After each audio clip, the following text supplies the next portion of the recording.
Jeremiah's Bogus Bride, Christmas Brides for Billionaire Brothers, Seven Sons Ranch in Three Rivers Romance, Book 4. Written by Liz Isaacson. Narrated by Terry Clark Linden, member SAG-AFTRA. Chapter 1. Jeremiah Walker ignored Stoney's snuffle of displeasure as he strode past.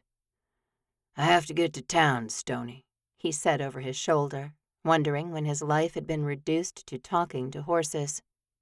Oh, that was right. When Whitney had gone completely cold and silent on him. When Liam had moved in with his wife next door. When Micah had gone back to Temple and was still tying up loose ends. "Skylar's coming home in a couple of days," Jeremiah yelled to the horse, happier about his brother returning to Seven Sons than he dared to admit.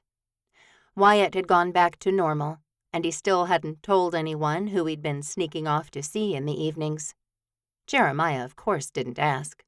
He was just glad he didn't have to spend his evenings alone anymore.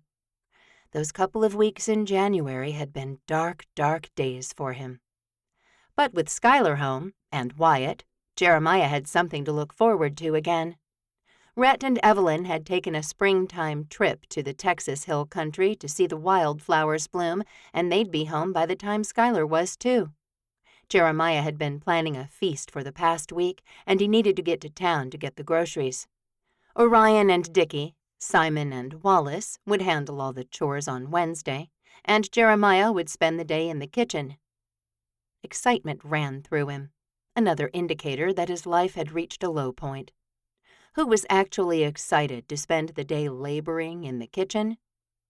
It wasn't his lowest point ever, and for that he was grateful. He showered quickly and swiped his truck keys from the peg by the door leading to the garage. He was the only one who parked in the garage, as he seemed to be the only permanent resident at the homestead. Wyatt had been there for 1.5 years now, though. Jeremiah wondered if he'd spend the rest of his life alone. When Laura Ann had left, he'd thought he would. But now, with some time and distance between where he was now and that terrible moment when he realized his fiancée wasn't going to come out and become his wife, he'd changed. Healed. Well, at least a little bit. His thoughts automatically betrayed him and went to Whitney Wild. He may have put the truck into gear a little bit too hard with that woman in his mind, and he pressed his teeth together to get her to leave. 4 months. That was how long it had been since he'd heard from her. And her sudden disappearance from his life made no sense. She'd called him for a solid 6 months before he'd allowed her onto the ranch to shoot. "She was using you," he told himself for probably the 100th time. But she hadn't ever brought one of her brides, or a family, or anyone. She'd merely wandered the ranch with him, taking a picture for Liam, and, poof, disappeared. Jeremiah was still trying to figure out what he'd done wrong. He'd held her hand that night, bought her dinner, been a perfect gentleman, with great conversation and laughter, and he'd even thought about kissing her. A scoff came out of his mouth, and he really wished he could get Whitney out of his mind. Funnily enough, when she'd been harassing him about shooting at the ranch, he never gave her a second thought, even after he'd hung up on her. But now she tormented him in his quiet moments and haunted him at other times. Even after 4 months, Jeremiah was still hung up on her. "That's because you fall too hard, too fast," he told himself as he caught sight of the outskirts of Three Rivers. He'd just get to Wild and Organic before they closed, get everything he needed for the feast, and get back to the ranch. He went to town quite a bit, actually. Out of everyone, he was probably considered the most social. He was the public face of the ranch, and he went to ranch ownership meetings every other week. He attended church, though he still felt somewhat removed from the Lord. He did the shopping. He went to all the town celebrations. In fact, attending them had become somewhat of a family tradition. No, he didn't go to the summer dances, which would be starting up again in about a month. "Maybe you should," he told himself. But he couldn't imagine finding someone his age at a dance in the park. That felt more like something people in their 20s did, and Jeremiah would be 43 in August. Nope, he wasn't going to go to the summer dances. He pulled into the parking lot at Wild and Organic, thinking it would be darker than it was. He reminded himself that May had dawned last week, and maybe he hadn't had to rush into town so quickly. Wild and Organic was only open until 8 o'clock, though, and he'd taken to shopping in the late afternoon or evenings to make sure he wouldn't run into Whitney. She'd told him once that she worked in the morning, stocking the produce before the store opened, so he wouldn't see her if he shopped later in the day. Plus, he knew this was the perfect light she liked for shoots. "Golden hour," he muttered to himself, sick of talking to horses or thin air. Determined not to say another word unless it was to a human, he headed for the store.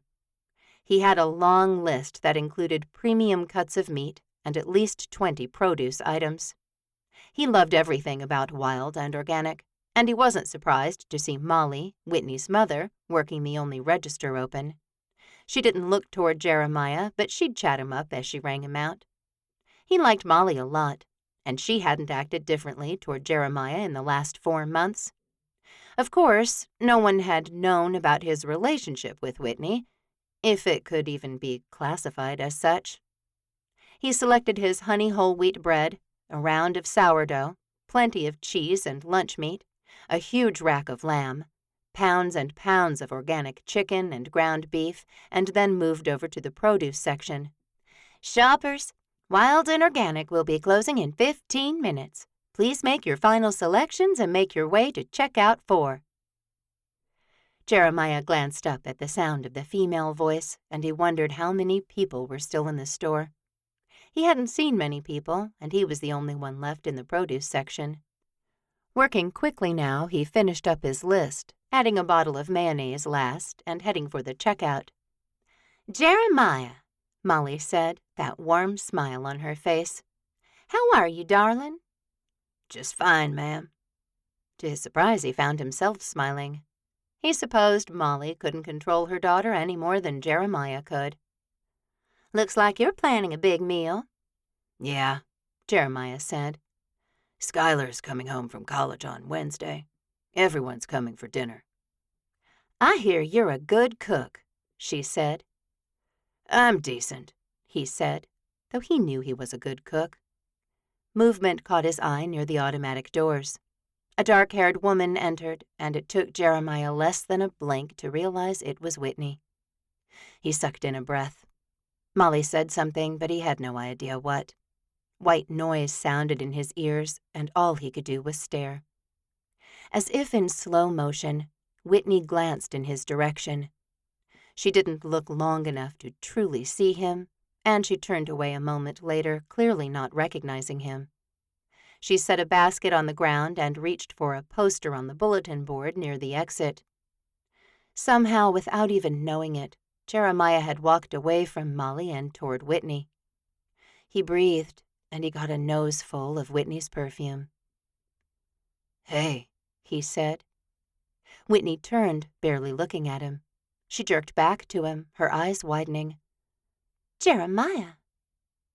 Even with the shock in her tone, he wanted to hear her say his name over and over again. "What are you doing?" She just stared at him, almost like he was the one who'd gone silent 4 months ago. "Jeremiah," Molly said, and he turned back to her mother. She'd finished with his groceries, and he wanted to pull out his wallet and toss it at her. Instead, he looked back at Whitney. "Don't disappear, okay?" He backed up a couple of steps, just making sure she didn't bolt for the door the moment he'd finished talking.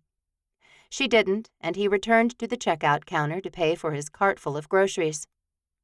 "Thank you, Molly," he said as she flipped off the light on her checkout station.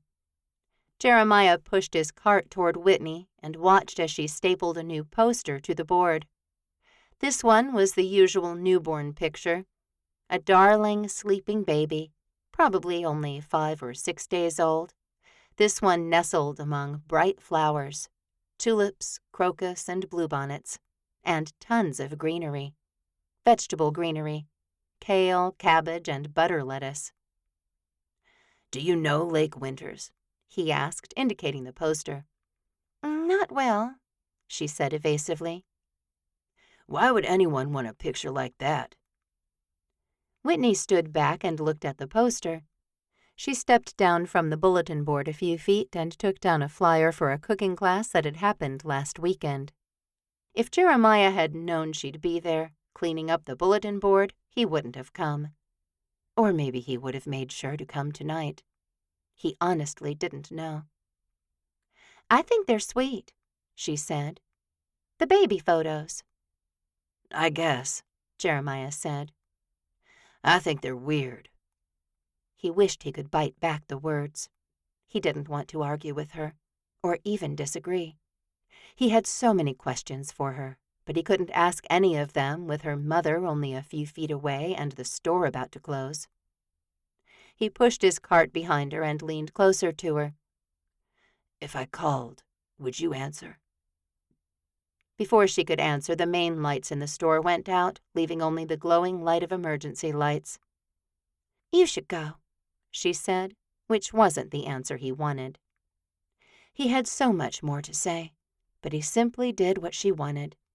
He left the store, holding his head high as he marched away from her. Every step tore at him a little more, but he clenched the pain tightly inside him, cinched it close to his heart as a reminder that he couldn't trust women and that he would be just fine with only ranching and cooking in his life. He would. Chapter 2. Whitney Wild's heart pounded in her chest for several long minutes after Jeremiah had walked out the door. Not only did she not like being in the store by herself, but that man was her biggest regret. Would you answer if I called? Whitney had wanted to blurt, yes, I'd answer. But then she'd have to tell him why she'd stopped answering. Humiliation burned through her. She just wanted to forget about Blake Thurston, the man that was like a recurring nightmare in her life. He'd come into her life almost 2 years ago and swept her right off her feet. That relationship had only lasted 8 months. Then he'd broken up with her to go to farrier training. But he'd dropped out of that and worked as a loper for a horse farm in Oklahoma instead of returning to Three Rivers. And Whitney. When he'd come back to Three Rivers, Whitney had fallen for his charms again. This time for only 5 months. Then Blake was off again, this time to Florida for some other job. And he'd come back just after the New Year after a 9-month absence. And Whitney had been sucked into his charms again. She had a horrible weakness for the man, who made her feel beautiful and sexy, and like she was the only woman for him. Maybe she was, but only until he got bored of his job, bored of this town, bored with her. Her heart wailed as it continued to pump, and she looked up at the new poster she'd just tacked up of her latest spring newborn shoot. Jeremiah's words spiraled through her mind, and she seemed to be able to remember every single thing the man had said to her. So, he didn't like the baby photography. He wasn't the only one. But somehow his opinion carried more weight than anyone else's, and she could never tell him she was Lake Winters now. Carrying the pseudonym was getting tiresome, and Whitney just wanted to put her own name on the cards and stop maintaining 2 websites, 2 phone numbers, 2 of everything. She wasn't sure why she'd wanted to keep the baby photography separate from her regular stuff in the first place. Oh, wait. Yes, she was.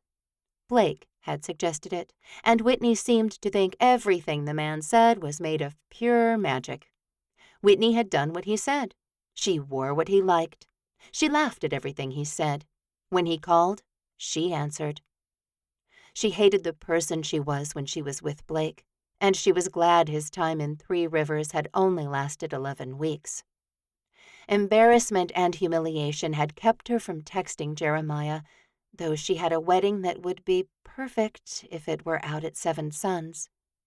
But she didn't want him to think she was using him, because, well, If a man did to her what she'd done to Jeremiah and then called about using the ranch, she'd think they were using her.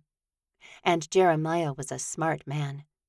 A very smart, very handsome, very sexy cowboy. Whitney's breath whooshed out of her lungs, and she started piling everything into her basket. Her mother had left when she'd turned off the lights, and Whitney didn't normally like being in the huge supermarket alone. She went up the stairs with her supplies and into the office on the second floor. With another sigh, she collapsed into the office chair there and looked out the one-way window that showed her the store below. Eerie shadows draped across the ends of aisles and mounds of oranges and other produce. She simply sat, trying to figure out what she wanted her life to be. In Jeremiah's absence, she'd turned 36, and her mother had spent the entirety of Whitney's birthday dinner talking about boyfriends and marriage and babies. Things Whitney wanted, sure, of course. She simply didn't have anyone knocking down her door. "But you do," she muttered to herself. "Kind of." If Jeremiah called, Whitney would answer. The problem was he wasn't going to call. Whitney could feel it way down deep in her soul. "You have his number," she thought, her gaze sweeping across the meat department. Her stomach grumbled, but she made no move to get up and feed it.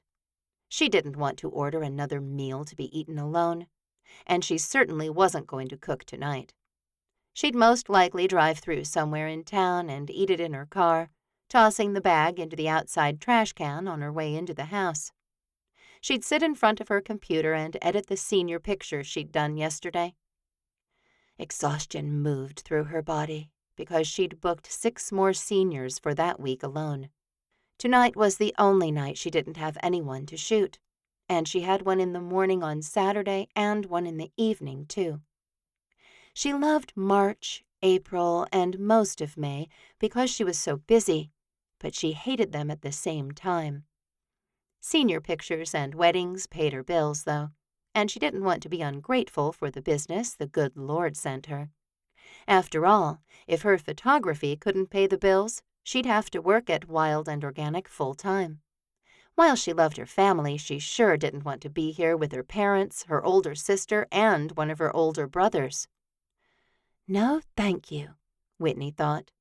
She liked getting together for Sunday lunches and holidays. She went and saw her sister a couple times a week, but that was more for Dalton than Patsy. Whitney opened the desk drawer in front of her because Michael kept his favorite chocolate candy bars there for when he had a full day of paperwork ahead of him. He'd never miss one among the dozens he kept there, and Whitney wondered how he managed to eat them and stay trim and fit. All she had to do was look at a bowl of macaroni and cheese or a plate of ribs, and she'd gain 10 pounds. Since Blake had left, Whitney had been eating chips or chocolate and counting them as meals, so she did carry a few extra pounds. Her mind didn't seem to be able to settle onto any one thought, and she finally got to her feet. She moved her basket to the top of a filing cabinet so Michael wouldn't get irritated when he arrived in the morning. Whitney herself needed to be here in less than 12 hours, so she checked her pockets for her keys and headed downstairs. She hadn't parked out front, and she had to walk through the shadows to the back exit. Her skin caught a chill as she hurried through the frozen section, and by the time she made it to the black plastic door that led into the warehouse behind the storefront, she was almost running. The exit lay directly in front of her, and Whitney exploded through it, though the darkness beyond wasn't much more comforting. She'd parked right beneath the bright outside light on the building, and relief spread through her as the heavy metal door slammed behind her. Whatever phantoms that had been chasing her through the store had been sealed inside. She turned back to make sure that door was locked, because if she didn't and a robbery happened, she'd never be trusted in the store again. Her siblings already gave her sideways looks for how little she was involved in the family business, but Whitney had never minded. With the door locked, Whitney turned back to her truck. A man stood there. Whitney sucked in a breath and screamed as loud as she could, spilling backward toward the door she'd just checked. Her eyes didn't leave the man standing next to her driver's door, his cowboy hat bathing his face in darkness.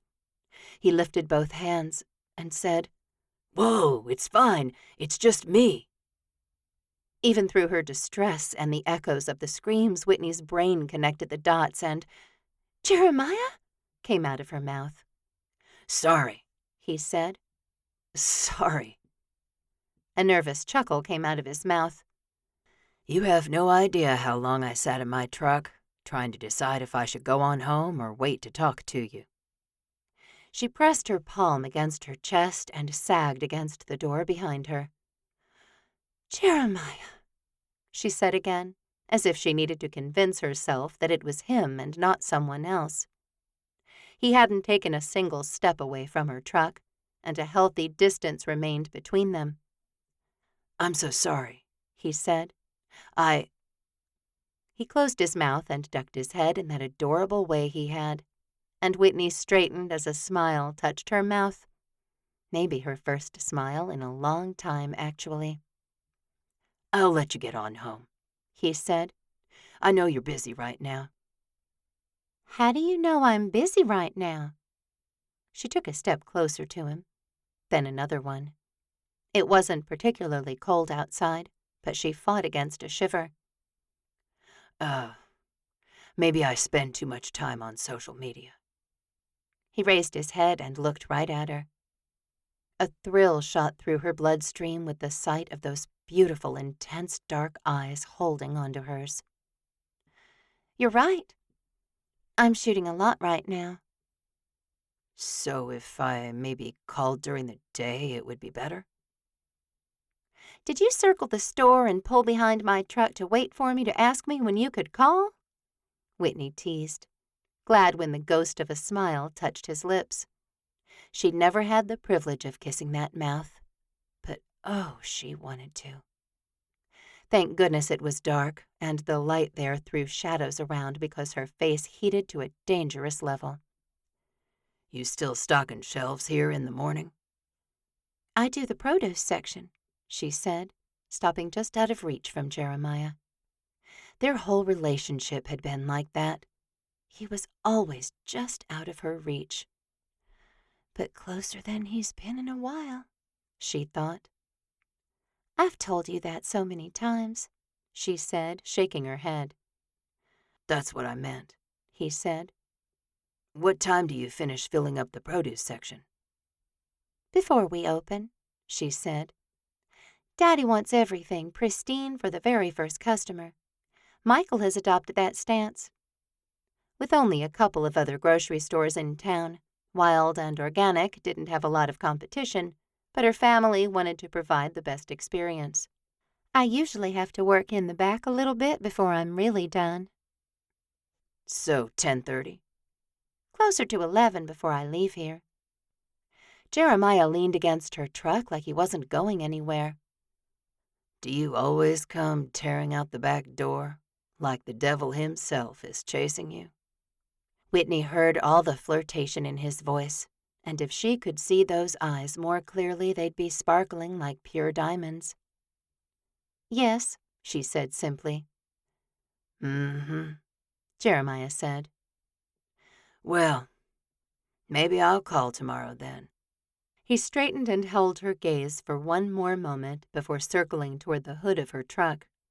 "Maybe?" she asked when he'd reached the far corner. She could barely see the light glinting off the chrome on his big black truck. It seemed to melt right into the night, and Whitney promised herself in that moment that she'd never come to the store after dark and stay alone again. Jeremiah looked over his shoulder at her. "You have my number too, you know." "Yeah, well, maybe I'll use it tomorrow then." He grinned, tipped his hat, and continued to his truck. It purred as he started it, and he backed away from her vehicle. He didn't leave, though, and Whitney hurried to get behind her own steering wheel and get the engine turned over. She preceded him out of the parking lot, warmth moving through her like her mama had just pulled her favorite blanket out of the dryer and draped it over her shoulders. "Please let him call tomorrow," she whispered to the sleepy town before her. She tilted her head back and added, "Please, dear God, give him the courage to call me tomorrow." And if the good Lord could do that, then Whitney would somehow find the strength to answer the phone when Jeremiah called. Chapter 3. Jeremiah muttered to himself the entire way back to Seven Sons Ranch. There were plenty of names in there like idiot and stalker, to name a few. He'd never tell anyone what he'd just done, as he could still hear the terror in Whitney's scream when she'd turned around and found him standing between her and her truck. Frustration built inside him, the same way it had while he'd loaded his recyclable bags into the back seat. Truth be told, he was irritated too. At himself, at her, at the world, at God. And he hadn't been able to drive away. He'd tried to talk himself out of waiting at least a dozen times before she'd come racing out the back door.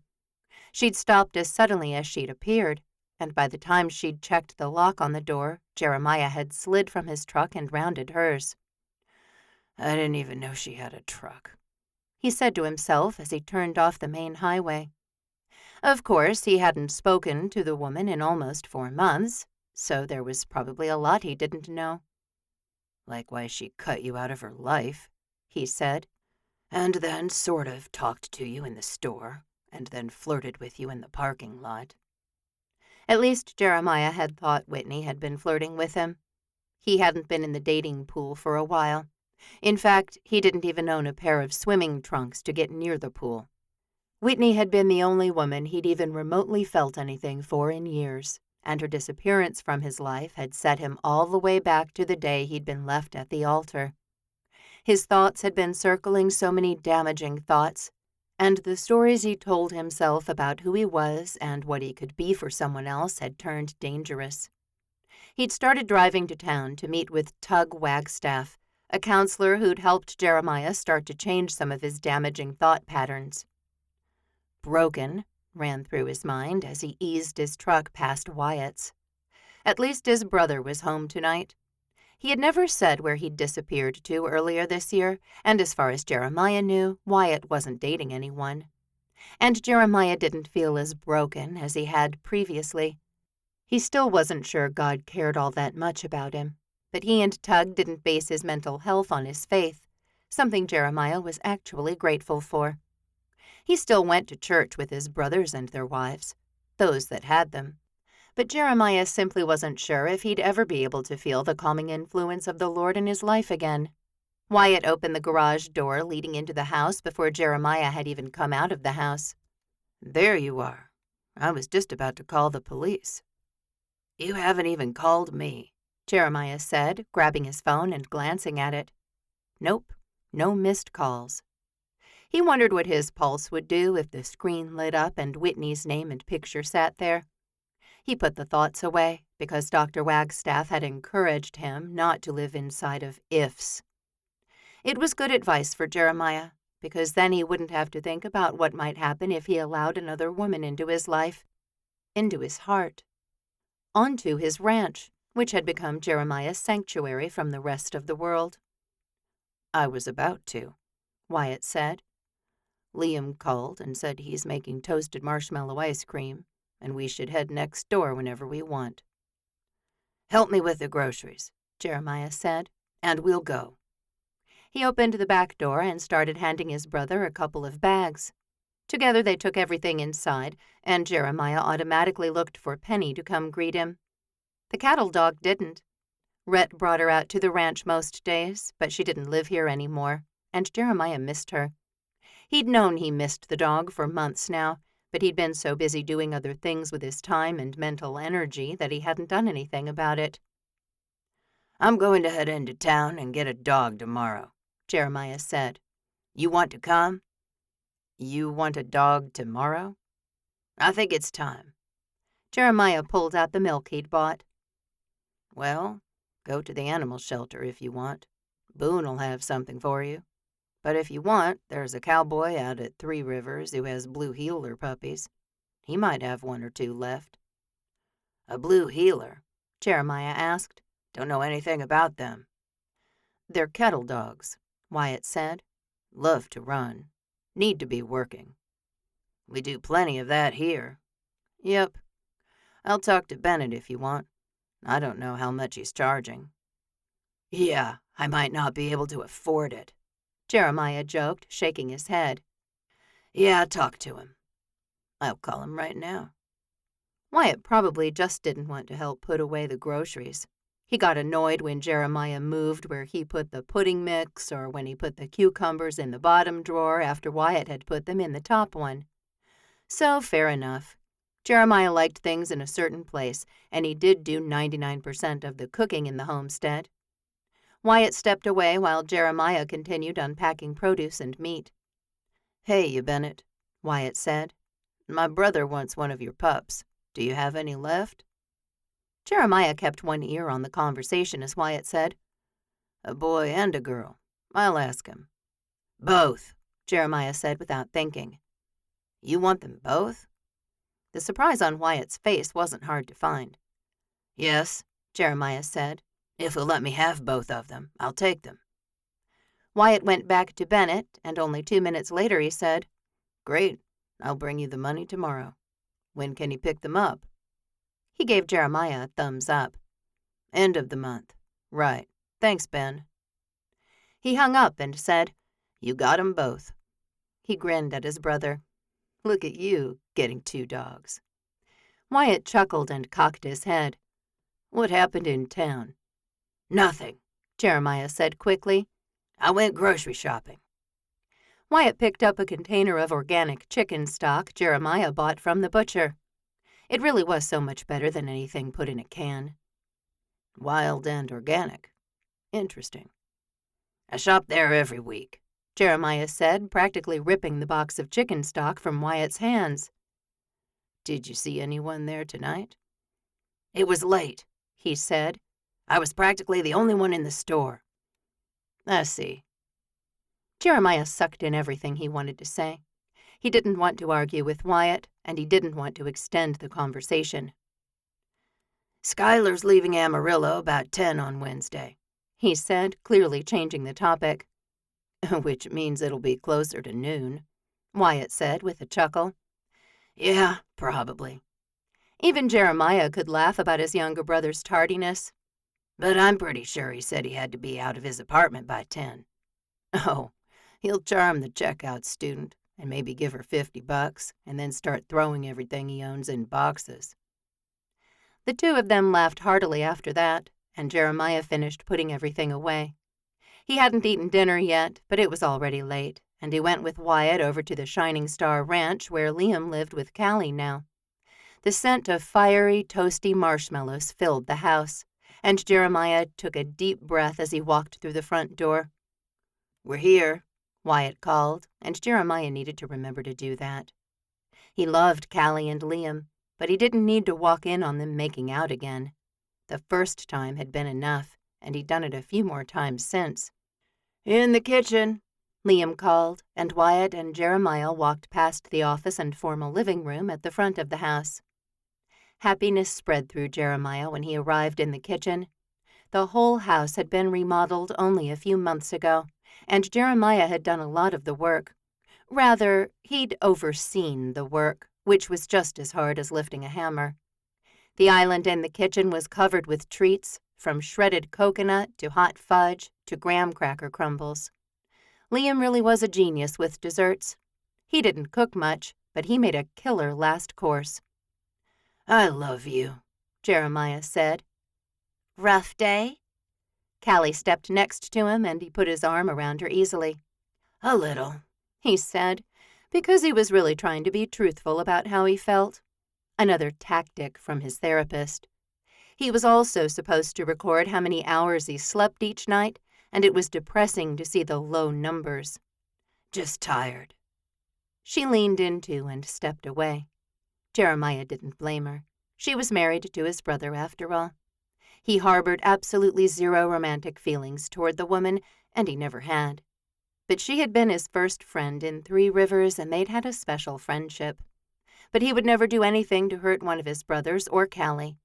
So if she had to be a little more distant than she'd been in the past, he could shoulder it.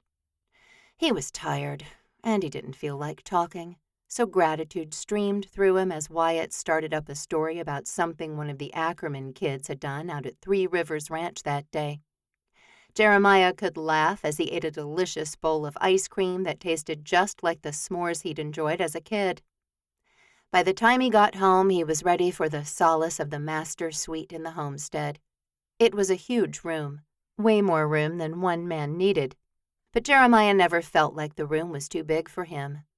He had a desk in the corner where he kept his crossword puzzles and other books he might read when he woke early in the morning. He didn't allow a scrap of ranch business in his bedroom, as he had an office out in the stables. Recently, he'd brought in a yoga mat, so instead of lying in bed, wishing he could go back to sleep, or solving another puzzle, he could meditate. At first, he'd had no idea what to do. He didn't know what to think about, and even a minute had felt like an hour. He was getting better and better at it, and he'd reported to Dr. Wagstaff last week that he'd made it to 30 minutes per day for his meditation. He wasn't as tired as he used to be, he knew that. He wasn't as broken, no matter what Wyatt said. Dr. Wagstaff said he wasn't broken at all, but Jeremiah still had his doubts. As he laid down and immediately started to doze off, he supposed he'd find out tomorrow, if he could work up the gumption to call Whitney wild. Chapter 4. Whitney flew through her morning produce replenishment, mostly to prove to Michael and Patsy that she could come in a few minutes late and it wasn't a national event. She didn't clock in and out like a normal employee, and she didn't need to be glared at by her brother, who was 12 years older than her, because she was 15 minutes late. Patsy had given her a look and said, "If you were Dalton—" "Well, I'm not," Whitney said as she pulled on her gloves. She didn't need her sister to treat her like she was a 15-year-old. Besides, Dalton was a good kid. He'd got good grades and he was kind. So what if he didn't want to work from dawn until dusk? Who did? Maybe Michael. Whitney smiled at her own internal joke. She also finished laying out the organic eggplants with lightning-fast precision, quickly moving on to the apples that had just come in from Mountain Land Fruit Farms. She finished right on time, despite being a few minutes late, and she hurried through her paperwork in the back room that had held demons last night. She left Wild and Organic by 10:45, and 11 came and went while she drove through a coffee shack to get her energy for that day. With a shoot at 6, Whitney had the day to edit the senior from earlier that week and maybe catch a nap. And hopefully talk to Jeremiah for a few minutes. She kept a close eye on her phone, seemingly checking every few minutes, then every minute. She swore she even checked once before the numbers had rolled over. Jeremiah hadn't called. He's busy, she reminded herself. He hadn't said he could call right at 11, and her stomach growled a few minutes past noon, reminding her that she hadn't eaten yet that day. She'd finish the picture on the screen in front of her, and then she'd decide what to do. Sunlight spilled through the windows in front of her, and Whitney got up to close the plantation shutters. She loved editing in the natural light, just like she only shot the photos in an outdoor environment. She'd been taking classes in the art of lighting, and she'd done a few shoots in the hills south of Three Rivers. But her favorite light came right from the sun as it rose or as it sank, and she focused on the pretty girl on the screen. Jean Jenkins probably wouldn't be categorized as the most beautiful girl in her class, but Whitney had posed her just right. Jean had even said, "Thank you for making me feel pretty," as the shoot had concluded. Whitney loved taking ordinary people and bringing out the extraordinary in them. Photography had provided her with a way to do that, and she couldn't imagine working more than the few hours she did at the family grocer or farm. The sore shoulders and cramped back, all the aches and pains of getting the just right shot, were worth it when she got the appreciation for delivering flawless photographs. Her love of producing something artistic and beautiful had transferred to her pseudonym, and she hoped her new poster at the store would yield another handful of newborns she could place on her garden table. After all, the bluebonnets would be in bloom for another month, And there was nothing better than bluebonnets layered with carrots that still had their greenery and sugar snap peas. The whole plant if she could sneak one away from Johnny, her brother, who ran and worked the family farm for 50 hours a week. The last time he'd caught her taking the beets, Whitney had brought him the fanciest steak from Muscadines. The dish's price wasn't listed on the menu. Instead, it said market price, and Whitney's price for the beets had been a $60 steak dinner for John. But out of her 3 siblings, Whitney got along with John the best. He didn't constantly ask her to help out with her nephew, not that she minded spending time with Dalton. But John didn't simply want her to get the job done. He didn't care if she was married or not, and he didn't have any expectations for her whatsoever. Her father's expectations had lessened the closer to full retirement he got, but her mother would probably never stop lecturing Whitney about getting married. And her blasted phone still hadn't rung. Reaching for it, she felt a bit outside of her head. She didn't normally call men. Even with Blake, while she'd been desperate to be with him, he'd always called and texted her. He set up dinners and hikes and dates. Maybe according to his own pleasures and whims and schedule, but at least he called and invited her. She pulled up Jeremiah's number and hit the green phone icon, her nerves shaking with the force that would register on the Richter scale. The line rang, and Jeremiah didn't pick up. She ended the call, a pinch starting behind her lungs and expanding outward quickly. Wow, what an unending pain! Whitney swallowed, trying to get the feeling to go down into her stomach, but it didn't settle any better there. If this was how he'd felt when he'd called her and she hadn't answered, she had some serious repenting to do. She wouldn't want to inflict this kind of agony on anyone, least of all the man she hadn't been able to get out of her head for 10 months now. 10 long months. They'd gone on one date and held hands a few times, and still, he'd been a better boyfriend for her than Blake. And Jeremiah could hardly be considered her boyfriend. He probably didn't even want to be. To distract herself, she pulled up another picture of Jean, but her focus had fled. She'd only have to redo any work she did, so she abandoned her spot in front of the computer, picked up her keys, and headed out to her grandfather's truck. She loved the old rust bucket, though it wouldn't get her out to Seven Sons Ranch very fast. Didn't matter. Then she'd have plenty of time to talk herself out of going, of talking to Jeremiah while he kept his focus on his work instead of her. In the past, she'd liked that, because it meant he had feelings for her he didn't want her to see. But now, she was sure those feelings would be born of anger, not attraction. And she didn't want to be beside an angry Jeremiah. She pulled over to the side of the road and sighed. Maybe the sound was more of a huff. She wasn't sure. "What should I do?" she asked, reaching up and rubbing the back of her neck. She rolled her shoulders out and checked her lipstick before she got back on the road. She wasn't sure if God was giving her an extra push, or if her granddad's voice was the one that told her to keep going.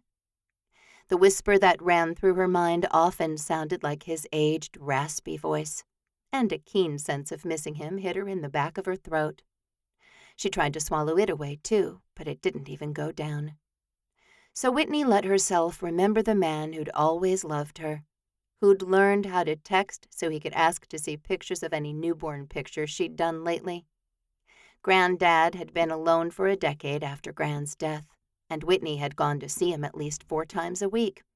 They shared lunch together, sweet tea on the back porch, a walk around the block with Granddad's new dogs. The old ones, too. He always asked her what she was doing to make a good life for herself, and Whitney gripped the steering wheel with both hands hard. "I'm trying, Granddad," she said. "I'm taking lighting classes for my photography, and I'm going to see this man I really like. Maybe if you're close by, you could put in a good word with the good Lord about us. I sure could use it about now to help Jeremiah forgive me." Whitney knew that was what she needed. Forgiveness. And Jeremiah wouldn't give it easily. She turned onto the packed dirt road that led to Seven Sons and the Shining Star ranches. The first ranch that came into view was her goal, and she drove through the open gate with all the stars on it. Her eyes lingered on Jeremiah's name, enjoying how very Texan the Walker brothers were. After parking in front of the house, she couldn't get herself to get out of the truck. If Jeremiah had come into the homestead for lunch, he hadn't come out to greet her. Maybe she'd never get the forgiveness she sought. On wooden legs, she climbed the front steps to the door and knocked. No one came to the door, even when Whitney rang the doorbell once, twice, 3 times. Another huff, this one mixed with a scoff, and she turned back to the ranch. Jeremiah probably wouldn't like her trespassing, even if it was to beg him to talk to her. Thankfully, she caught sight of a cowboy walking on the pristine path between the backyard and the first ranch buildings, and she raised her hand and called, "Ho there!" Orion Roundy turned toward her, surprise etched on his face she could see from 10 yards away. "Whitney," he said, a smile blooming on his face. "What are you doing here?" Whitney pressed her lips together to ensure they'd be as red as possible, though she wasn't trying to impress Orion. The cowboy had asked her out once or twice in the distant past, but they'd never actually shared a meal together. "I'm looking for Jeremiah Walker," she said, though his last name wasn't needed. "Oh, he's in town on Tuesday mornings," Orion said easily. "Town?" Whitney looked over her shoulder as if she could see 3 rivers from here. Of course she couldn't. "What's he doing there?" "He'll have to tell you that," Orion said, and Whitney's curiosity increased. "He's usually back around 1 and he brings food." He pulled his phone out of his back pocket and checked it. "I haven't heard from him today, though." "I called him and he didn't answer." Whitney dug her own phone out of her pocket. "Should I try him again?" Orion wore an unreadable expression. "I'm sure he'll call you back when he can." Only 25 minutes needed to pass before 1 o'clock, and Whitney pointed to the house. "Could I wait on the porch?" "Yeah, sure," Orion said. "Try to find out if there will be lunch or not." He touched the brim of his hat and continued down the path. Whitney returned to the front porch and sat in the shade on the top step. She loved this ranch, and she'd only been here twice. A sense of peace and tranquility existed on the land, as if God himself had touched it with the tip of his finger. She felt like she could be exactly who she was here, and it would be good enough. She would be good enough. Unmarried, childless, just a produce stalker for wild and organic. When the clock struck 1 and Jeremiah hadn't come, Whitney called him again. "Hey," he said after the second ring. Relief flooded her. He'd answered, and this new feeling of acceptance was 1,000 times better than his silence, the rejection she'd tried to push away. "Where are you?" he asked. "Sitting on your front porch," she said, smiling like a fool. "Where are you?" He started laughing, and the sound would be so much better in person. "Well, we have a problem, don't we?" "We do?" "I'm standing on your front porch." Chapter 5. Jeremiah reveled in the sound of Whitney's laughter, even if it was through the phone line. "How did you even figure out where I live?" she asked. "Oh, well, that was easy," he said. "I called your mother." "Tell me you didn't." She sounded horrified. "I just told her I had a question about photography and I was in town and where might I be able to find you." He chuckled, hoping she wouldn't be too upset. She rattled off the address easily. "You know, I think she likes me." "Of course she does," Whitney said. "You're handsome and rich, and you buy groceries from our store." Jeremiah shook his head, smiling at Whitney's landscaping. "A lot of people do that, and I doubt your mother cares about how handsome I am." Still, it sure did feel nice to have Whitney say such a thing. She clearly spent time in the yard, or paid someone to, if the perfectly trimmed rose bushes and green-clipped lawn were any indication. A cluster of trees stood in the corner, with a flower bed bare and ready to be planted. "Oh, she might not care for herself," Whitney said. "But she lectured me for a solid hour the other day about getting married. She has no idea what I'm waiting for, you know." Jeremiah's throat closed at the mention of getting married. His therapy session that morning had centered on his last failed attempt at marriage, and Dr. Wagstaff had asked him what he needed to do in order to take that step again. Jeremiah had originally said he would never take that step again. But that Dr. Wagstaff was a tricky fellow, and he'd started asking Jeremiah questions about who he wanted to spend the rest of his life with, who would be there with him when he left this world, what he'd have to show for his time on Earth. And Jeremiah could admit that he didn't want to live at Seven Sons alone, and the ranch would just be passed to someone else. Land was just land. Money was just money. He couldn't take any of it with him. His thoughts had been revolving around Whitney since, and maybe even before that. Maybe way back in January, when Wyatt had called him broken. Jeremiah had had the insane thought of finding someone who would marry him just to prove to his brothers that he was the opposite of broken. And the woman on the other end of the line was the only one he'd been thinking about since. "Are you still there?" "Yes," he said. "And no. I'm on my way to you now." "Orion wanted to know if there would be food." "I'll drive through and get burgers and fries. Don't leave, okay?" "I'll be right here," Whitney promised, and Jeremiah's pulse pounded out of control. Every moment of the next 25 minutes seemed to take an eternity to pass, but he finally pulled into the garage at the homestead. The sight of Whitney and those bright, kissable red lips made him chuckle to himself as he parked. "Pull it together," he told himself under his breath as he turned off his truck and gathered the brown bags of food. He didn't need to go broadcasting how he felt about Whitney. He wasn't going to ask her to marry him today, but he did wonder if he could get to that point with her in the future. Instead of pure fear, something akin to joy moved through him.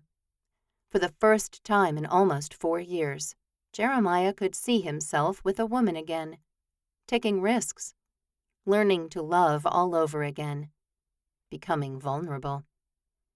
"Hey," Whitney said, and he handed her a bag of food. "Bless you, I'm starving." "Sorry," he said. "Guess we should have planned better." "I called you earlier," she said, "before I drove out here." Jeremiah didn't get calls while he was in counseling, but he wasn't sure he wanted to reveal where he'd been quite yet. I didn't get that call." "No? "No." Where were you? Inside a cave or something?" He liked it when she teased him, and he simply passed her a drink carrier with 4 colas in it. Thankfully, Orion opened the door and said, "Thank the Texas stars, Dickie was about to chew on my arm." Jeremiah met Whitney's eyes for a moment and then focused on his ranch hand. "Well, we wouldn't want that." He went up the steps and into the mudroom, Whitney right on his heels. He introduced her around to the boys, adding, "Orion, Dickie, Wallace, Simon. How'd everything go with Oprah?" "Oh, she's still pregnant," Orion said. Noticing Whitney's confused look, Jeremiah handed her a cheeseburger. "Oprah is our pregnant mare. She's being stubborn about letting that foal come out." "You named a horse Oprah?" she asked, giggling immediately afterward. Jeremiah wondered what would happen to his pulse if she giggled like that after he'd kissed her. Surprise darted through him, as did that healthy dose of fear he was used to when it came to having a real relationship with a woman. He'd only really talked to the Foster sisters in the 4 years he'd lived here, and he'd never once thought about kissing any of them. "Well, Dickie did," Jeremiah said, indicating the other cowboy. "He has a soft spot for afternoon television." "That Dr. Phil is wise," Dickie said, lifting his hamburger to his lips. Jeremiah just shook his head and dumped his fries onto a plate. He took 2 cheeseburgers and headed over to the table to eat with everyone. Thankfully, Whitney joined him without any awkwardness, and lunch commenced. "I'll go check on her this afternoon," Jeremiah said. "I need everyone on the fields this afternoon." No one argued, though checking on their newly planted crops wasn't an exciting job.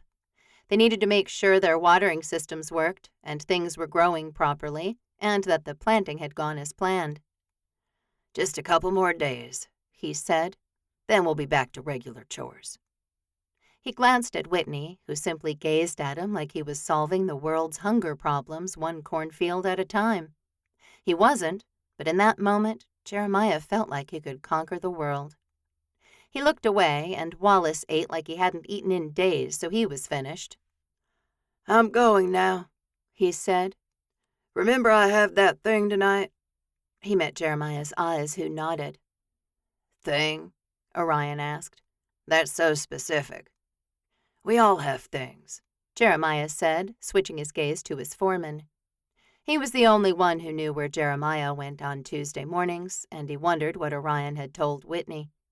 He trusted the blonde cowboy who'd been at Seven Sons for almost a decade, and he had no reason to suspect that Orion had said, "Jeremiah goes into town for therapy sessions every week." He'd asked Jeremiah about them once, and he'd simply said, "They're really helping." And they were. "It's a date," Dickie said, ribbing Wallace.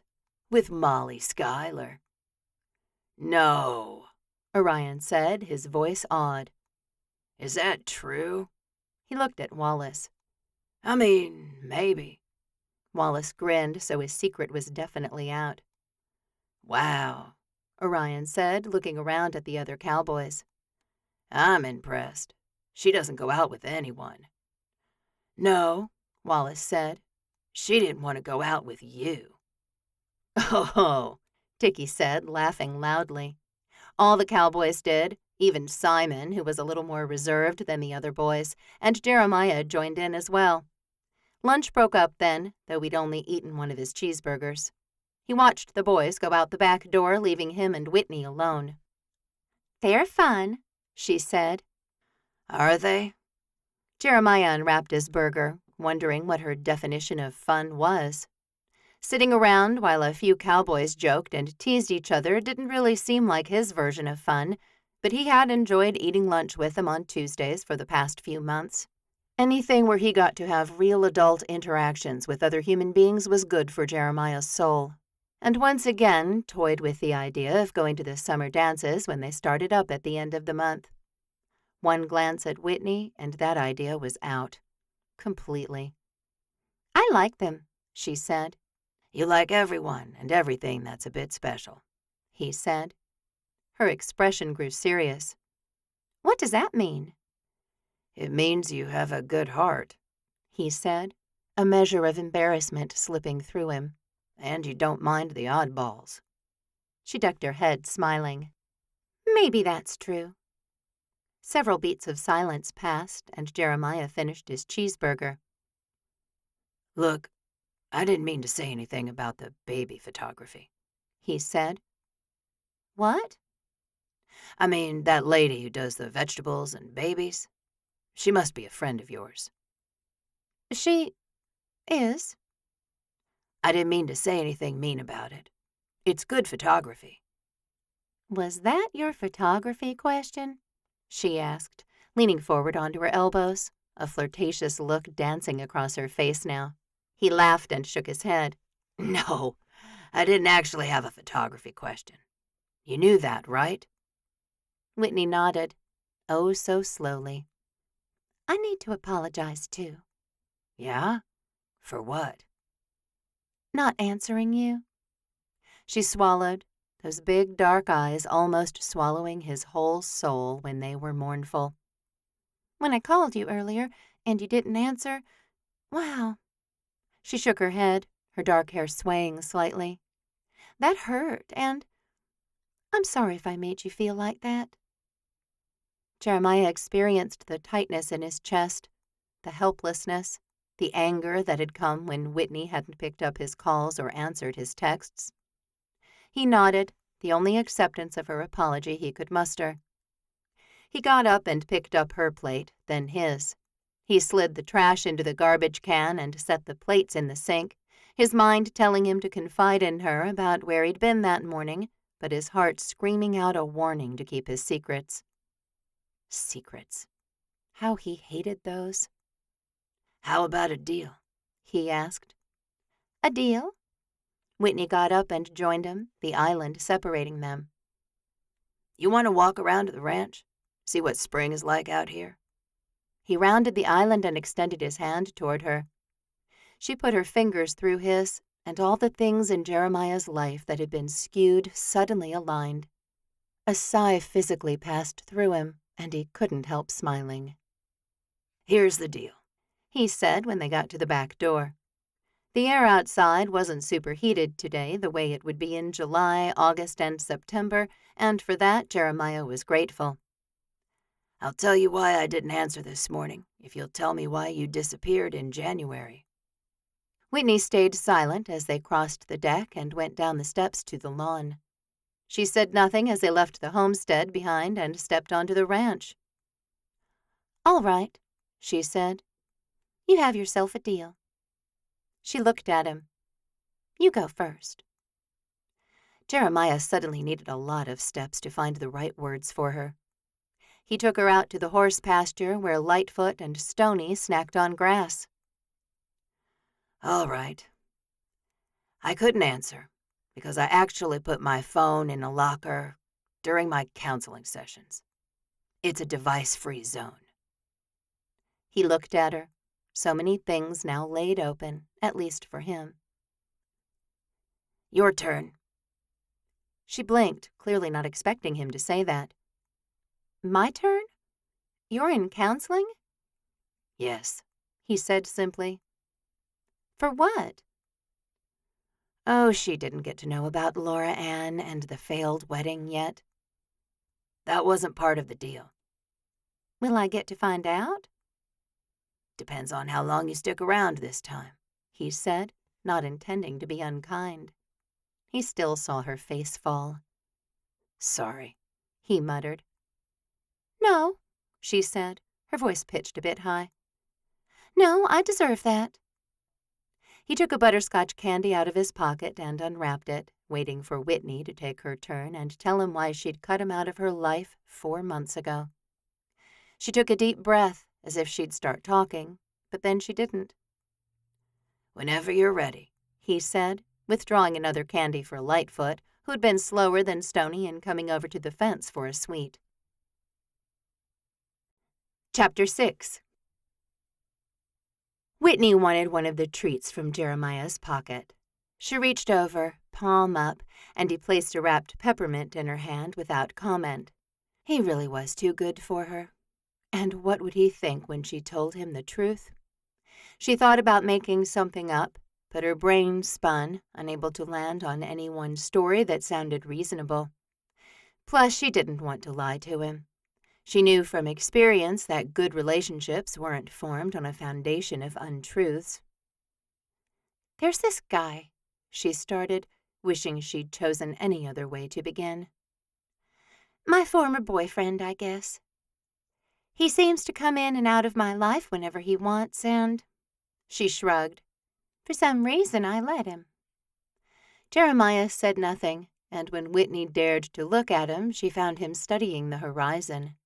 His gaze centered somewhere past the horses she knew he loved, and a muscle in his jaw jumped. It's really over with Blake this time, she said. Is it? Or did he just leave town? He sucked in a breath in tandem with Whitney. I'm sorry, he said instantly. I didn't mean that. I apologize. Whitney reached for his hand, somewhat surprised when he let her touch him. He might have flinched. She wasn't really sure. His fingers curled around hers, sending warmth down to the coldest part of her soul. And while she'd just said her relationship with Blake was over, she hadn't really believed herself. She did now. His touch was nothing like Jeremiah's, which had fireworks exploding through every cell in her body. He was mature, several years older than Whitney, and she sure did like the silver which salted his sideburns. But her attraction to him was so much more than physical. You know, she said, sure this stream of conscious talking was going to land her in serious trouble. When I first met you, I thought you were just this grumpy cowboy. Good-looking, sure, but with a huge ego, and all this land he didn't want to share with anyone. Jeremiah turned his head and looked at her, those dark eyes devouring her in less time than it took to breathe. "But I wanted to shoot on this land, and so I called you." She edged closer to him, feeling wild and reckless and absolutely unstoppable. She'd always wanted a relationship where she could talk about how she really felt, and Blake had never allowed that. No one had. And here was Jeremiah, just waiting for her to say whatever she wanted. "And called you, and texted, and you weren't all that nice." She bumped him with her hip, glad when the tension in his shoulders relaxed slightly. "And then, sometime in between all the calls, and all the times you hung up on me, I started to like you. You know, like you." She could see the sweeping romance before her, and she could only imagine telling it to her children one day. Whitney reminded herself that she was standing at the fence with Jeremiah and 2 horses. This was reality, not fantasy. "And then, one magical day, you called and asked me to come out to the ranch. I thought I'd maybe died and gone to heaven. Not only were you nice, but I got to come out to this beautiful ranch." She sighed and shook her head at the beauty spread before her. "I love Texas and 3 Rivers, and you own a mighty amazing piece of it. You take good care of it, almost like you can feel the spirit of the land the way I can." "I can," he said quietly. "Anyway," she exhaled, taking a moment to appreciate that he did feel things on a deep level. Of course he did. That was why he'd held her at arm's length for so long. It was why he'd made this deal. He wanted to know what he was getting into if he offered her his forgiveness. "Please," she prayed, unable to add more to the plea. "Anyway," she said again, "the photo shoot was amazing. Holding your hand is life-changing. I had so much fun at the New Year's Eve parade." "And yet you cut me off after that," he said, the hurt right there in between every syllable, every letter. "I know," she said. "I don't know how to apologize enough." She leaned her head against his bicep, wishing he'd curl that arm around her and hold her against him. He remained as unyielding as she'd suspected he would. "Blake was only here for 10 weeks, and now he's off somewhere else. My mother and sister told me to get over him. Move on." "How long have you been with Blake?" "Actual physical time? Probably over a year, spread out across 2.5. Blake always has some wonderful thing he wants to do, some amazing job in another part of the country." Whitney heard the bitterness in her words as it coursed through her whole body. She didn't even try to bite it back. "And I'm not that wonderful or that amazing." She shrugged again, her mouth tightening as she fought back tears. "Maybe I should be in therapy." A half laugh, half sob came out of her mouth. "I'm sorry. I really am." Jeremiah nodded a few times and looked away from her. Without being able to see his face, she had no idea what he was thinking. Not long passed before he said, "I think you're wonderful and amazing, Whitney Wild." He looked back at her. Right at her. "Would you go to dinner with me this weekend?" "Yes," she said without any hesitation, the utmost relief running through her the way fast-moving water did as it flowed downhill. "Yes, I'd love to." A smile touched that mouth she'd spent far too long dreaming about, and he pressed his lips to her forehead. "I can get you in with Dr. Wagstaff. He's really good." He tugged her away from the fence. "It's way too hot to stand out here in the sun. I put a swing in the oak tree out front. Did you see it when you came in?" "No," she said. "I was a mess when I got here." "You were?" "Oh, come on," she said, glad the mood between them was lighter. "Don't tell me you weren't nervous as you climbed my front steps and knocked on my door." "Maybe a little," he admitted. "Yeah, a little," she said, grinning at the chickens as they passed. They walked in companionable silence through the yard to the giant oak tree that stood guard in the front yard at Seven Sons Ranch. She'd seen it in all its glory at Christmas time, and she almost wished the brothers decorated it for all the holidays. Red, white, and blue streamers or stars for Independence Day, perhaps. He held the swings still while she sat, and then he took his place beside her. He pushed them with his foot every time they moved forward, and he did lift his arm and curl it around her shoulders when she leaned into him this time. "This isn't the whole reason I'm going to counseling," he said, "but what prompted it was when Wyatt called me broken." He cleared his throat. "So I apologize for hanging up on you last year, and laughing when you called, and anything else that may have upset you. I was a little broken, I suppose." "The counseling helps?" "A lot," he said. They moved forward and back, forward and back. "Will you cook for me sometime?" she asked, almost in a whisper. "I tried that once," he said. "I ended up throwing all that food away." Whitney pressed her eyes closed as a wave of pain cut through her. "I'm sorry." "We don't need to spend our time together apologizing," he said. "And if your boyfriend comes back and you want to be with him, I'd rather you just told me. I'm not a baby. I can handle the truth." "Deal," she said, wondering how many more she'd make with this gentle, strong, gorgeous man. She hoped a lot, and she thought, "Thank you," as he continued to rock them back and forth, the Texas sun shining down, but the oak tree protecting them from the heat of it.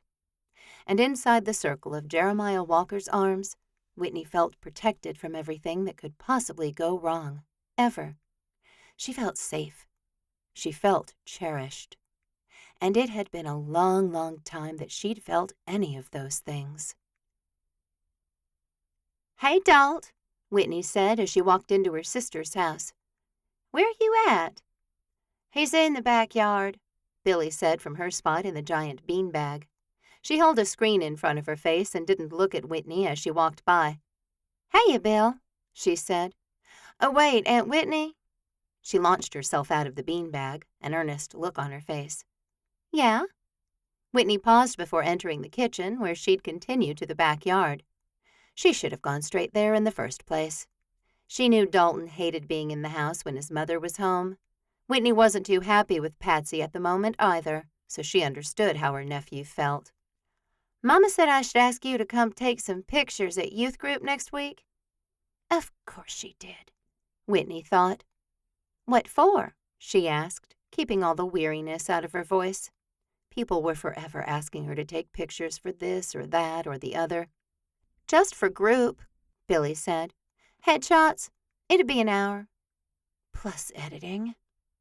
"What time?" 7. "Indoors?" "Yeah." Whitney could use some of the techniques she'd been learning about in her classes. "Tuesday?" "Yes," Billy said. "Could you?" Whitney wanted to say yes surprisingly, but she had a zillion seniors right now. She pulled out her phone and looked at her calendar. Tuesday. She had a shoot with a boy named Zach Olson. "I could, but I wouldn't be there until 7:30. She looked up at her niece. "How many kids are in your youth group?" 7. Whitney could shoot 7 12-year-old girls in 20 minutes. "Ask your group leader if 7:30 is okay." "I'll call her." "Okay." Whitney started through the kitchen. "Let me know, okay?" "Okay," Billy chirped after her, and Whitney slid open the door and stepped into the backyard. "Ready, Dalton?" she called to her nephew. Dalton laid on his back on the trampoline, perfectly still. Even the Texas air was deathly quiet. Whitney paused for a moment, looking for the earphones or some other indicator that he hadn't heard her. There was none. She started across the lawn, recognizing the soft snores coming from him. She smiled fondly at him, wondering how her sister could see anything bad in him. Part of her wanted to leave him to his happy evening nap. The other part of her knew he'd be upset if they didn't get to go driving. He only had an hour left to complete his driving requirements, and then Whitney would take him to get his driver's license. "Dalton," she said again, this time reaching out to jostle the trampoline. Her nephew yelped as his eyes opened, his hands coming up as if to ward off any unwanted attackers. "It's just me," Whitney said. "Do you want to go driving, or should I let you go back to sleep?" He looked at her, recognition in those dark eyes, so much like Whitney's own. "Driving," he said with a groan. "And you could take me to get my license after school tomorrow, right?" "Yeah, that was the deal," Whitney said. "I'll be in the car, okay? Don't take forever because I'm starving, and you promised me barbecue from that stand on the east side of town." "I can't afford that place." Dalton moved to the edge of the trampoline and jumped down. "Promised," Whitney said as she walked away. Dalton came with her, smiling. "Fine, but you're buying." "I always buy," she said. "I'll be out in 2 seconds." he said, veering toward the house while she opted for the sidewalk that led beside the garage. She waited in the car for only about 30 seconds before her nephew came out. He got behind the wheel and started his pre-driving check. Mirrors, seat position, radio, cell phone on silent and in the console. "Ready?" he asked, turning the key in the ignition. "Ready," she said. "And I think you were going to tell me about Lucy May." "I was not," Dalton said, putting the car in reverse. Whitney grinned as his neck and ears turned red. Well, the ears she could see, anyway. "Yes," she said, teasing him now. "You said Lucy was talking to you at lunch, and you said—" She cut off because that was where Dalton had halted the story, too. "Then your mom called, and you never finished." "Nothing to finish." "Dalton," Whitney whined. "I've been dying to hear what you said to her." He shook his head, though Whitney knew her insane desire to know everything he did at school, everyone he talked to, especially girls. Everything he liked pleased him. "Did you ask her out?" "Maybe." "Maybe?" Whitney started laughing. "Well, I'll have you know that you're not the only one with a date this weekend." Dalton looked at her and then back to the road. Her again. "Are you kidding? You cannot go out with that loser again." "I'm not." "I'll cancel my date and we can hang out," he said. "I'm not letting you go out with Blake again. Nope, not happening." He shook his head, his fingers clenching tightly around the steering wheel. "Aunt Whitney, he's all wrong for you." "I know," she said. "Then why are you going out with him again? Didn't he just run off to, I don't even know where he went this time." "Signal," she said. "Turn right here so we can go out to the barbecue place." "That won't take us an hour," he said. "I need another hour." He put on his blinker, but it was to turn left. "Fine," she said. "I suppose you want to go downtown." "Yeah," he said. "I need the practice in traffic." Whitney's stomach threatened to claw itself out, but she didn't say anything. "Call Lucy May," he said, and Whitney jerked her attention to him. "Why you calling her?" "I ain't letting you go out with that no-good lowlife again." "Calling Lucy May." "Don't call Lucy May," Whitney said, stabbing at the screen between them where her voice-activated car had started to dial. The call ended, thankfully. "I'm not going out with Blake." "Oh." He looked at her. "Then who are you going out with?" Whitney rolled Jeremiah's name around inside her head, savoring all 4 syllables for just a few more moments. Then she said, "Jeremiah Walker." Dalton jerked the wheel, nearly sending them over the curb. "Dalton!" she scolded. "Are you serious? Jeremiah Walker?" "Yeah." She looked at him. "Why? Is that so shocking that he'd want to go out with me?" "Course not," Dalton said quickly. "I mean a Walker." He sounded awed. "What's so special about the Walkers?" she asked, though she had a few reasons of her own. "Number 1, they're super rich." He looked at her as if she didn't know this.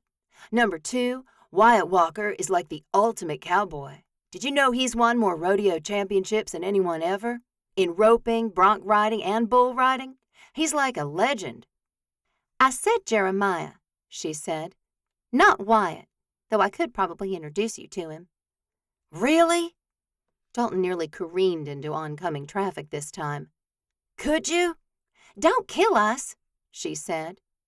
"I may have bought Granddad's truck, but I need this car." Dalton waited until he'd come to a stop at a red light. "Really, Aunt Whitney? Could you introduce us?" "Let's see how my date goes first," she said. "Now, you start talking about Lucy May, or no one's meeting Wyatt Walker. Ever." Chapter 7. "Hey, there he is," Jeremiah said, laughing as Schuyler came into the kitchen with a blue duffel bag in one hand and the other touting along a rolling suitcase. "How was the drive?" "I got a ticket," he said, grinning as if getting a traffic citation was the best thing that ever happened to him. "I just can't seem to slow down coming out of Laverne." He dropped everything and stepped over to Jeremiah. They embraced, and Jeremiah closed his eyes for a moment. Things were going to be so much better with Schuyler home. Maybe Jeremiah would have someone to eat lunch with, though he knew all he had to do was text Orion, and all 4 cowboys would come to the homestead for food. Food Jeremiah could order or cook. "Something smells good," Schuyler said, looking around the kitchen and dining room. "Braised short ribs," Jeremiah said. "Mac and cheese." His brother chuckled. "It's so good to be home."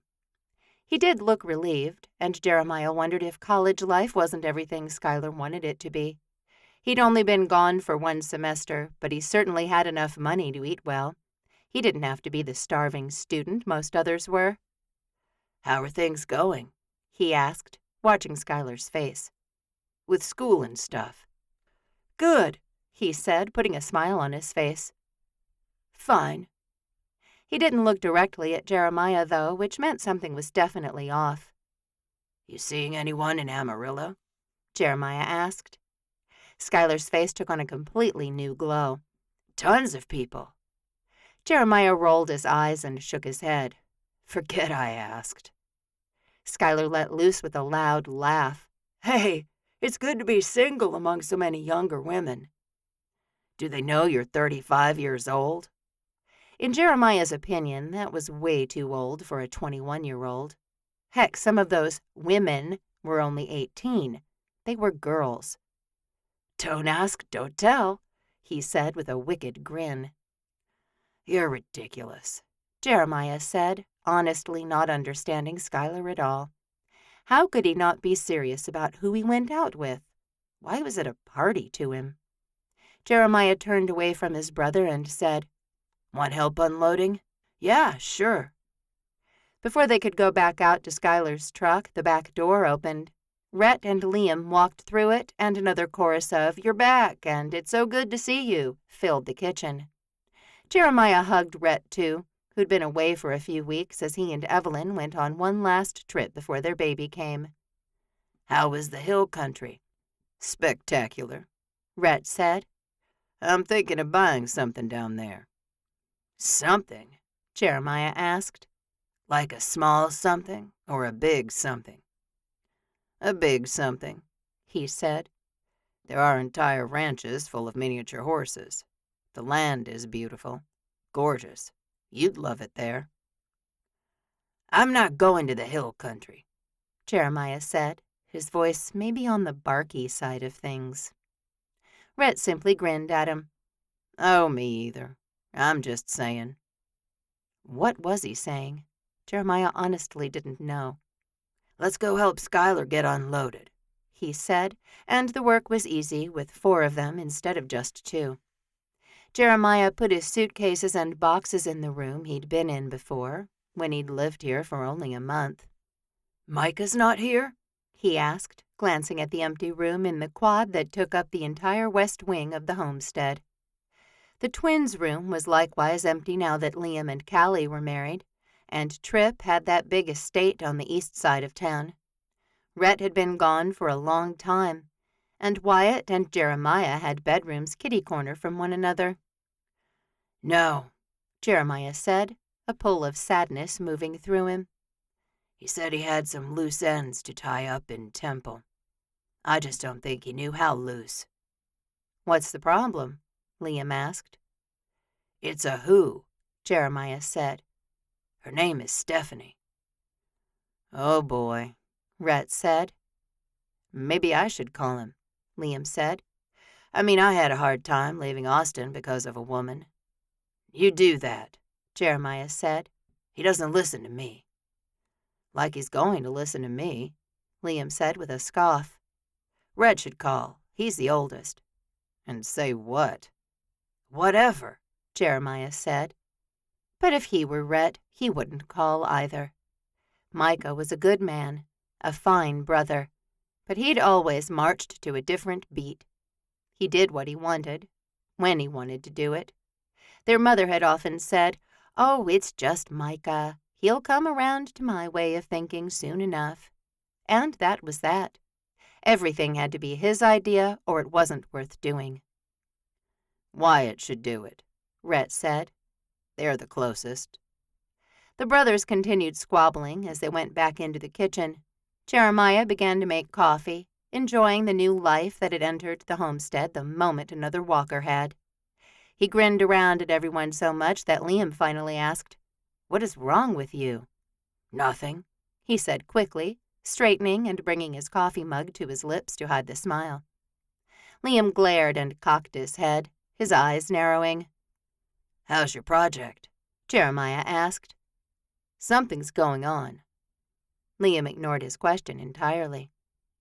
"Does he seem happier to you?" "Definitely," Rhett said. "And I saw a strange truck here a couple of days ago," Liam said. Jeremiah's pulse pounded and he turned away. He could deny that he had anything going on. Again. But he wouldn't. In a household of 7 brothers, he'd learned a few survival tricks, and one of the biggest ones was silence. Nothing to interpret if nothing was said. "What kind of breed were the mini horses?" he asked Rhett. "You're right," he said to Liam, also ignoring Jeremiah's question. "I've got to get back to the boys," he said, heading for the exit, though Orion and the other cowboys were not expecting him on the ranch that day. No, today was about family and visiting and getting Skylar settled in. Jeremiah should have known his brother would live out of his suitcases for at least 3 weeks before he decided to hang up a single item of clothing. Rhett stepped in front of him, probably the one person Jeremiah respected the most. Well, he respected a lot of people. The cowboys he met with at his ranch owners' meetings, the men who worked for him, the Foster sisters. Whitney. Her name entered his mind, and it was almost like Rhett could see the 7 letters of it flashing on his forehead. "Oh, this has to do with a woman," Rhett said slowly, his eyes widening. "No," Jeremiah said. Liam joined Rhett, creating a virtual wall of Walker muscle between Jeremiah and the exit.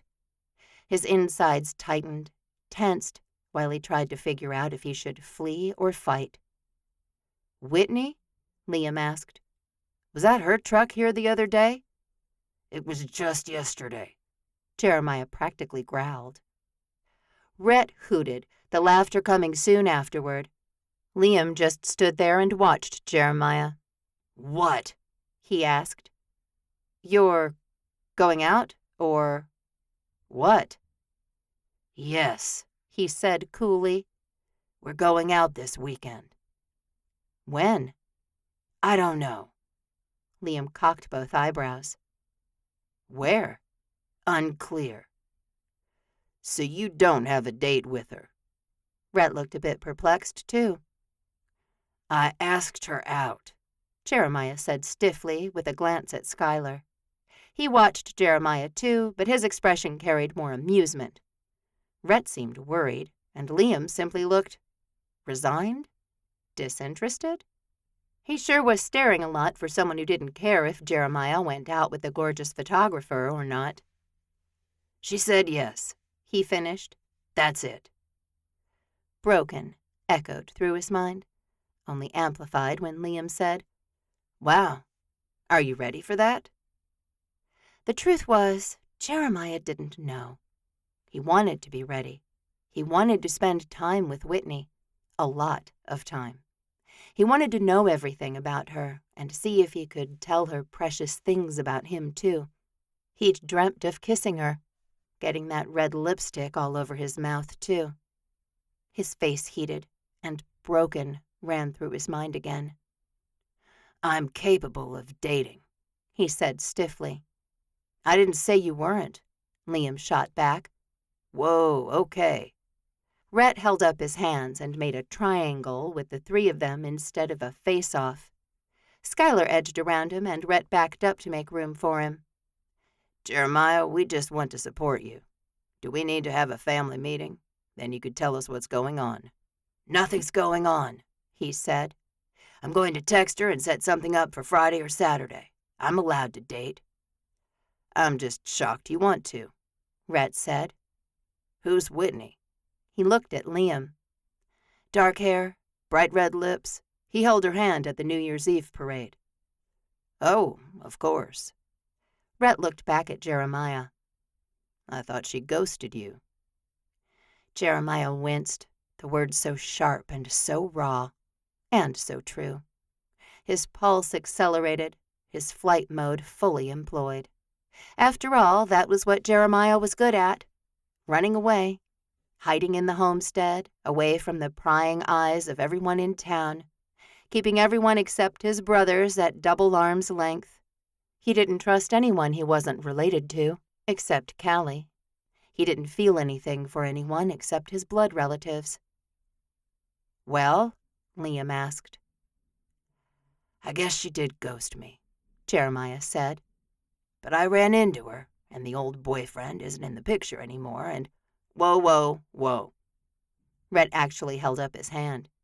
"She ghosted you for an old boyfriend?" Jeremiah wasn't going to answer that. He already had. Rhett settled onto his back leg, his expression edged now. With what, Jeremiah couldn't quite be sure. "Wow, Jeremiah, I could see you really like her." "You know I do," he whispered. "You both know. I've talked to you about her." "Family meeting," Rhett declared. "Tonight." "I'll call Tripp," Liam said. "I'll tell Wyatt," Skylar said, and Jeremiah felt betrayed by the man who'd hardly said anything. "We could do it right after dinner," Rhett said, like he just got to decide everything and everyone would fall into line because he said so. Funnily enough, Jeremiah didn't argue. Maybe he did need the help of his family. Maybe, if he told them how he was feeling, he wouldn't mess things up with Whitney for a second time. Jeremiah stayed at the kitchen sink even after Rhett said, "family meeting." He really didn't want to have this conversation, and he didn't understand why they couldn't just have a nice dinner to welcome everyone back to 3 Rivers and 7 Suns. "Jeremiah," Rhett said, absolutely no emotion in his voice at all. He finally turned away from the already clean kitchen and glared at his brother as he entered the living room. Thankfully, none of the wives had come for the family meeting, and Jeremiah was glad Rhett had some sense. "All right," Tripp said. "What's going on?" He looked from Rhett to Jeremiah as if he knew the two men were in a battle of wills. Jeremiah's fists clenched, and he deferred to Rhett. After all, he'd called the meeting. Rhett stared steadily back at Jeremiah as if he should start. Several long moments passed in pure awkwardness, and Rhett finally sighed and looked away. He had always been so calm and steady, and Jeremiah did envy him that. Of course, he hadn't been standing at the altar while his almost wife was fleeing the scene as fast as her feet could take her, still in her wedding dress, as if the thought of becoming his wife was the worst thing in the world. Jeremiah swallowed, his throat narrow, even though he'd been working through these feelings for 4 years. "Jeremiah has a date this weekend," Rhett said. All eyes swung to him, though this really couldn't be a surprise to many of them. Maybe Tripp, who'd been scarce around the ranch since Christmas. "And he's nervous about it," Rhett said. "And he might need some extra support." Jeremiah relaxed slightly. This type of discussion was exactly why he liked having his family close by. "Who with?" Tripp asked, not a trace of teasing on his face. Whitney Wild. Jeremiah cleared his throat. My wedding photographer? Tripp's eyebrows shot sky high. Holy stars in heaven. He looked at Liam, who already knew this information. I miss a ton by not being here. I told you that. There wasn't a ranch out here, Tripp said. You have a great house, Liam said. Beautiful land. I miss being here too, Rhett said. Jeremiah listened to his brothers lament how they'd like to spend more time at Seven Sons, where they'd all come originally to heal and hide. Jeremiah thought he'd do that forever, but none of the others. How's the therapy going? Liam asked, and that brought the focus back to Jeremiah. Good, he said. Really good. Good enough to ask out a woman, Tripp said. I'm still a bit stunned by that. Maybe he sees all of us happily married and wants that too. Rhett watched Jeremiah, who refused to look at him. He'd always wanted to get married. Always. Out of all of the brothers, he'd been the first one to propose. It had taken a year to plan the wedding, and while everyone else dated, none of them bought diamonds. So yes, seeing 3 of his brothers happily married might have spurred him toward a different path than he'd been on a year ago. Being so close to Liam and Callie may have turned him toward therapy so he could overcome some issues so he could get back to the altar. Is that what you want? Liam asked. To get married? I don't know, Jeremiah said. You said you'd never do that again, Tripp said. I know what I said. He also didn't want to be alone forever. And one thing he'd learned in January after Skylar had moved out for school, after Liam had married Callie and moved next door, after Wyatt started spending time with a mystery woman, was that Jeremiah didn't do well alone. Being married is great, Liam said. So great, Tripp agreed. Jeremiah finally looked at Rhett, and it was clear he sure did like being married too. The bottomless pit that Jeremiah had sealed 4 years ago opened, and the pain went on and on. And on. He felt like he might drown in it, and taking a breath hurt his chest and spiraled through his lower back. He really wanted to be married and had for a long, long time. Jeremiah was made to be married, as he experienced most things with a great deal of passion, from being frustrated with pests in the cornfields to loving a woman and wanting to dedicate his life to taking care of her. Maybe you should just marry Whitney, he thought. Guys, Rhett said. He's not ready for that. Why not? He's improving. He needs more time. I'm not broken, Jeremiah said amidst all the other talking, but no one heard him. At least they acted like they didn't. Once he's healed, he'll be fine. Maybe dating will heal him. Maybe it'll just break him further. Jeremiah couldn't take any more of the bickering, of the speculating about how he felt, and he really, really hated that they all thought he was still damaged, even if he was. He got up and walked out of the living room, Wyatt and Tripp still arguing about how whole Jeremiah was. Broken, echoed through his mind, almost drowning out Rhett calling after him. He simply increased his speed and made it to his bedroom despite Rhett following him. Jeremiah, he said again as Jeremiah went into his bedroom. He closed the door and leaned against it, his chest heaving. Rhett wasn't giving up, and he knocked on the door. Jeremiah stepped away from it, and when Rhett opened the door, he could still hear the other brothers squabbling. I'm sorry, he said. I didn't think it would delve into that. Jeremiah took off his cowboy hat and hung it on the hook on the wall beside the bed. He didn't know what to say. He took a moment to breathe, and then he turned back to Rhett. I've always wanted to get married. I know that. I'm so lonely. Pure compassion crossed Rhett's face, and he hurried across the expansive master bedroom and drew Jeremiah into a tight brotherly hug. Jeremiah clung to him too, glad he had this special bond with his older brother. They'd done everything together growing up, and Jeremiah had always looked to Rhett as an example. He loved his brother with his whole soul, though he could have done without the family meeting to discuss his broken heart. "Go with your heart," Rhett said, his voice quiet and somewhat choked. "You'll make the right decision. My history disagrees," he said, stepping back from his brother. "In fact, I trust my heart the very least when it comes to making decisions." The problem was his head didn't do a great job either. Everything felt so tangled. Rhett's phone rang and he looked down. "It's Evelyn. Answer it." He did, turning and moving toward the door. "Hey, baby," he said. "Everything okay?" He left the room and Jeremiah went to close the door again. He couldn't let go of the idea of just going whole hog and getting hitched. After all, 3 of his brothers had made a fake marriage into something wonderful and lasting. Maybe he could too. Chapter 8. Whitney celebrated her nephew getting his driver's license, shot her seniors, and obsessed over what to do with her hair on Friday night, when Jeremiah would arrive to whisk her off to a romantic dinner. He hadn't said where they were going earlier in the week, and Whitney had experimented with her hair down, curled just so. She felt like she was going to church.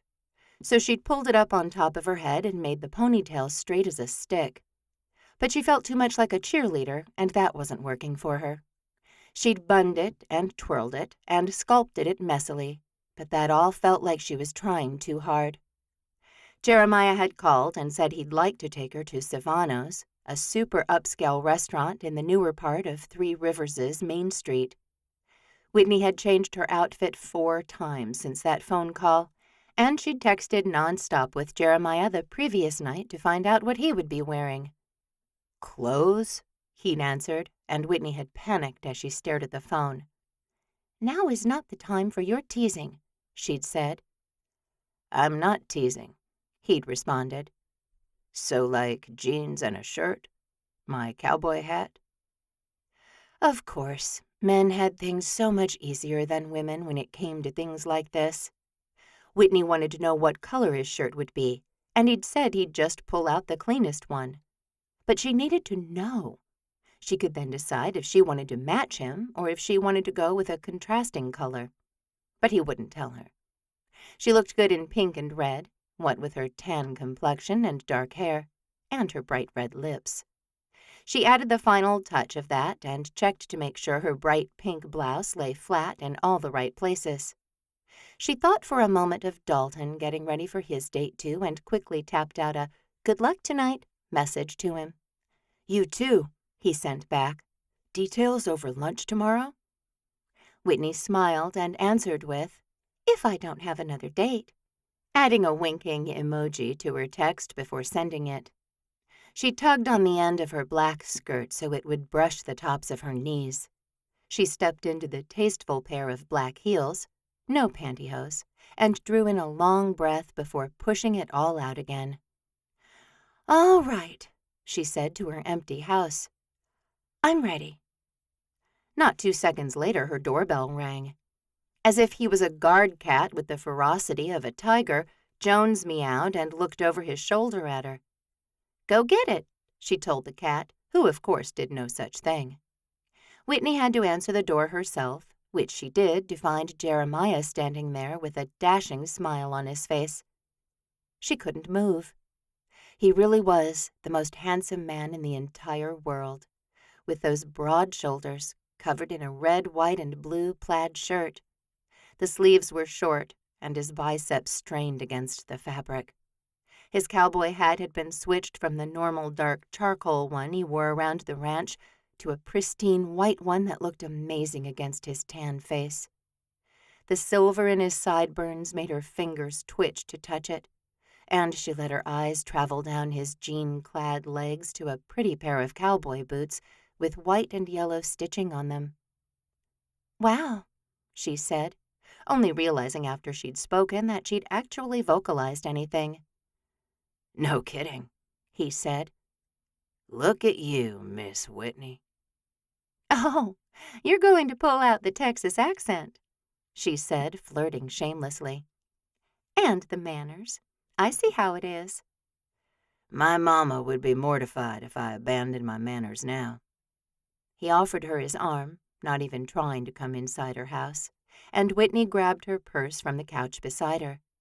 She tucked her phone into the pocket and linked her arm through his. "How was your week?" he asked. Oh, you know all about it already, she said. I've told you everything over the last couple of days. It felt like it had been a lot longer since she'd seen him, but it really had only been 3 days. "Well, Schuyler came home on Wednesday, and he already has a date tonight," Jeremiah said as they went down the front steps. "So that made me realize how slow I've been." Whitney glanced at him as surprise ran through her. She hadn't been expecting him to talk about his prior relationships tonight, on their first date. Oh? She asked, deciding that would be safe. "Yeah," he said. "You're the first woman I've been out with in town." Oh, I'm aware, she said. The women of this town like to talk about you walkers, you know, especially now that a few of you are married. Jeremiah just led her around the front of his truck and opened the door for her. He didn't close the door right away, and his gaze burned into hers. What? She asked. "Nothing." He backed up, closed the door, and started around the front of the truck. It looked like he was muttering to himself, and Whitney's nerves started jumping around in her veins. Jeremiah got behind the wheel and glanced over at her. "Do you ride, Whitney?" Didn't we talk about this once? "I'm not sure," he said, flipping the truck into gear and backing up. "Did we?" I can't remember either, she said. I mean, I ride a little bit. Not a ton, and not for a few years. She watched his profile, admiring his long, sloped nose and strong jaw. I'd like to go with you if you're offering. "Just around my ranch," he said. "It doesn't have to be a big thing. Then we can stop whenever we want." And you can make me dinner afterward. The perfect date came together in her mind, down to the brownie baked in the cast-iron skillet he'd scoop vanilla bean ice cream onto and they'd share. Maybe he'd kiss her after that, too. He shook his head, chuckling. "You're really hung up on that, aren't you?" I feel like I missed out last time, she said, for a really dumb reason. She turned away from him, wanting to talk about something else. What was the name of your horse again? Pretzel? "Stone Stepper," he said. "Pretzel is Liam's." You guys don't share? "No," Jeremiah said. "I mean, I can ride any horse, but when I go riding, I ride Stony." Oh, so you're the horse whisperer. "I talk to the horses, sure," he said, and Whitney turned back to him, expecting him to laugh. He didn't. "They're great listeners," he continued. "but they didn't have any strategies for how to deal with certain things." He shrugged with one sexy shoulder. "So that's why I started going to Dr. Wagstaff." Because the horses couldn't teach you how to meditate? "Right," he said. Whitney watched him make turns and head down Main Street. She loved the old buildings, the way everything was kept clean, and how the city put up flags and banners to celebrate city events and wreaths for Christmas. Are you going to tell me why you didn't date? She asked. And why you're seeing Dr. Wagstaff? "Those are really personal questions," Jeremiah said. I know, Whitney said. I told you about my no-good boyfriend that I kept going back to. That was personal, too. That's how we get to know each other, Jeremiah. "Well, they are the same reason." He turned into the parking lot at Savano's. A long hiss came out of his mouth. "Almost 4 years ago, my fiancé left me standing at the altar." He released the steering wheel and looked at her. Whitney saw a dozen emotions running through those eyes she liked so much. "Just standing there, by myself, in front of everyone I knew, everyone I loved. Pain filled every word. I felt like an idiot. So foolish. Why couldn't I see that she didn't love me, didn't want to marry me?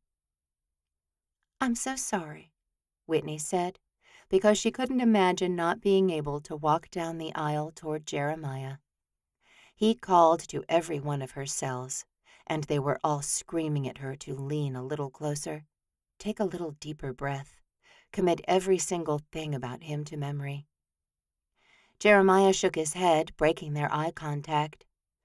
So Rhett bought the ranch. He'd just gone through a bad breakup, too. And we moved here. Started fresh. Didn't date. "Rhett obviously dated," Whitney said. "And Liam and Tripp." Well, there was a pact, Jeremiah said. Whitney smiled, because she could just see Jeremiah's face when he found out the pact only meant something to him. And while she didn't want to be on the receiving end of his anger, he sure was attractive when he was passionate about something. Anyway, I'm doing a little better now, he said. Not as good as... He cut off, his eyes widening as he met Whitney's. "Not as good as what?" she asked. Let's talk inside, he said evasively. Whitney wanted to demand that he tell her now, but she watched him slide out of the truck and round the front again. This time he didn't mutter to himself. He opened her door and offered her his hand. "You're very mysterious, Mr. Walker," she said, to which he finally laughed. Whitney liked the deep, rich sound of that, and she felt like a princess as she walked into the restaurant with him, and they were promptly whisked back to a private booth in the corner. Have you ever eaten here? He asked. "Once," she said, "for my parents' 50th wedding anniversary." They must have gotten married real young, he said. "Mama was only 20, she said. She claims the Texas air keeps her young, but it's really the Botox." Whitney whispered the last few words and smiled at Jeremiah. My parents got married young, too, he said. All of us boys are a real disappointment to her. Well, I mean, Rhett and the twins are married now, so not all of us. But you should have heard her talk a year or so ago. It was like we'd failed completely by not marrying and having loads of babies. He lifted his water glass to his lips, his face slowly turning a shade of red. "Wow," Whitney said. "You're really not great at this dating thing." She giggled. "Though we've been out once before, and you didn't bring up marriage and babies and past relationships and all of that." Too much? He asked. "No," Whitney said quickly. No. The waiter arrived and they put in their drink orders. Jeremiah looked back at Whitney, another dose of anxiety in his expression. Okay, I have something really crazy to talk to you about. "I like crazy. Remember the oddball thing?" Jeremiah shook his head. That was a compliment. "I know." Whitney reached across the table and covered his hands with hers. Fireworks exploded up her arms, and she pulled in a breath at how electric everything with him felt. He seemed likewise as stunned by her touch, and she started to pull away. His fingers tightened and held on to hers. It's more of a favor. "A favor?" An insane favor. He let go of her hands and sat back as the waiter arrived with their drinks. Do you know what you'd like? He asked, looking from Jeremiah to Whitney. She knew Julius Barnaby and had for years. He owned part of Savano's, but not many people knew that. She'd gone to a few local business owners' meetings for a year or two with her father, and she'd seen him and Carl Brinkerton, who owned the other part of Savano's, at the meetings. We need a minute still, Jeremiah said. I should probably look at the menu. He picked up his and glanced at it. Whitney needed time with the menu, too, and it was more like a book, and she'd only been here once. I'll circle back. Julius knocked on the table a couple of times and walked away. She and Jeremiah studied the menu, and when Julius returned, she was ready with her order. "Prime rib," she said, handing the menu back. She went through ordering her sides, and Julius turned to Jeremiah. Same, he said, giving back the menu. Whitney grew warm from head to toe, and she ducked her head, glad she'd just showered and let her hair fall down her back. She'd clipped back the front of her hair, but plenty still spilled over her shoulders. Okay, so we'll have a few minutes, he said. I feel like I should tell you before you eat too much. Whitney squirmed, glancing out into the rest of the restaurant, but with the limited view her gaze gravitated back to Jeremiah. Okay, this is stupid. He lowered his head, the brim of his cowboy hat obscuring his face. Just say it, Whitney said. I mean, what's the worst that can happen? She thought about her pseudonym and how she'd feel if Jeremiah knew she was Lake Winters. It would be very, very hard to tell him that, and her imagination started running through a dozen different scenarios for what kind of favor Jeremiah Walker would require of her. The man was a billionaire. He could buy anything he wanted, anytime he wanted it, including 2 incredibly expensive prime rib dinners at the most expensive restaurant in 6 counties. You're freaking me out, she said. Jeremiah lifted his eyes to hers. I want you to marry me, he said. Whitney opened her mouth to respond, but the words had rendered her speechless. Her brain struggled to catch up, but all she could think was that oxygen was the wrong thing to breathe, and now she was slowly suffocating, the gorgeous Jeremiah Walker in front of her, waiting for her to say something. Chapter 9. Jeremiah's pulse raced like it was trying to win the Kentucky Derby. Whitney looked like he'd hit her with that same cast-iron skillet he'd dropped the first time he'd met her. Her beauty stunned him as much now as it had then. I'm sorry, he said. Let me frame this a little better for you. His words ran now, rushing out of him in long sentences. They think I'm broken, my brothers, I mean. And I'm not broken, at least not as much as I used to be. And they called a family meeting because I had a date with you. A date.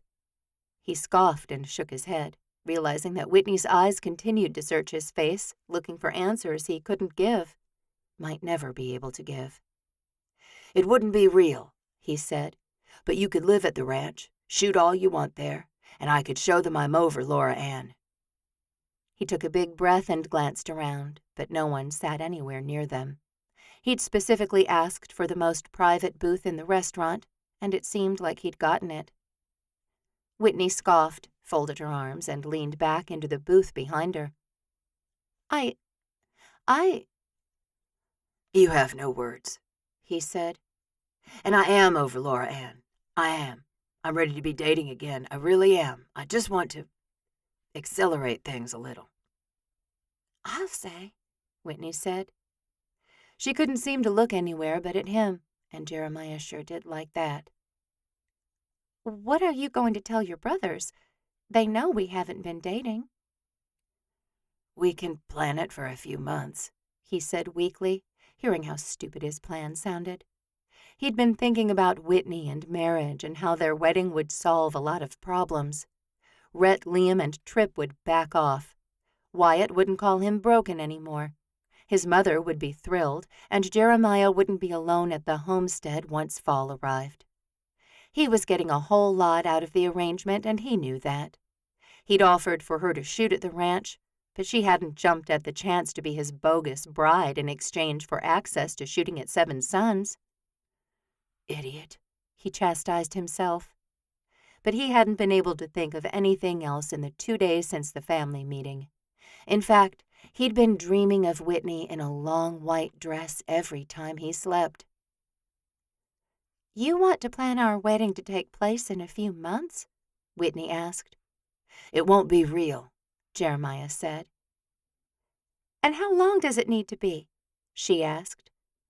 Why don't we just date and see if we want to get married? Dating can show your brothers the same thing. She sounded slightly hysterical, and Jeremiah's foolishness doubled. Forget it, he said. He held up both hands as if waving off the cavalry. "Forget it. Honest." Thankfully, the waiter returned with 2 huge plates of the most delicious prime rib Jeremiah had ever seen, breaking the terrible, awkward moment. Whitney didn't say anything, but she picked up her silverware. Jeremiah did the same, wishing he could tell Whitney how much he liked her, how beautiful she was, and that, yes, he definitely liked to keep dating her. He said nothing, and Whitney finally asked, "Do you have a middle name?" "Joseph," he said, the name sticking in his throat. After all, middle names should come before proposals, and he couldn't help feeling like the world's biggest tool. Even the prime rib tasted like dust, and Jeremiah wished he could go back in time and fix this date.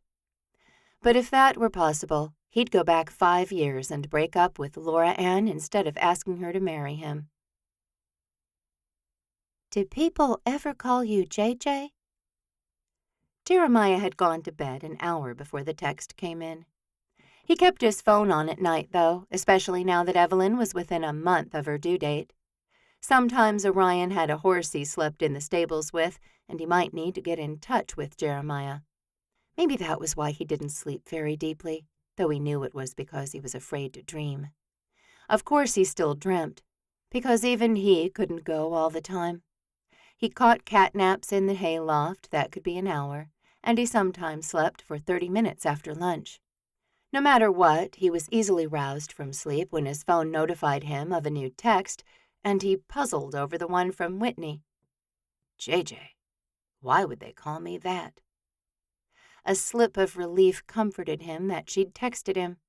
By the time they'd finished dinner, talking about mundane things, and he'd dropped her off back at her house, Jeremiah had convinced himself he'd never hear from her again. And next time he called, she wasn't going to answer. But here, she'd texted him. "Because of the Jeremiah Joseph. What a mouthful." He smiled at the emoji that came in, because it was smiling. "My mother was very religious." "Oh, yeah? I don't think your brothers have overly religious names." "Micah is," Jeremiah sent back. "Rhett's a family name. Tripp and Liam, well, I don't know about them.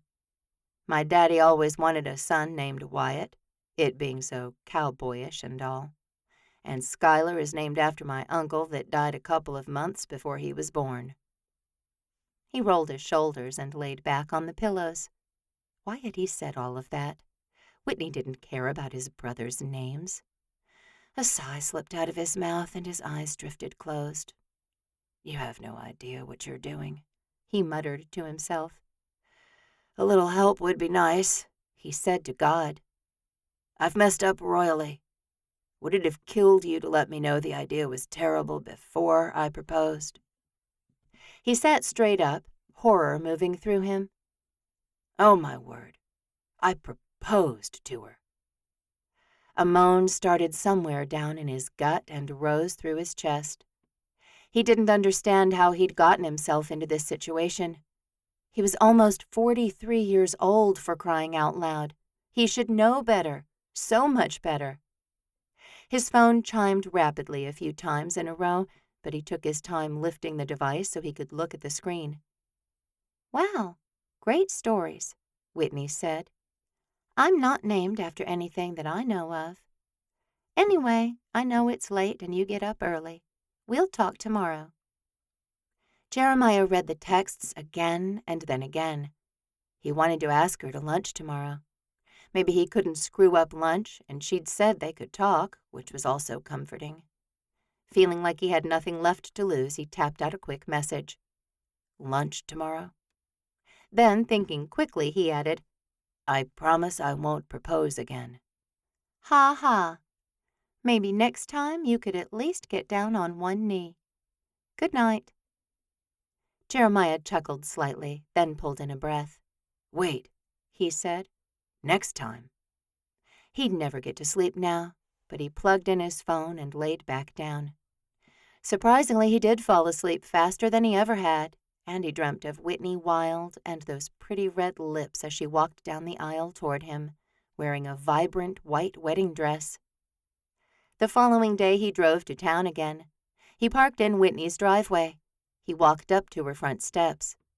He was not going to say a single thing about his brothers or how broken he was or why he'd vowed to never date and fall in love again. Besides, he wasn't in love with Whitney.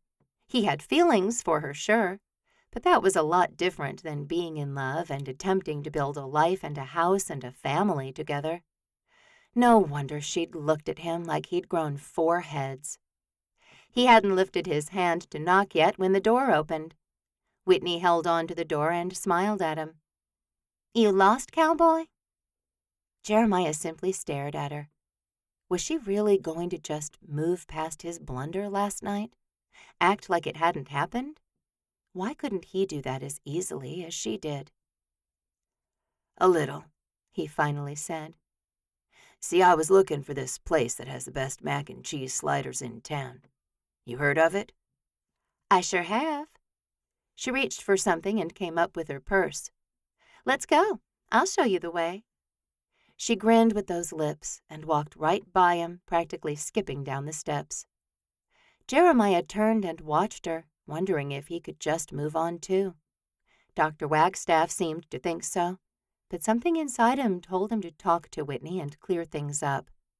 He climbed into the truck with her and started it so the air conditioning would start to blow. "Look, are we going to talk about what happened last night?" He twisted toward her and looked at her. Whitney gazed steadily back, and Jeremiah had no idea what she was thinking. He knew he liked her. He knew she was beautiful. He knew she made him feel something he'd not felt in so long. Too long. Years. "You said to forget about it," she said. "And I gave up a lunch with my nephew where he was going to tell me all about this date he had last night to go to lunch with you. So let's go." Still, Jeremiah didn't put the truck in gear and move. "I don't want to keep you from Dalton." "Oh, I'm going to buy him ice cream on Monday." Whitney waved her hand like the change in plans was no big deal. "Whitney," he said, and the merriment slipped from her face. She swallowed and looked away from him. "What do you want me to say?" "I don't know," he said. "I'll just let it go." "Oh, I know you, Jeremiah Walker. You can't let this go. You'll be thinking about it for weeks." "I feel so stupid," he said. "I'm really sorry." "Nothing to be sorry about," she said. "And honestly, I've been thinking about what you said last night, and I don't know." She shrugged and rubbed her hands up and down her arms. "Maybe it's not a crazy idea. Maybe I just needed a night to sleep on it." Jeremiah couldn't believe what he was hearing. "Are you serious?" "I mean, you'd get to show your brothers you're not broken, and I'd get to shoot at the ranch." Jeremiah could only stare. "That's hardly a fair trade," Jeremiah said. "And you'd have to move to the ranch, and what will you tell your parents?" He shook his head. "No, it was some idiotic plan that I conjured up in my sleep-deprived mind. It's fine." "I'm just saying, maybe we should think about it," Whitney said. "Like you said, we could get married at the end of the summer. My parents wouldn't need to know anything about anything." She looked at him, an intense look on her face. "You aren't going to tell your brothers, are you?" "That I concocted a completely insane plan to ask you be my fake wife to prove to them that I'm whole?" He gave her a dry laugh. "Of course I'm not going to tell them." Whitney smiled at him, maybe a little more timidly than she had in the past. "Well then, maybe we should talk more about it." "Maybe," he said. "but I'm not up to it today. Can we just eat burgers and take a walk and talk about your cats?" Whitney laughed, and Jeremiah put the truck in reverse. "Yes," she said. "That all sounds really nice." "Great." Jeremiah was the king of putting hard things off until he could deal with them, or until he was forced to deal with them. But right now, he really did just want lunch and easy conversation. Plus, it was absolutely crazy that Whitney hadn't run for the border, that she'd texted him, and that she was even considering becoming his bogus bride. Chapter 10. Wyatt Walker's gut wouldn't settle down, no matter how many horses he rode for Ethan Green.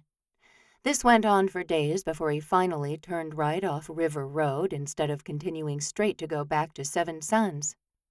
The sun wouldn't set for hours now that summer was dawning in northern Texas, and Wyatt hadn't seen Marcy Payne for several weeks. He liked her. She knew he liked her. He'd had several good indications that she liked him too, but her father was going through a lot of health problems, and Marcy's schedule and stress had exploded. She was running Payne's Pest-Free by herself these days, running her father to his multiple doctor's appointments, sometimes an hour away in Amarillo. She cooked for him. She sat with him after his chemotherapy treatments. She tended to his lawn. Wyatt texted her about once a week, as he'd set an alarm on his phone. Not that he needed that. He thought about the blonde constantly. He wanted to take her to dinner. He wanted to help her with whatever she needed, from her own yard work to picking up groceries for her and her father, to sitting with her while she sat with her daddy.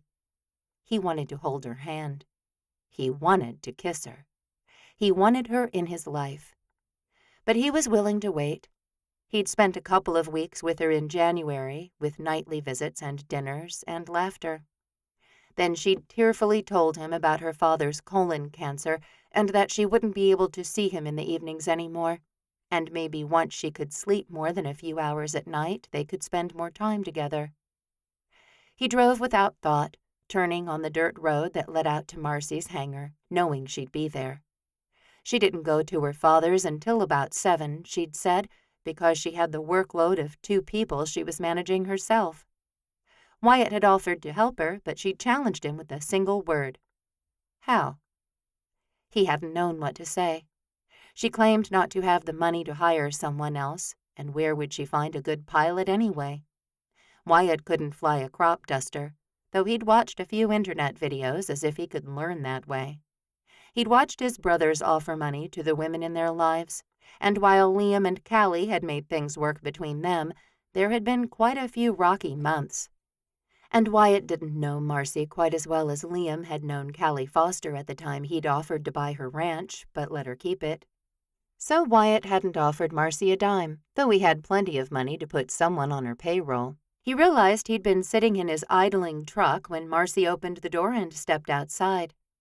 She crossed her arms and leaned against the doorframe, sexy and sweet in that military green jumpsuit she wore to fly, repair planes, and manage the crop dusting business that rested solely on her shoulders. Wyatt had seen her peel that jumpsuit off, his heart hammering in the back of his throat, to reveal a sexy yet sweet pair of cutoffs and tank top. She stepped out of her work boots and left them just inside the hangar, wearing flip-flops home, and he liked watching her shed her mechanic skin and become a whole new woman with just a few changes. She lifted her hand and waved, and Wyatt got himself out of the truck. "Evening," Marcy said. "What brings you out this way?" "I heard there was a party out here," he said, looking around and feeling flirtatious. He walked right up to Marcy and engulfed her in a hug. "And I miss you." She giggled and settled right into his embrace, and Wyatt couldn't help thinking how perfectly she fit in his arms. "There's no party out here, cowboy." "Must have gotten bad directions." He stepped back and grinned at her. "Are you nearly done? What's on the docket for tonight?" Weariness filled Marcy's eyes, though she wore a smile. "Picking up dinner for Daddy. It's romantic comedy night." Wyatt wanted to invite himself along because he knew Marcy wouldn't do it. He bit back the words. She'd received him well, and he didn't want to push her into a place she didn't want to be. She turned back to the hangar. "It's too dang hot already." She went inside, holding the door for him to follow her. Wyatt ducked his head and did, wondering why he hadn't gone home to shower the smell of horses off his shoulders before he'd stopped by to see her. But if he'd done that, Marcy would have likely been gone, off to movie night with her sick and dying father. Guilt moved through Wyatt, as he shouldn't be frustrated that Marcy didn't have time for him. She was dealing with so much, and he should have brought her dinner instead of just showing up and hoping for more than she could give. "How about I bring you guys dinner one night this week?" he asked, stepping onto that tender ground between them. Marcy turned back to him, her blue eyes searching his. "You know what? That would be great." A grin burst onto Wyatt's face. "Awesome. I could stop and bring you something tonight if you'd like." He glanced at the desk in her office, which was a complete mess, with folders and papers and old to-go coffee cups littering every available inch of the surface. Marcy let out a long exhale as she sat down. She ran her hands through her hair and gathered it into a ponytail, securing it with a band from her wrist. Just that simple action made Wyatt's throat dry up and his mind blank. A woman had not affected him like this in years. In fact, Wyatt had never met a woman like Marcy Payne, and he'd known a lot of women on the rodeo circuit. As if he needed to be reminded of his time in the saddle, his lower back gave him a twinge of pain, which radiated down both of his legs. He reached for the desk. Well, a lunge would probably be a more accurate description of what he did, dislodging a couple of folders and knocking a thankfully empty coffee cup to the floor. "Sorry," he said quickly, easing into a bend to pick up the cardboard cup. "Are you okay?" "Fine," he said, staying down and stretching his back for as long as he dared. Standing was hard on Wyatt, though he could walk and ride and most everything else without too many issues. "I have a couple of things to do before I'm done," she said. "Do you want to stay? Then you can grab dinner and bring it over." "Sure thing," Wyatt said, tossing the cup in the trash can and looking at the chair he'd waited in previously. It was covered with a pile of dirty rags. "I got it," Wyatt said. "Want me to throw these in the washing machine?" "Do you know how to run a washing machine?" Her eyes sparkled with that tease he'd seen in January. "Of course," he said. "I lived on my own for a lot of years, sweetheart." He kicked a grin in her direction, scooped the mechanic rags off the chair, and left the office. He'd spent enough time in the hangar to know where the laundry facilities were, and he dumped the rags in the machine. Another pile waited there, and he added those too. He walked the shop, picking up every dirty rag he saw before returning to the laundry room and starting the load. He reached into the cabinet above the machine and pulled out 2 garbage bags. Maybe Marcy would be embarrassed if he started cleaning up, but maybe she'd be grateful, too. And Wyatt could sit with her or do something, and while both were good options, he didn't want her to feel rushed or like he didn't want to help. He filled the first bag with trash from the shop itself, emptying the various trash cans around the hangar and picking up the remains of what she'd been eating. He made a mental note of the chocolate-covered pretzel bags, the empty bags of cheddar and sour cream potato chips, and the sleeves of saltine crackers. At least he knew what to get her now should he find himself wanting to give her something she liked. And he did. He wanted her to be thinking about him as much as he did her. He wondered if she did as he took the trash out to the big bin on the north side of the building. Marcy was absolutely right about the heat this week, as it seemed like the devil himself had breathed over the whole state of Texas and heated it unnaturally. Still, he stayed outside for a moment and took a deep breath of the dusty air. It was extremely quiet out here, with the highway a ways off and only scrub brush out here. Eventually, he returned to the hangar and Marcy's office, where he started picking up her empty coffee cups and emptying the trash beside the coffee pot on the small counter to the side of her desk. "You don't have to clean up," she said. "I want to." He gave her another smile, finished the chore, and took the garbage back outside.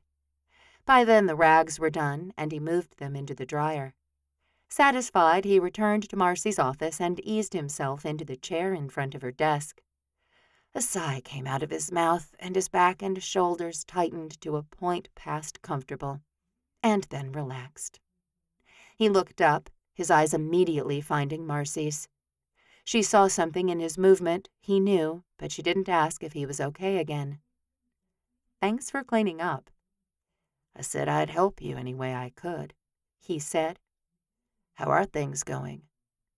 He saw the panic before she shuddered it behind her stoic mask.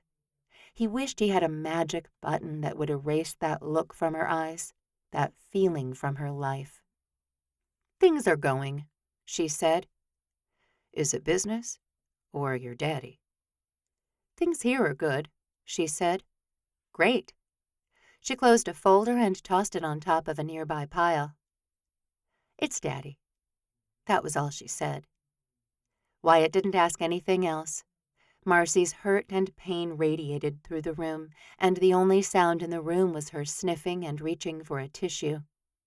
She kept her head down while she wiped her eyes and nose, and Wyatt had no idea what to do. He didn't want to crowd her behind the desk, and besides, he struggled to control his own emotions. "I'm real sorry, sweetheart," he finally said, his voice tight and maybe a touch too high. Her eyes lifted, and she smiled through the tears. He got up then, moving around the desk and crouching in front of her. He took both of her hands in his. "I don't think it's a secret how I feel about you," he said, almost a whisper.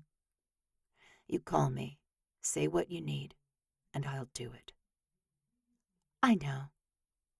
She leaned into him and cried into his shoulder. Wyatt wrapped his arms around her and held her until she quieted, thanking the good Lord above that he'd followed his gut and made that turn. Of course, now his back was screaming at him that this position was not acceptable. He employed every muscle in his core, but he started trembling after half a minute. Marcy pulled away, and Wyatt stood up quickly, stifling the groan threatening to come out of his mouth. Holding that back caused almost as much pain as the compromising position, and he took a stilted step back. Thankfully, he had his own truck, stocked heavily with painkillers, and he'd swallow 4 as soon as he settled behind the steering wheel. Marcy took her time wiping her eyes, and she stood up too. Their eyes met, and she gave him another small smile. "I can tell something's wrong with you, Wyatt." He sure did like the way she said his name in her Texas twang, and he smiled through his own pain. He didn't want his brothers to know about his injuries and constant pain. With his job at Bowman's Breeds, he could stop by the physical therapist and his doctor without anyone knowing. But maybe it was time to tell someone. "I suffered several injuries during my time in the rodeo," he said. "I have chronic back pain now, and I go to physical therapy twice a week for strength analysis." He watched her reaction, the sympathy rolling across her face. "I work with a trainer 5 days a week for core strengthening and all of that. It's manageable most of the time." "I can't even imagine," Marcy said. "I'm glad you don't have to," he said. "I haven't told anyone about it, not my brothers or anything, so I'd appreciate it if you kept it to yourself." "Of course," she said. "I'm glad you told me, because you're kind of, perfect." Wyatt chuckled, ducking his head. "I'm not anywhere close to perfect, sweetheart." "That might be true," she said. "You like the barbecue at Duck's instead of the stand out east?" "Duck's is right in town," he said, glad her face had brightened, and the fun, flirty woman he liked so much had returned. Of course, he liked Marcy no matter what, and he was actually thrilled she'd broken down in front of him. It meant she trusted him, and he'd shared something important with her, too. So maybe they could have a real relationship in the future. "Okay," he said. "What am I picking up? And you better text me your address, because I've never been to your place." Chapter 11. Marcy Payne couldn't help the irregular way her heart beat in her chest. She had no control over what her pulse did, right? But Wyatt Walker made everything inside her sing, from her hair follicles all the way down to her pinky toenails. Just the rumble of that big truck he drove had her breath hitching. She'd gone out to greet him when he hadn't come in right away, and only mild embarrassment remained after she'd practically soaked his shirt with her tears. But people got to cry over cancer, didn't they? The Lord knew Marcy had shed plenty of tears.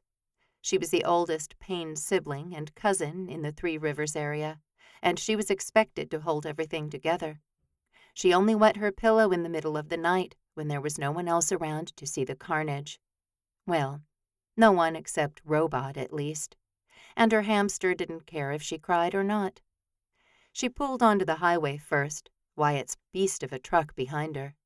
She'd get on ahead to Daddy's and make sure there wasn't a pile of dishes in the sink or any disgusting smells wafting from the bathroom.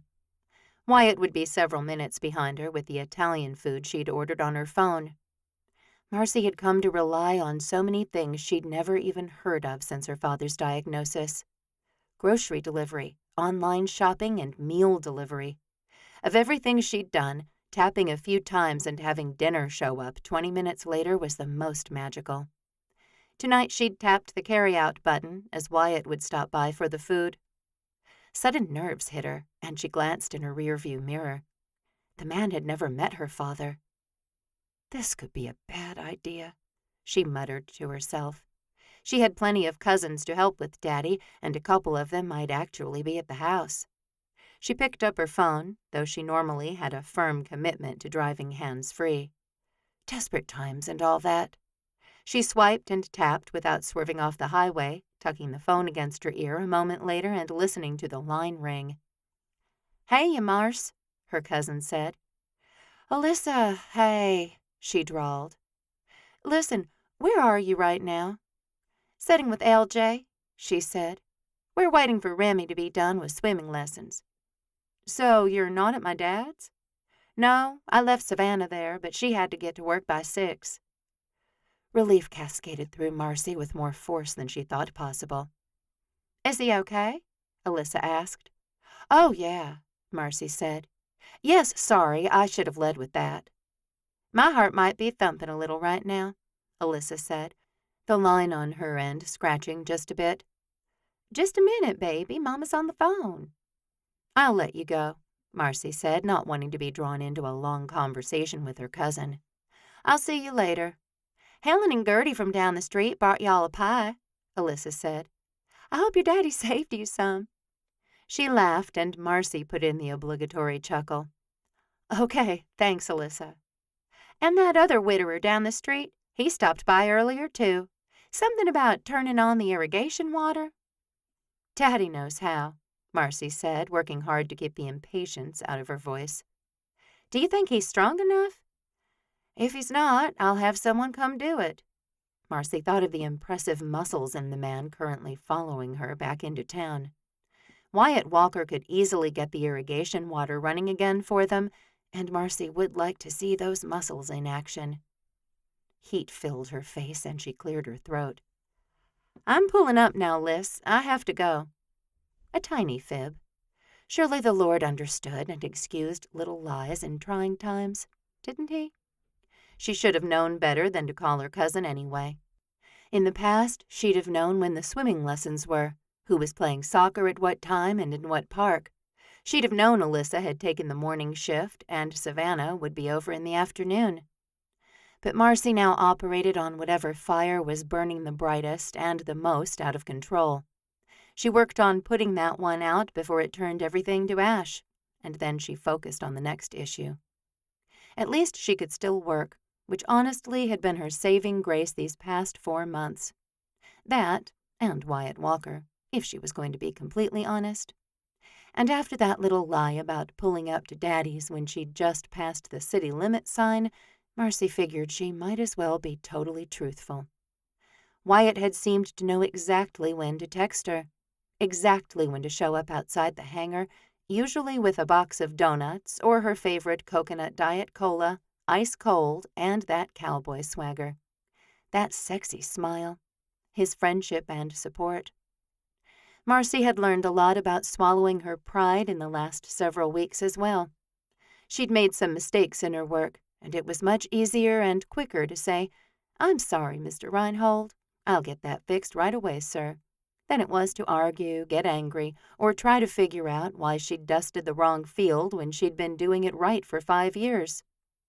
She wasn't terribly aged yet, but she felt like her 38-year-old brain had doubled its years, and if she didn't write something down, it didn't get remembered. She now lived in the before the diagnosis and the after the diagnosis.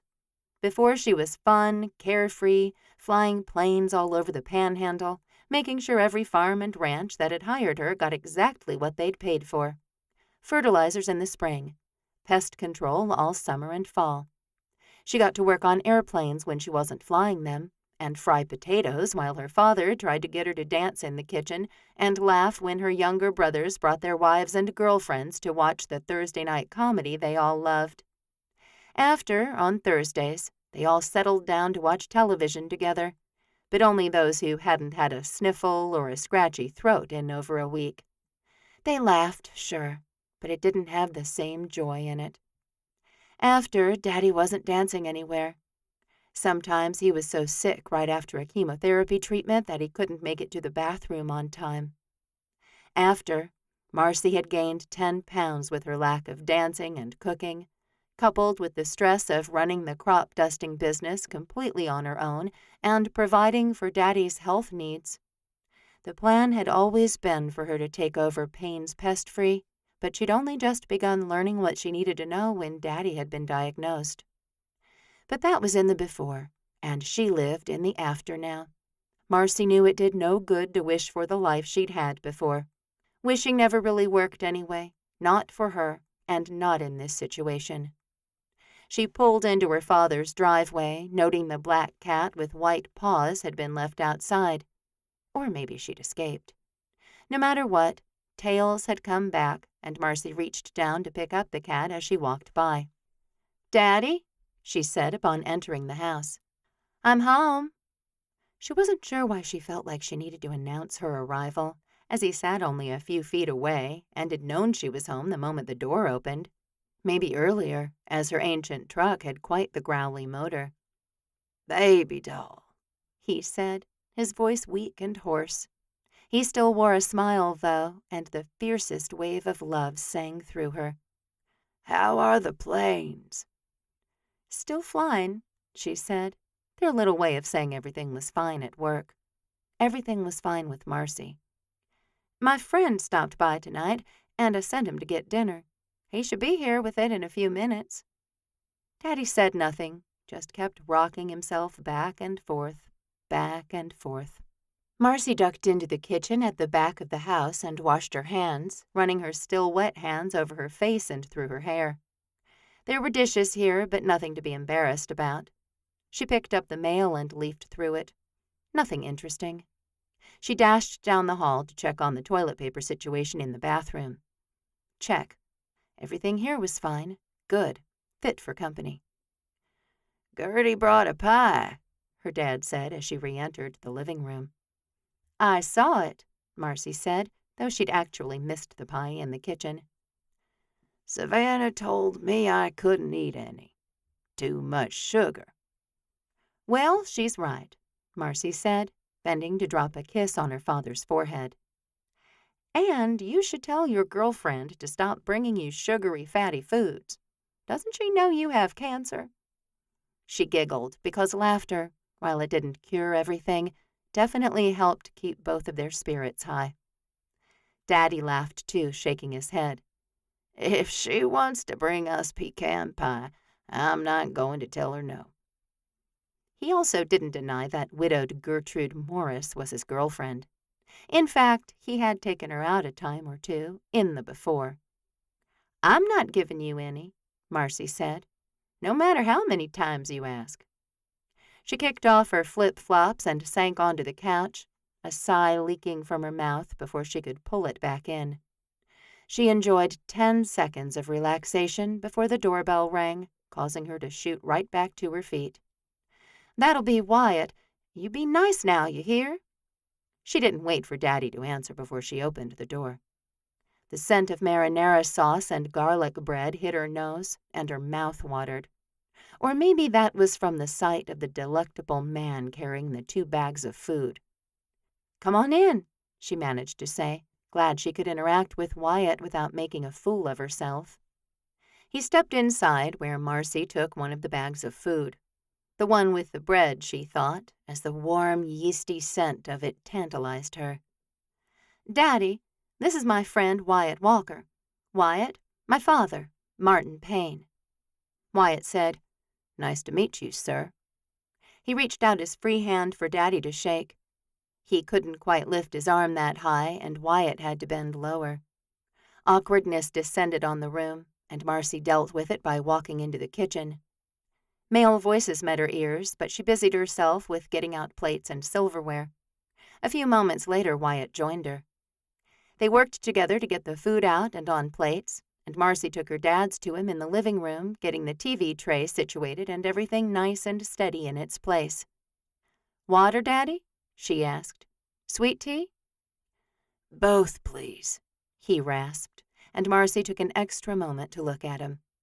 His eyes looked clear today, and he seemed plenty alert. Maybe she was worried about nothing, though the first few days after a chemo treatment were the worst. Back in the kitchen, she filled a few glasses with ice cubes. "Sweet tea, Wyatt? Water?" "Tea, please," he said. "What did your dad want?" "Both." She poured the tea, and he took a glass to the water dispenser in the door of the fridge. The ease with which he just stepped right in to help her made her heart soften even more toward him, and she took the full glass from him and returned to the living room. Too much heat in the kitchen anyway. Wyatt followed with their drinks, which he sat on the end table, and then he went back into the kitchen, returning with their food a moment later. Daddy had the TV on, but the volume was almost all the way down. Marcy would go nuts if someone didn't say something soon, but she couldn't think of a single thing. Thankfully, Wyatt said, "Wow, this is great. Reminds me of a little Italian place I ate at in Calgary once." How he knew that magic word, Marcy wasn't sure. But Mama had been from Calgary, and her father's entire soul had just lit up. He started talking, and Marcy didn't say a single word during dinner, just what she'd wanted. Wyatt laughed and chatted like he and her father were old friends. Marcy took their plates back into the kitchen, pure exhaustion moving through her. She rolled her shoulders and stretched her neck, her eyes closed as they were starting to sting. "I'm gonna head out," Wyatt said softly, his hand sliding down her arm to hold hers. Thrills and chills shot to her elbow, her shoulder, down her back. "Okay," she managed to say. "Thank you so much, Wyatt. You saved me tonight." "You call me with anything you need now, okay?" He looked at her earnestly, and anyone would agree with him when he wore such a fiercely lovable look. "I will," she promised, though should she need help, she had a plethora of blood kin to call on. But she'd want to call Wyatt, and maybe, just maybe, she would. He swept his lips across her forehead and said, "All right, then. See you later, Miss Marcy." He walked back into the living room and said goodbye to her father. Then he was out the front door and gone. Marcy gave herself a few seconds to sigh in happiness and daydream about what her life would have been like with Wyatt in it before. 5 seconds, then 10.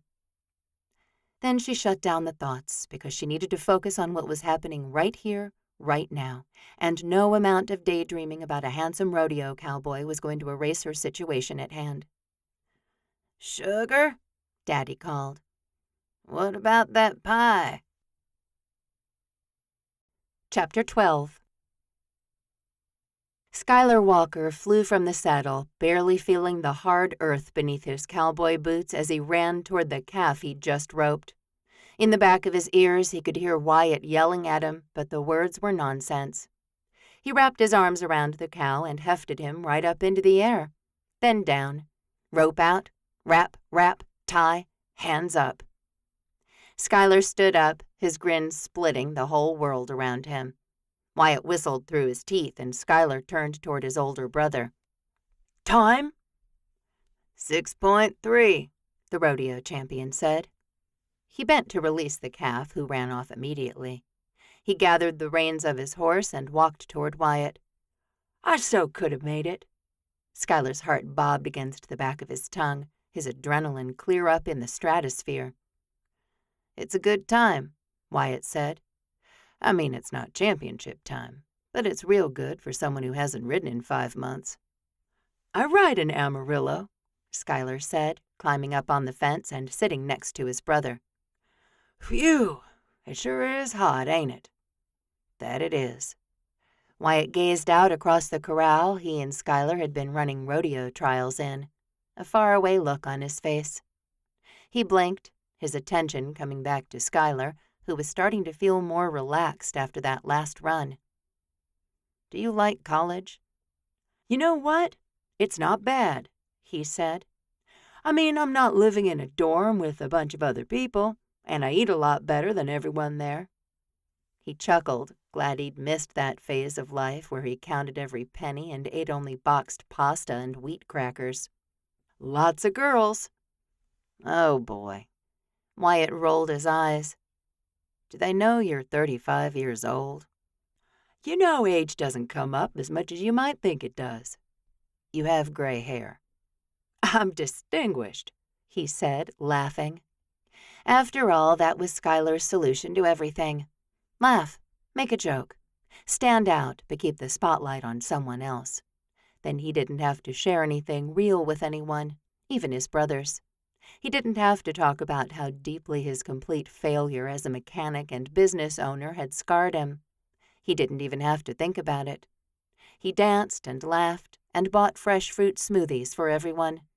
If Schuyler Walker was anything, it was the life of the party. Always. But in his private, quiet moments, he barely recognized himself or his life anymore. He still wasn't sure if that was a good thing or a bad one. And this moment was too quiet. Are you going to come to the summer dance this weekend? He asked. Absolutely not, Wyatt said. Why not? Schuyler looked at him. There are some older cowboys like us that go. Y'all have fun then. Schuyler smiled because smiling over the top of pain had become second nature. You don't want to go because you're hung up on Marcy. I'm not hung up on her, Wyatt scoffed. I like her, and as soon as she has space in her life, I'm going to be in it.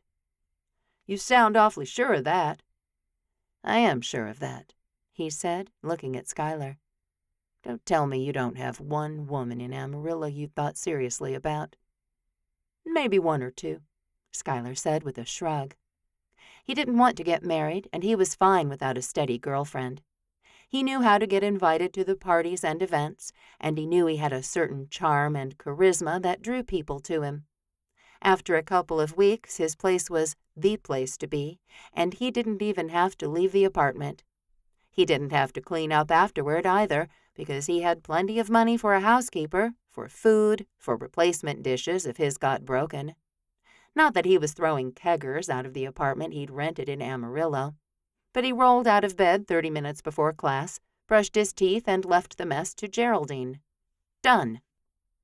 1 or 2, Wyatt said, shaking his head.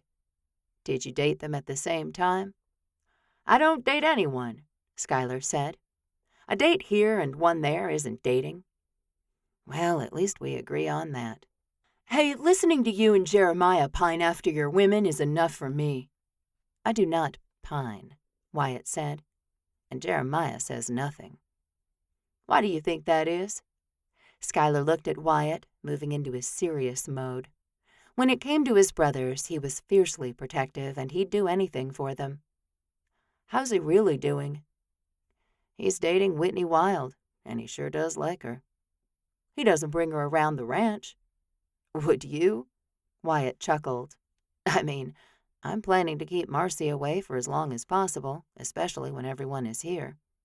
We're loud, Sky. Schuyler tipped his head back and laughed, and sure enough, the booming sound went right up into the atmosphere. I guess we are.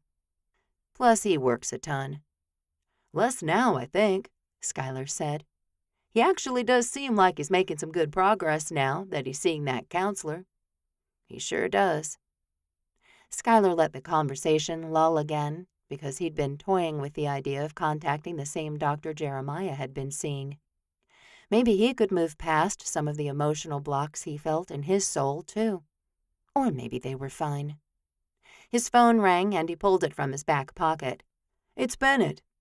"Oh, your boyfriend," Wyatt teased, but Schuyler just rolled his eyes as he swiped on the call. "Hey, Ben, what's up?" "I just tried Wyatt and he's not answering. Can you tell him the puppies are ready to be picked up?" Schuyler swung toward Wyatt. "He's right here." He moved the phone away from his mouth. "The puppies are ready." "Oh, let's go." "We're on our way out." Bennett asked, "Are you going to the dance this weekend?" "Thinking about it," Schuyler said, a familiar tactic for him. He never committed to something first. Maybe there would be something better he should be doing, and he didn't want to be roped into one thing too soon. Wyatt swung down from the fence, and Schuyler followed him. He led his horse toward the stables, while Bennett said, "I'm going just to see. Me and JD, if you want to hang out with us, watch from the sidelines for the first little bit." "I'll probably be there," he said. "See you in a minute," Bennett said, and Schuyler hung up so he could brush down Fixed Ticket and put him back in his stall. He gave him a big bucket of oats, just like he promised if the horse would slip back into the rodeo champion he'd been, and he cupped his hands on both sides of the horse's nose. "Good boy, Ticket," he said. "See you tomorrow." He did love living here at Seven Sons. It was like God himself had reached down from heaven and touched the land with the tip of his finger. There was just something special about it. Healing. Restorative. He and Wyatt went next door because Jeremiah could often be found catnapping in the loft, and sure enough, he poked his head over the railing after the door had slammed shut. "Your dogs are ready to be picked up," Wyatt said. "Want to go?" "Yes." Jeremiah climbed down the ladder and dusted bits of straw from his shoulders. "We have everything, right? We have bowls, collars, and leashes," Wyatt said. "Bennett said you'd get a bag of food for him when you picked him up. Then you can get more when you know what kind he's been eating." "I think I'm going to put him on a raw diet," Jeremiah said. "Of course you are," Schuyler said, a blip of true happiness stealing through him. "I could have called that." "What in the world is that?" Wyatt asked. "You know, real food," Jeremiah said as they made their way toward the homestead. "Those bagged dog foods have so much grain in them, they're not good for your canine." "Ooh, canine," Schuyler joked, elbowing Jeremiah in the ribs. Sometimes he felt decades younger than his more stoic older brother, especially since Jeremiah's wedding fiasco a few years ago. Schuyler wanted to tell him if he just pushed it all away and surrounded himself with other people all the time, he'd be fine. But Jeremiah had gone to the right, while Schuyler had taken a complete left after a devastating setback. And the one time Schuyler had called being stood up at the altar a setback, Jeremiah had clocked him right in the mouth. So all things considering, Jeremiah was definitely doing better. "I don't want to drive," Jeremiah said. "Me either," Wyatt said quickly, before Schuyler even knew what was happening. He looked back and forth between his two brothers. "Fine," he said. "You guys are such babies." "It's a long way to Three Rivers Ranch," Jeremiah said, yawning. "I'm tired." He went up the steps to the back deck first, and Schuyler waited to go last. His brothers would wash up, and then they'd go. Jeremiah was right, and over an hour later, Schuyler finally made the turn from asphalt to dirt to get to the ranch. Bennett lived in one of the neat little cabins behind the barns and stables and other outbuildings, but they didn't need to go romping around the ranch to find him. They weren't the only ones there to pick up their puppy, and Bennett had the little rascals in a pen on the front lawn of the sprawling homestead of the ranch. Across the street from it sat a second homestead, and while Schuyler had been out to Three Rivers once before, he had the strong thought that the brothers needed to do that at Seven Sons. He was going to school for accounting to be able to manage the ranch's finances. He shouldn't have to live with Jeremiah forever, especially if anything happened with Jeremiah and Whitney. He couldn't really imagine Jeremiah risking his heart and agreeing to another wedding, but Schuyler had thought he could fix cars, so anything was possible. About 10 kids laughed and squealed as they played with the puppies on the grass. Skylar smiled at their exuberance, while Wyatt and Jeremiah started talking to Bennett about business. Money and paperwork were exchanged, and Jeremiah bent to clip on one collar, then another. He was beaming like the moon when he straightened, and Skylar couldn't help smiling, too. Jeremiah had been through a lot, and Skylar knew the power of having a constant companion, a good friend to greet him when he walked through the door. Not only that, but these dogs would go everywhere with Jeremiah. He'd train them to herd cattle, and they'd be his shadows for the rest of their lives. Skylar was actually a little jealous of Jeremiah, not for the first time in his life. Jeremiah had been a god in high school. Rhett was the oldest, but Rhett was a bit quieter, a bit more academic. Jeremiah had been the athlete in the family, popular and kind despite it, and Skylar had looked up to him more than he'd ever admitted to anyone ever. "Ready?" Jeremiah asked, holding both leashes in one hand. "That was a long drive for 5 minutes of pickup," Skylar complained. "You're buying me dinner."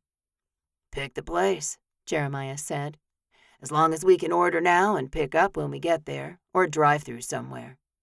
He gazed down lovingly at his 2 new cattle pups. "They can't wait in the car." Skylar nodded at Wyatt. "Call Spears. You know what I like." "Oh, boy," Wyatt muttered under his breath, but he tapped before he lifted the phone to his ear. Skylar knew Spears wasn't Jeremiah's favorite. Maybe that was why he'd picked the teriyaki bowl specialists. But he'd survive. "Brown rice for me," he said as Wyatt started to order, and Skylar made a fake gagging noise. "All right, guys," Jeremiah said, lifting both puppies into his arms to put them in the back seat with him. He completely ignored Skylar's teasing about his taste for brown rice. "You'll have to learn how to jump into the truck real soon. But for now, you can ride right here with me." He grinned at Skylar and added, "Close the door for me, would you?" Skylar did, shaking his head, though he was secretly glad his brother had so much joy streaming from him. He'd forgotten what it felt to have that in his life, and a keen sense of mourning moved through him as he opened the driver's door and got behind the wheel. Soon enough he'd be at the dance, and he wouldn't have to be reminded of how empty his life was. Chapter 13. "Oh my goodness, look at them!" Whitney crouched down and let Jeremiah's new puppies jump at her face and lick her. "Guys," he said sternly, tugging on their leashes. "Stop it. That's impolite." But Whitney didn't mind. 3 weeks had passed since Jeremiah had talked to her about marrying him to prove a point to his brothers, but he hadn't brought it up again. Not one time. Whitney almost had a couple of times. He'd said they could talk about it, but in the end she'd chickened out. "What are their names?" she asked. "This one with the white patch around her eye is Willow. This fine fellow is Winston." He pulled the puppy away from one of Whitney's sneakers. "He's a wily one, but really smart." "They're so dang cute." She scooped Willow into her arms and let the puppy lick her face again, despite Jeremiah's protests. She laughed at the squirming puppy flesh, the way the tail kept whacking the back of the couch. "Come on in. You want to put them in the backyard?" "It's fenced?" "All the way," she said, though she'd already confirmed this fact for him on the phone earlier. Whitney wasn't complaining about the last 3 weeks. She and Jeremiah had spent a lot of time together, especially on the weekends. He wasn't afraid to take her out, and he held her hand as they went for early morning walks before the sun heated the day too much. She stifled a yawn as he released the puppies from their leashes. Winston ran right outside, nearly tumbling down the steps, while Willow approached more cautiously. Jeremiah turned back to her, all smiles. But even Whitney wasn't expecting him to sweep his arm around her and ask, "They're great, right? I mean, just great." Whitney giggled and grabbed onto his impressive biceps as her balance tipped. "They really are.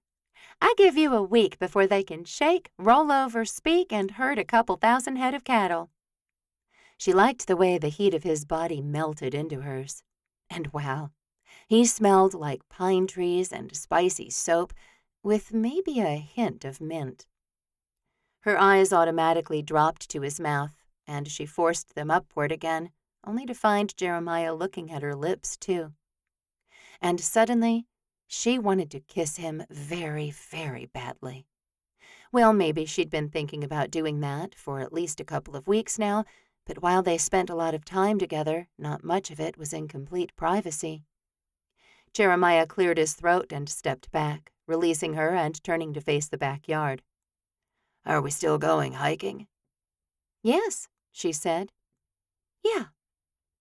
She tucked her hair behind her ear and looked around for her shoes, though they weren't in the kitchen. You want to fill up the backpacks? Yes, he said. He got busy at the sink while she went into the living room and started lacing up her hiking boots. Jeremiah had picked up his puppies last night, and he'd called with a laugh in his voice while one of the pups yipped in the background. They seemed to be able to get ready at the same time now, and he went into the backyard to get his dogs while she took the backpacks out to her grandfather's truck. He brought the dogs right into the cab with him, something that surprised her.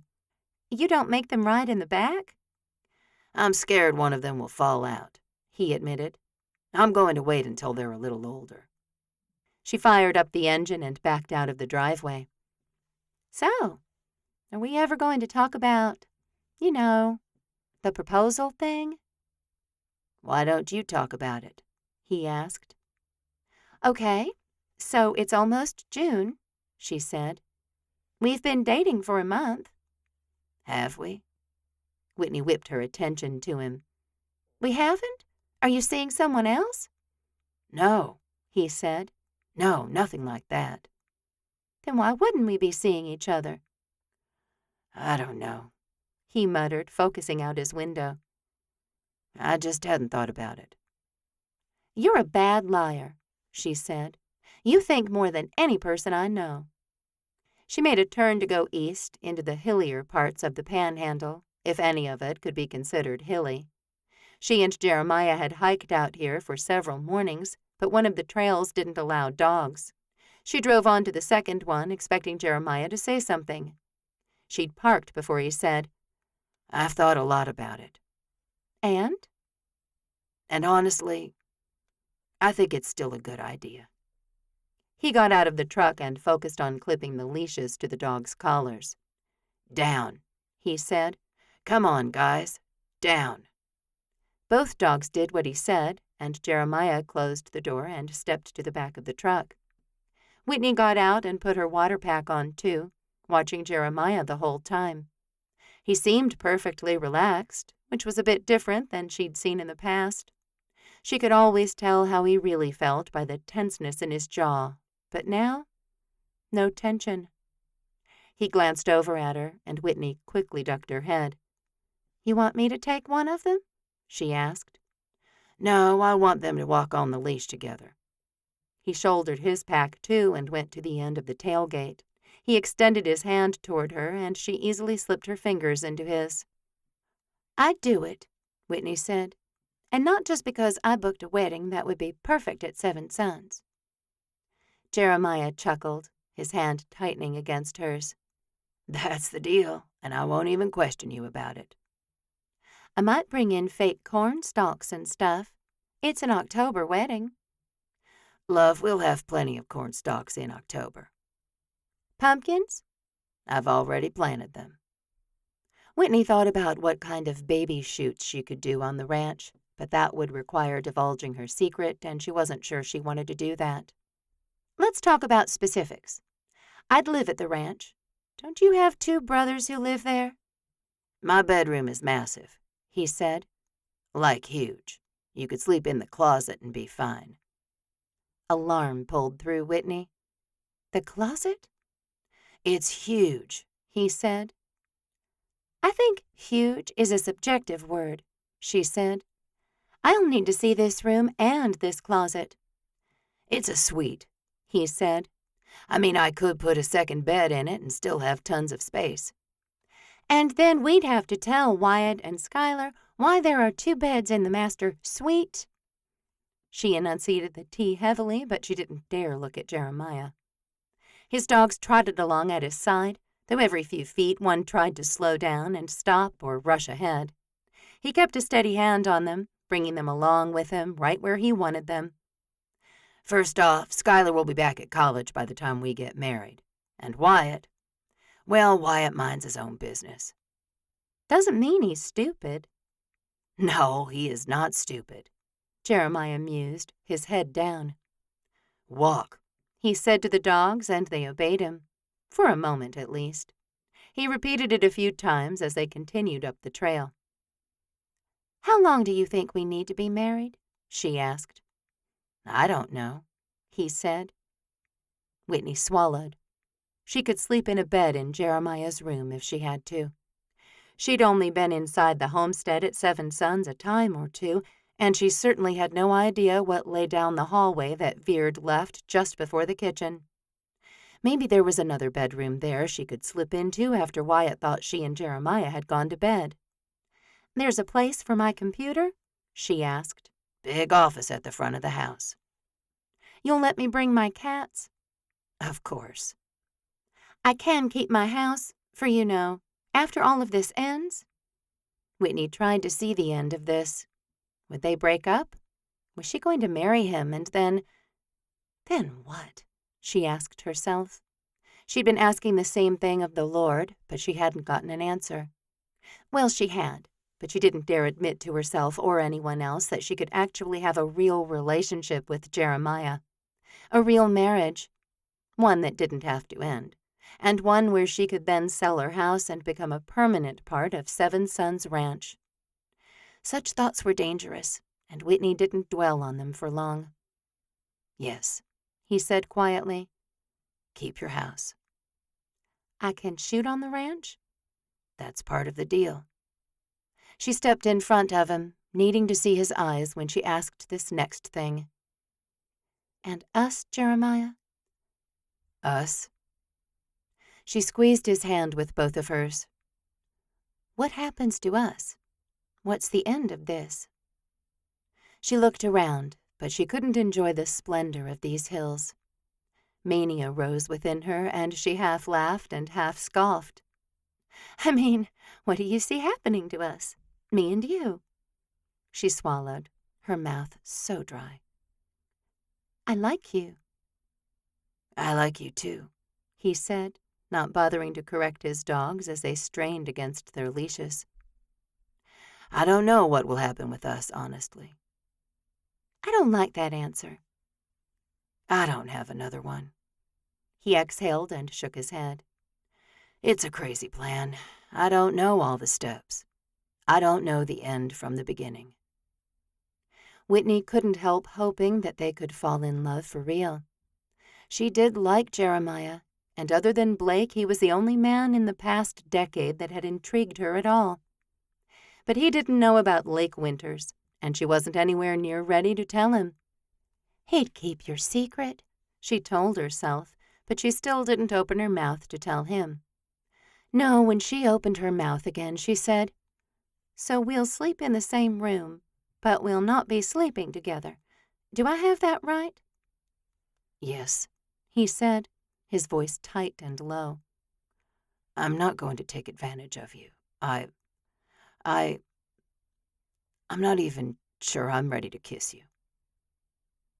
Maybe if you talked about your ex-fiancé, you'd be able to move forward, she said. Her heart thrashed in her chest because she'd been secretly hoping to share a kiss with him at the summit. She saw that possibility disappearing into the rising sunlight. I do talk about her, he said, with Dr. Wagstaff. What if I wanted to know about her? She nudged him. If I'm your wife and all. That jaw jumped, and Whitney didn't like it, not one little bit.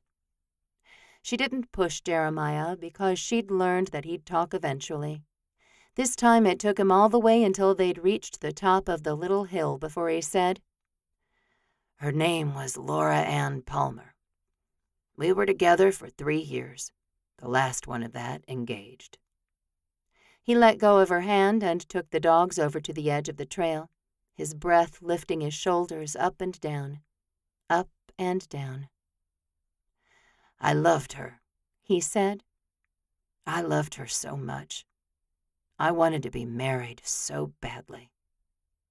His head dropped, and Whitney wasn't sure if she should approach him or not. He faced her, the sunlight glorious on his face. "I didn't see what I should have seen." "This happened in Austin?" "Yes. "Does she still live there?" I have no idea where she is," he said. "She left the golf course where we were getting married, and I don't know which direction she went in. I spoke to her once, and Rhett bought the ranch, and my life is here now." Whitney smiled. "I'm glad it is." "Me too," he said, coming toward her. He paused just outside of her reach. "I'm glad I'm here, and I really don't want our first kiss to happen at our fake wedding." Whitney's eyes widened. "Me either." Jeremiah's gaze dropped to Whitney's mouth, and he moved, acted, took her right into his arms, swept his cowboy hat off his head, and lowered his lips to brush hers. Oh, he was a tease. Testing, but barely. She pulled in a breath, steadied herself with her hands on his shoulders, and leaned into him. He kissed her again, really making the connection this time, and Whitney knew then that she never wanted to kiss another man. He may not have kissed a woman in almost 4 years, but he certainly hadn't forgotten how. Oh, no, he had not.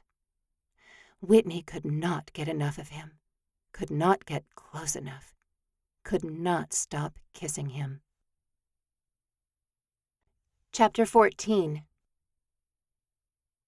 Jeremiah's senses heightened, and the scent of Whitney's perfume was so strong. The silky smoothness of her skin beneath his fingers, the taste of the lemon drop she'd been sucking on during their hike. He kissed her, and kissed her, and kissed her, his fear of her shoving him away disappearing after the first few seconds. She kissed him back, so he couldn't be doing too bad of a job, right? He finally regained control of himself.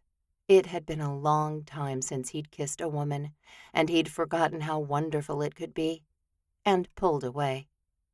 He sucked in the cool morning air, hotter than he'd ever been. Probably not, but it sure felt like it. "Wow," he said, opening his eyes and looking right at Whitney. Heat had crawled into her face, and she cleared her throat and tucked her hair behind her ear. "I mean, wow." Whitney giggled and shook her head. "You just haven't kissed anyone in a long time." That was totally true, but Jeremiah had never experienced this sprinting of his pulse in his chest. Even when Laura Ann had squealed, let him slip a diamond on her finger, and then she'd kissed him. But even then, that pulse pounding had been from his nerves, not because he'd just experienced the best kiss of his life. So much of the anger he'd been carrying with him simply disappeared, and he took Whitney's face in both of his hands again.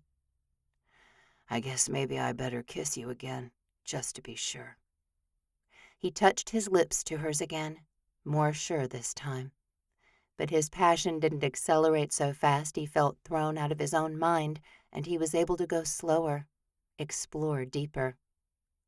He pulled away again, still definitely in the wow category. He drew her into his arms and held her, not caring that she pressed her cheek to his chest so she'd know how she affected him.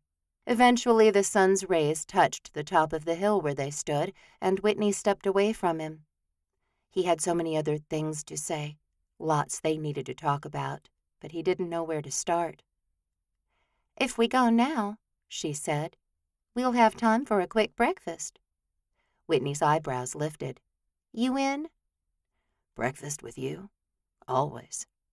He smiled as he took her hand and started back down the trail. "And I don't want you badgering me about a proposal.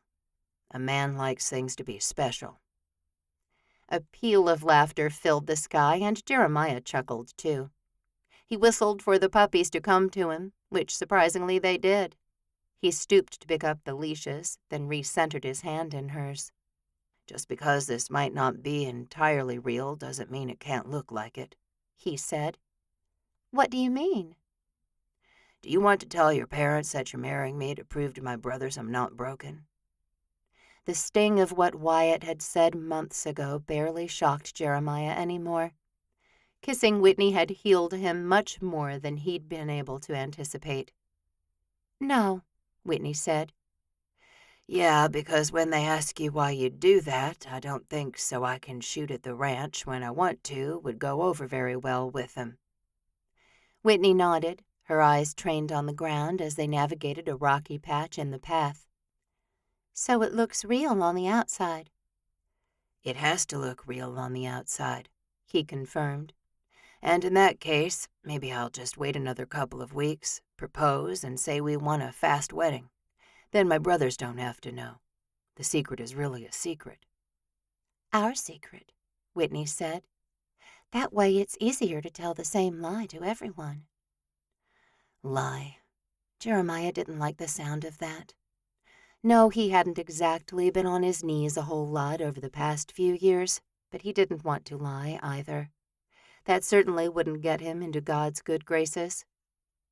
"It's not a lie," he said. "We're getting married. No one will ask why." "Really?" She glanced at him. "Your brothers won't be surprised?" "Maybe that I got engaged again at all," he said. "I've always said I wouldn't." He paused, tugging on the leashes to get the puppies to stop. "Maybe we should just run away to City Hall. Today." Though in his mind, he knew they couldn't tie the knot today.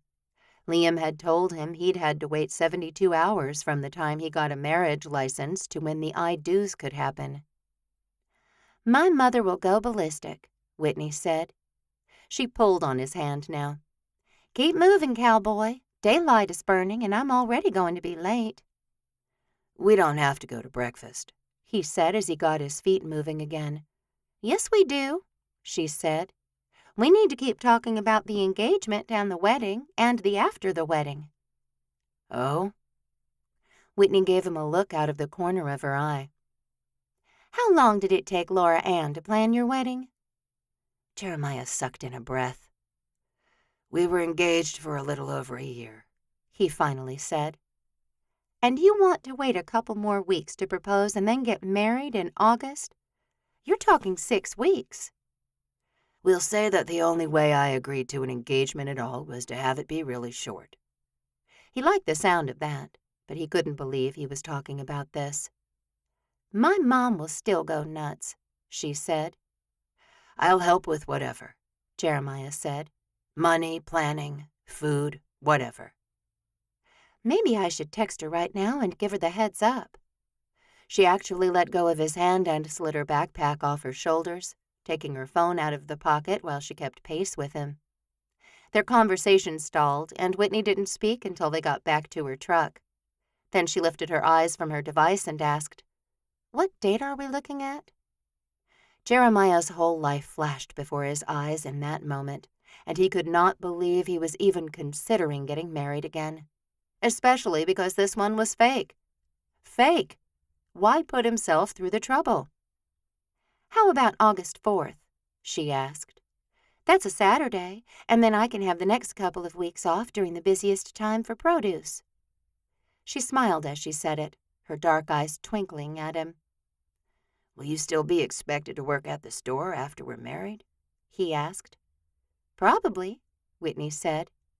"And Jeremiah, don't think my family won't try to rope you into doing something too." She grinned and went back to her phone. "Me?" he asked, putting the backpacks in the back of the truck and lifting the puppies into the cab. "What could I possibly do?" "You don't know my mother very well if you have to ask that," Whitney said, and Jeremiah's anxiety rose a notch. No, he didn't know her mother all that well. Sure, he knew Molly. They'd talked plenty of times. "Don't you sell your cattle for beef?" Whitney asked as she handed him the keys. "I need you to drive, cowboy. My mother wants me to call." She gave him a smile that looked absolutely gleeful and got in the passenger side. Jeremiah stared at her as she lifted her phone to her ear. Then he rounded the truck and got behind the wheel. He couldn't believe she was going to let him drive what was now her most prized possession, After her camera, of course. Her grandfather's truck. He remembered the day she'd bought it, because she'd posted about it on social media, and he'd wished he'd been there to take it for its inaugural drive. Of course, Blake hadn't been in any of the pictures either, and Jeremiah wondered about that. She only spoke with her mom for a few minutes, and she didn't give any details. She said things like, "We're not sure, Mom," and "I'll let you know as soon as I know," before hanging up. "When did you get this truck?" he asked, the width of the steering wheel a bit awkward as he wasn't used to it. "I bought it the day after Blake said he needed to find himself in Chicago." She rolled her eyes. "Or wherever he went." "You don't know where he went?" "I do not, and I don't care." Jeremiah pulled up to the diner, though he much preferred the Pancake House. But they were much busier, and while their service was fast, they could get coffee and donuts to go at the diner. "So I suppose I'll have to start meeting the family," he said, his stomach filling with a bit of lead. "I suppose," she said. "I don't do well with the family," he said, glancing at her before getting out of the truck. He handed her the keys when they met at the hood, and she grasped his fingers. "Jeremiah, you've already met all of them. This is not a big deal. I'm the one who has to meet your burly brothers, 6 of them." "Burly?" Jeremiah laughed, glad when Whitney did too. "Oh, and I need a special meet and greet with Wyatt." "Wyatt? Why?" He held the door open for her, the scent of frosting and cinnamon reminding him that he didn't normally hike before dawn. "He's a huge rodeo champion, Jeremiah, and Dalton is obsessed with the rodeo." Jeremiah chuckled. "Ah, I see. All right, I'll talk to him." "Sit," he said a few days later. He pointed to the ground, expecting both dogs to obey him. They did, going right down, their doggy eyes looking up at him with the most pleading of expressions. He tore off a chunk of cheese and gave a bite to Willow first, then Winston. He held out his hand, clearly showing them the treat they'd get if they listened. "Stay." He backed up a step and repeated the command. Willow whined, and Jeremiah already knew she was the more vocal of the brother-sister duo. "Stay," he told her again. After several steps, he said, "Come on," and both dogs ran over to him, their claws slipping on the hardwood floor in the homestead. He laughed as he gave them each another treat and then scrubbed behind their ears. He'd only had the puppies for 5 days, and they were already such good friends. He loved having their warm bodies next to his while he lounged on the couch in the evening, while he slept at night, and while he worked around the ranch. He loved taking care of them, teaching them to walk on a leash by going the half-mile to the Shining Star Ranch and back every evening. Whitney had taken to joining him if she didn't have a shoot, which meant she'd come once. Jeremiah needed to get to town tomorrow and buy her a ring, and pure dread filled him from top to bottom. His heart stalled for a moment, reminding him of everything that had happened once he'd gotten on the diamond path before. But Whitney wasn't Laura Ann, and this wedding wasn't even real. He could do this. He would, if only to show Wyatt and Liam and anyone else who thought he was still too damaged to have a woman in his life exactly how wrong they were. He felt better than ever, and he opened the door and said, "All right, guys, time to get to work." While he made his way across the lawn to his office in the barn, his mind moved through alternate scenarios to him purchasing a ring for Whitney. She seemed like the type of woman who knew exactly what she wanted and where to find it. "Maybe we should go ring shopping together." He typed out the words and sent them to her. "Tomorrow?" "I have a shoot in the morning, a birthday party for my niece in the afternoon, and a shoot in the evening," she sent back. "Maybe after the morning shoot before the party, but then you'd have to be prepared to come to the party with me, and that means meeting everyone at once." "Everyone at once," Jeremiah said, almost like a sinister echo. He looked up, wishing he had someone to talk things through with. Maybe meeting everyone at once was the way to do it, like ripping off a Band-Aid. Get it all done quickly. The ranch was always busy, but June seemed to be particularly so, especially after a wet spring like they'd just had. It felt like everything on the ranch grew in June, from the trees to the bushes to the undergrowth to the crops and hay. Jeremiah had mowing to do and baling to attend to and inventory on their feed, hay bale rotation, the cleaning of another barn. And Whitney had 2 shoots in one day. If she had time to go buy a ring before the birthday party and then attend it, so did he.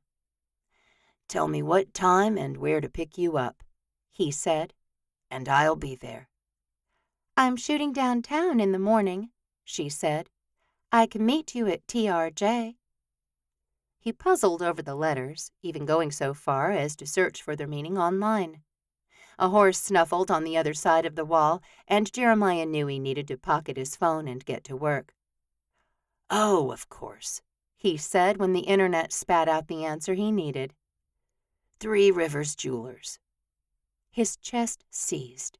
His throat narrowed. He very nearly threw up. He could not believe he was going to go buy a diamond ring and make Whitney his fiancée tomorrow. "You need a better plan," he muttered to himself, recognizing that the nerves of proposing were different than the ones screaming at him about getting engaged again. And he could only imagine what his brothers would say. He'd just decided to call Rhett when his phone brightened with an incoming call. "Speak of the devil," he said in lieu of hello. "I was just about to—" "Maya, sorry," Rhett said, his voice panicked. "Evelyn is going into labor. Can you please call everyone? I'll text you what room she's in when we get to the hospital." "Yes," Jeremiah said, a new kind of anxiety moving through him now. "Go, we'll be there soon." Rhett hung up without another word, and Jeremiah turned away from his work. He was not going to be sitting in a smelly, hot barn while his first nephew was born. Oh, no, he was not. He dialed Liam as he left the barn at a jog, almost forgetting to take the pups with him. "Call Mama," Jeremiah said, scooping both wiggly dogs into his arms. "And then Trip. Evelyn and Red are on their way to the hospital." Chapter 15. Rhett did not like the panic running through his body. He told himself that plenty of men had made it through childbirth with their wives. But he really didn't like seeing Evelyn in pain. He hated that the hospital was 15 minutes away, and he couldn't do anything about anything. But drive faster. He could do that. "Rhett," Evelyn said as he ran the stop sign at the end of the lane. "You're in labor," he said. "There's no one coming." He accelerated on the highway, wishing he had a siren and a light to stick to the top of his truck. It was Friday morning and plenty of people were on the roads as they went to work. He wanted to lean on the horn, but Evelyn wouldn't like that either. A groan tore from her throat, and Rhett went around the cars in front of them. "Hang on, baby," he said. A couple of people honked at him, but he didn't care. His pulse throbbed in the back of his throat. Evelyn panted on the seat next to him, bracing herself against the dashboard. "Okay?" he asked. "Just get us there," she said through clenched teeth. He was trying. It seemed to take forever. Evelyn had 2 more contractions, one of which made a cry fly from her throat, before Rhett pulled up to the emergency entrance. "Stay here," he said. "I'll be right back."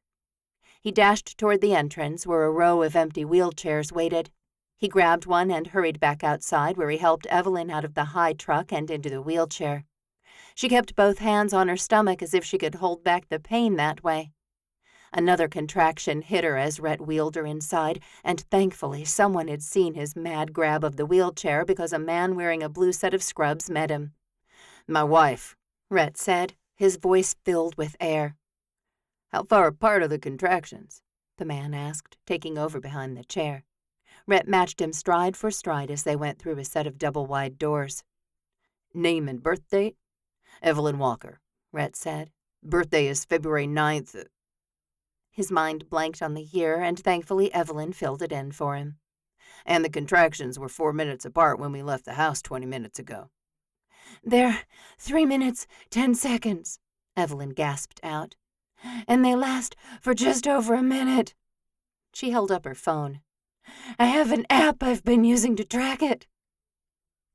People seemed to come out of nowhere, and Rhett was separated from Evelyn. A dark-haired woman attached herself to Rhett, and she pulled him out of the stream of traffic in the emergency room. "Let's get her checked in down here," she said, "and then I'll tell you where they have her." "I'm not going to miss it, am I?" Rhett asked. Evelyn disappeared into a room, and the curtain was closed behind her. "No, sir," the woman said. "This will take 5 minutes. She might not even leave emergency before then." Rhett reached up and took his cowboy hat off. He was suddenly so hot, and he turned toward the woman. "Okay, what do you need?" "Insurance?" the woman asked. "I'm with Texas State Police," he said. She cocked one eyebrow, but Rhett wasn't going to explain to her what he did for a living. He could buy this hospital and not even use half the money he had in his bank account. "What's your name?" she asked. He went through the questions, and sure enough, she let him go right as the curtain opened. Evelyn had changed into a gown, and she was laying in a bed now, which 2 people pushed from behind her head. "We're going up to labor and delivery," a woman said. "She'll be in delivery room 6 and then recovery room 447, if you want to meet us up there." "I can't just come with you?" he asked. "I can go into the delivery room, right?" The thought of missing the birth of his son had Rhett's cells vibrating in a very bad way. "Sure," the man with them said. "James called her doctor, and he's on his way in." "Great," Rhett said, his emotions fluctuating so much his head hurt. "Effie, hey, you okay?" He matched his pace to that of her bed, and he took her hand in his. She squeezed, and Rhett loved her more powerfully in that moment than any other leading up to this event. He couldn't even fathom what she'd been through over the past 9 months, and as she leaned her head back and groaned, Rhett just wanted all of this pain to end. The hallways in the hospital were sterile and long.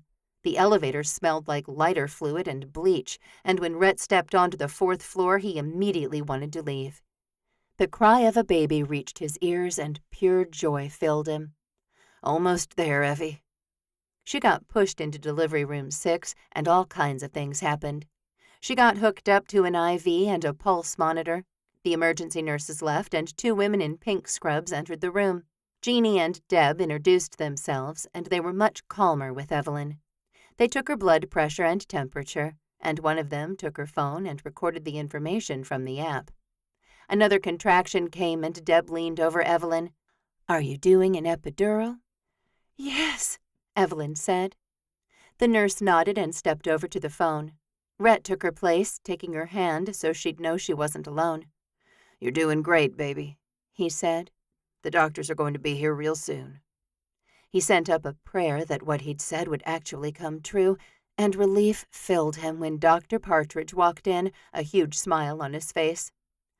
"We're having a baby today," he said, and while Rhett had only met him a week ago for a 20-minute appointment, he liked the man a lot. He had a very good air about him, and Rhett thanked the Lord for good hospitals and good doctors as Dr. Partridge pulled a rolling stool over and sat in front of Evelyn. He checked her and said, "Oh, yes, this baby will be here soon. Epidural?" "Yes," Deb said. "I called Dr. Swap. He's 2 minutes out." "He has 10, Dr. Partridge said, "and then the epidural won't do any good." "It won't do any good," Rhett repeated. "What does that mean?" "It means your wife is very close to having your son," Dr. Partridge said. "And if she doesn't get the epidural in 10 minutes, the drugs won't have time to do what they need to do anyway. The baby will be here already." "Don't let me have the baby without drugs," Evelyn said. "Rhett!" But Rhett didn't know what to do. Thankfully, Dr. Partridge stood up and went to Evelyn's side. He spoke to her kindly, with plenty of encouragement, telling her that lots of women had babies naturally, but they'd do everything they could to get the epidural done on time. As if summoned by Rhett's desperation and fear, the anesthesiologist walked into the room. 10 minutes, Dr. Partridge said. "We just need 3, Dr. Swap said. She went to Evelyn's side, too, and asked her if she wanted the epidural. "Yes, please," Evelyn said, her voice full of pain and relief. "When was the last contraction?" she asked. "1 minute," one of the nurses said. "They're coming fast, Doctor." "Let's roll her." Rhett stepped out of the way and watched as Evelyn got rolled onto her side and the epidural administered. He moved back to her side the moment he could, and everything accelerated from there. Before he knew it, Dr. Partridge was telling Evelyn to push, and Rhett could barely breathe by the time the doctor said, "There you go, Evelyn. He's out." He said something to a nurse who stepped in to do what he wanted. And then Rhett saw his son. His baby. The tiny infant was passed from hands to hands, where one woman wiped his face, and then the baby cried. Tears sprang to his eyes, and he didn't care who saw. The woman cooed at the baby, wrapped him in a blanket, and turned to Rhett. She handed him the infant and said, "Go show your wife." The doctor still worked with Evelyn, but Rhett stepped closer to her head and said, "Effie, he's perfect." The baby hadn't opened his eyes yet, and Rhett snuggled him right into Evelyn's chest as she wept. He pressed his lips to her forehead. "You did it, baby." Pure love and joy filled him, and he felt about as close to heaven as he thought a person could feel. "What are we going to name him?" she asked. "Conrad," Rhett said. "Your mama's maiden name, right?" "Conrad, Rhett?" Evelyn looked up at him, and she was the most beautiful woman in the world. "Yes," he whispered. Evelyn kissed the infant, who made a soft grunting noise and seemed to snuggle right into his mama.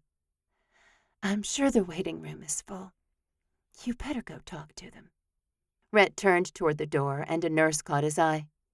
"She needs at least 20 minutes before she can have any visitors," she said. "We want to make sure she's warm enough. And we'll have to take the baby for a bath in about 5 minutes. If you want to come, you best be back by then." 5 minutes, Rhett said. "I won't miss it." Chapter 16. Callie couldn't sit still, and she paced from Simone to where Liam stood with Tripp and Skylar. Wyatt was at Bowman's Breeds, which was much farther than Seven Sons, and he hadn't arrived yet. Callie felt like her stomach had been hooked to a motor, and it was twisting, twisting, twisting with every moment that passed. Why hadn't someone come out yet? Was everything okay with the baby? She wouldn't be able to live if it wasn't. In that moment, Callie was wildly reminded of how badly she wanted to be a mother. She and Liam had talked about starting their adoption file or going through the foster care parenting classes. But in the 6 months since they'd gotten married, they'd done neither. Turning back to Simone, she walked toward her sister. "Do you think everything is okay?" "It's been half an hour," Simone said. "Remember how long it took you to show up?" She smiled, because while she'd lost her mother at a young age, Daddy had still told all of the girls many stories about them. 16 hours. "If we're here that long, I'll go crazy," Simone said. Callie would too, because the last 30 minutes had felt like 30 hours. Wyatt entered, his face frantic. "Well, anything?" Maya assured him that they hadn't heard anything yet, and Callie thought she might burst. Any moment now. Just when she thought she couldn't wait for another second, Rhett came through the door, and he wore the widest smile on the planet. "It's a boy." A cheer went up, because the Walkers didn't exactly mind being loud in public. Callie rushed forward with the rest of them to congratulate Rhett, who said Evelyn couldn't have visitors for another half an hour. "What did you name him?" Wyatt asked. "Conrad," he said, and Callie sucked in a breath. Conrad was her mama's maiden name. "And his middle name is Rhett." Maya hugged Rhett for a long moment, and it was nice to see these tough cowboys exhibit some emotion. Who knew something that weighed less than 8 pounds could do such a thing? "They're giving him a bath in a minute," Rhett said. "and I don't want to miss it." "Take some pictures," Liam said. "You know what you should do?" Ivory said. "There's this lady who does newborn pictures. You should get some of Conrad. She puts them in vegetables and flowers and fruits and stuff." "No way," Maya said. "They're not doing that." Why not? Ivory asked, and Callie was actually impressed the woman dared to go toe-to-toe with the mighty Jeremiah Walker. Because those pictures are ridiculous, Maya said. Your girlfriend is here, Wyatt said. Maya stepped out of the conversation and over to Whitney Wild, and Callie couldn't help staring as he took her into his arms and kissed her. Actually kissed her. Good for him, Callie thought, and she did miss the talks they'd used to have. But he'd obviously found some way to move past Laura Ann, and he and Whitney made a cute couple. He turned back to the group with her, and while Rhett went back through the door to return to Evelyn, Maya started making introductions. Whitney had met a lot of the brothers before, and she'd taken Tripp's and Ivory's engagement pictures. Callie hadn't officially met her, so when Maya said, Liam's wife, Callie Foster. Walker, Callie Walker, he chuckled. That's still hard for me. Nice to meet you, Whitney said, but she looked like she was about to come apart at the seams. Her eyes kept darting around nervously, but she kept her grin in place. Maya would not leave her side, despite Callie's efforts to catch his eye. She missed their friendship, but she returned to Liam's side. How much longer until we can go back and see the baby? Rhett said 30 minutes. It's been maybe 5, sweetheart. He slid his arm around her and pulled her close. Callie wrapped her arms around him and let him hold her, comfort her. Liam, I want a baby, she whispered, and Liam brought his attention right back to her. His eyes searched hers, and Callie didn't know what else to say. On Monday, I'll find out what we need to do to get a profile at the adoption agency, he said. He touched his lips to her forehead, and Callie fell in love with him even more than she already was. Her phone chimed, and then Liam's. All across the room phones chimed. Pictures, someone said, and Callie couldn't get her phone out fast enough. Finally, after 30 long minutes, Rhett returned, and he said, 2 people can go back at once. She wants Simone and Callie to come first. And we have to be quiet back there, so if you boys can't handle that, you can't come back. He actually looked like he meant it, too, and Callie grinned at him. Already the overprotective husband and father. With that, Callie linked arms with Simone and followed Rhett. Down the hall, through the door, and she found her sister lying in a hospital bed, a baby cradled in her arms. A real baby. The most beautiful baby in the world. Oh! Callie paused, her hand fluttering up to her mouth as Simone moved forward. She should have stopped to get Daddy and Gran, but she reasoned she hadn't known how long the labor would be. She could bring them by tonight or tomorrow, when the waiting room was less crowded. Simone leaned over and kissed Evelyn's forehead, and Evelyn passed her the baby.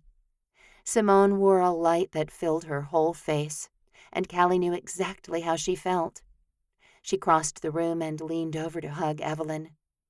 Congratulations, she whispered. He's just so beautiful, isn't he? She peered down at the baby in Simone's arms. I love him so much already. The baby didn't have a single wisp of hair on his head, and he looked so peaceful with his eyes closed and his body all bundled up. You want him? Simone passed Conrad to Callie, and tears streamed down her face. Simone put her arm around Callie. Oh, honey. Callie shook her head. I'm fine, she whispered. Honest, I am. Monday couldn't come fast enough, and Callie hoped she could hold a baby of her own someday soon. Chapter 17. Because those pictures are ridiculous. Whitney kept her smile in place as she met everyone in Jeremiah's family. That wasn't the hard part, for her at least. But the words he'd said to everyone about her baby photography cut through her over and over again. Ridiculous, she thought. Her photography was not ridiculous, and yet she felt like she could never tell Jeremiah now. She honestly had no plan for when to tell him, and things between them had been going so well. But her anger simmered down low in her stomach, and she knew it wasn't going to go away. She couldn't deal with it with so many people around, and Jeremiah had a tight grip on her hand, almost like he needed her to stay close to maintain his own sanity. Whitney was willing to be that person for him, but she'd definitely have to tell him about Lake Winters before they got married. Probably before they even got engaged. After all, he wouldn't say such hurtful things about her photography if he knew she was Lake Winters. That didn't really matter, though. He'd still think them, and Whitney knew how he felt. And if Evelyn hired her, how could Whitney expect to ask Evelyn and Rhett to keep her secret for her? They wouldn't, she knew that. So she'd just say she was busy if they called, though she hated that. She wanted to do the baby photography, and posing Jeremiah's nephew among fresh peas and carrots, that sounded like a dream come true for her. A sigh passed through her whole body, and Jeremiah stepped forward when Callie and Simone returned. "I want to go," he said. "Will you wait for me?" She nodded and faded into the background as he disappeared through the door with the twins. That was more than 2 people, but she couldn't imagine anyone telling those 3 Walker men that they couldn't be there. Whitney sat down on a couch, surprised when Wyatt joined her, a long sigh spilling from his mouth. "Hey," he said, smiling at her. "Hey." She smiled at him. He was handsome, as all the Walkers were, and he seemed to be very down to earth. "My nephew is big into the rodeo," she added. "That's so?" he asked, rubbing his hands together. "I told him I might be able to introduce the 2 of you." Wyatt looked weary for a moment, just a beat of time. "Does he ride?" "Yeah, of course," she said. "Bring him out to the ranch on Saturday or Sunday. I ride the most then." "He will literally die," Whitney said with a smile. Wyatt grinned at her. "I ain't nobody special, ma'am." Oh, he could charm anyone with that cowboy accent, and Whitney shook her head. "Well, I think you've won a bunch of championships or something, so Dalton thinks you're special." "How old is he?" "Just turned 16. I taught him to drive." "Wow." Wyatt's eyebrows went up. "Brave woman." "More like trying to keep my sister from killing him." She laughed, glad when Wyatt did too. Jeremiah returned a couple of minutes later, and he asked if she wanted to go see the baby. She shook her head. "Let your family do it. I need to get back to the store." She'd run out when Jeremiah had called, and Patsy said she'd finish her job. But she'd only been here for about 40 minutes, and she might as well get back so the green beans got put in the right place. Jeremiah walked her out to her truck and kissed her. Whitney enjoyed the taste of him, the slow, easy way he kissed her. He made her feel cherished and loved and absolutely beautiful. If only he liked her pictures, too. "Tomorrow morning?" he asked, kissing her again. "What time?" But he kissed her before she could answer. The sun beat down on her, but she could barely feel it. Someone honked, and Jeremiah chuckled as he pulled away from her. "Sorry," he murmured, still grinning. "What time should I meet you at the jeweler?" "Shoot should be done by 8, she said. "Well, they won't be open by then. Breakfast?" "Pancake House," she said, putting one palm against his chest and pressing him back. Maybe by then she'd have found a way to tell him about Lake Winters. "See you then," he said, falling back again. He turned and walked away, and Whitney went back to Wild and Organic. She found Patsy in the produce section with plenty of boxes to go. "I'm back," she said, tying on her apron. "Thanks for covering for me." "How's Evelyn?" Patsy asked. A bit of surprise trickled through Whitney. She hadn't known her sister and Evelyn Walker were friends at all.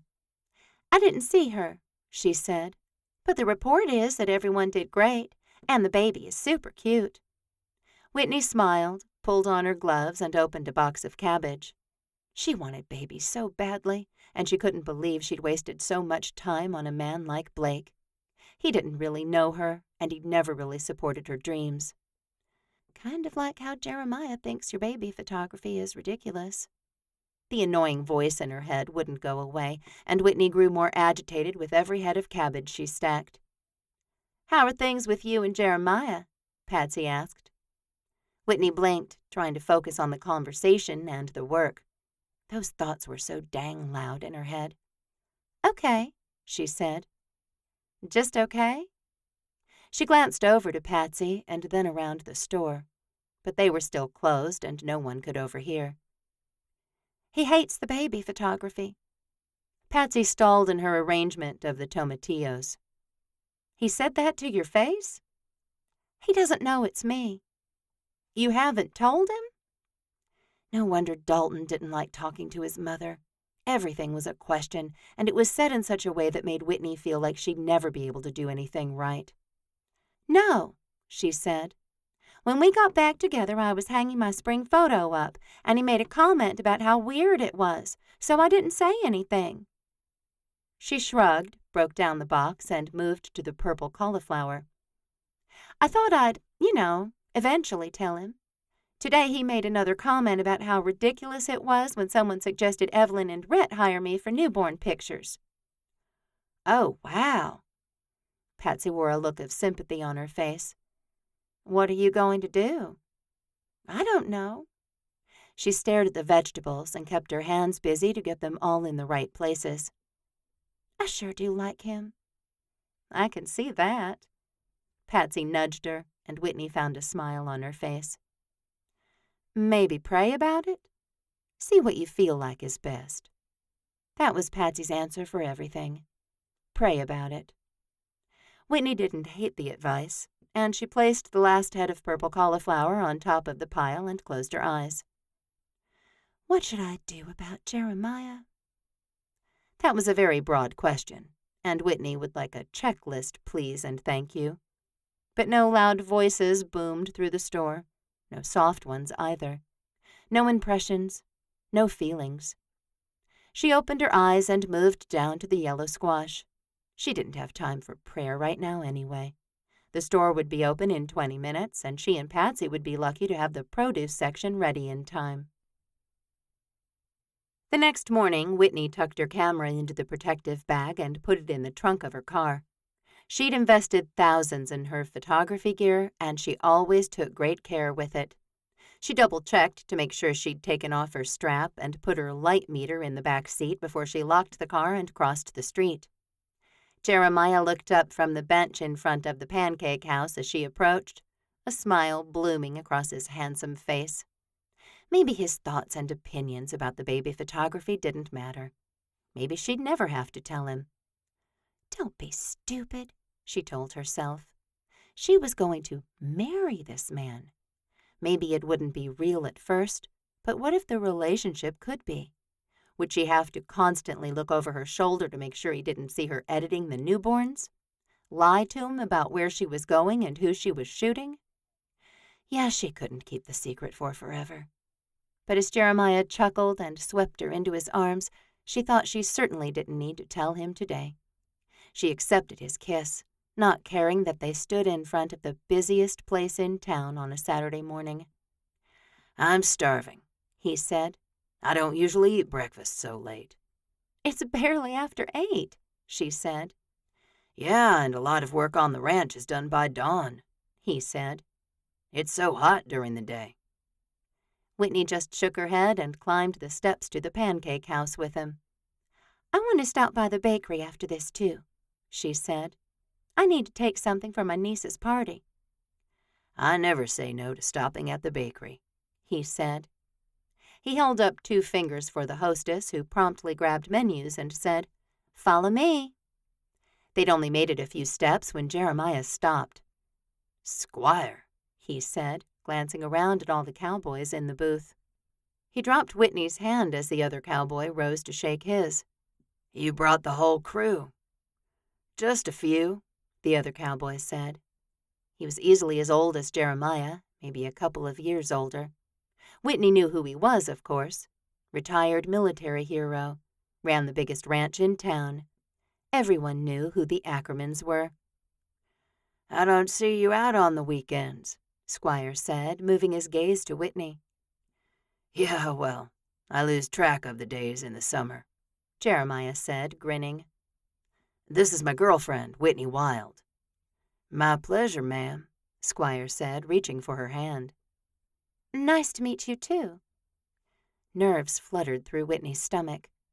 This was what she'd imagined meeting his family to be like, but that had been easy. Jeremiah had stepped around Squire and was talking to another man, and it was clear Jeremiah had a second family unit in town she hadn't known about. Squire turned back to the half-dozen cowboys crammed in the booth. He's talking to Pete Marshall.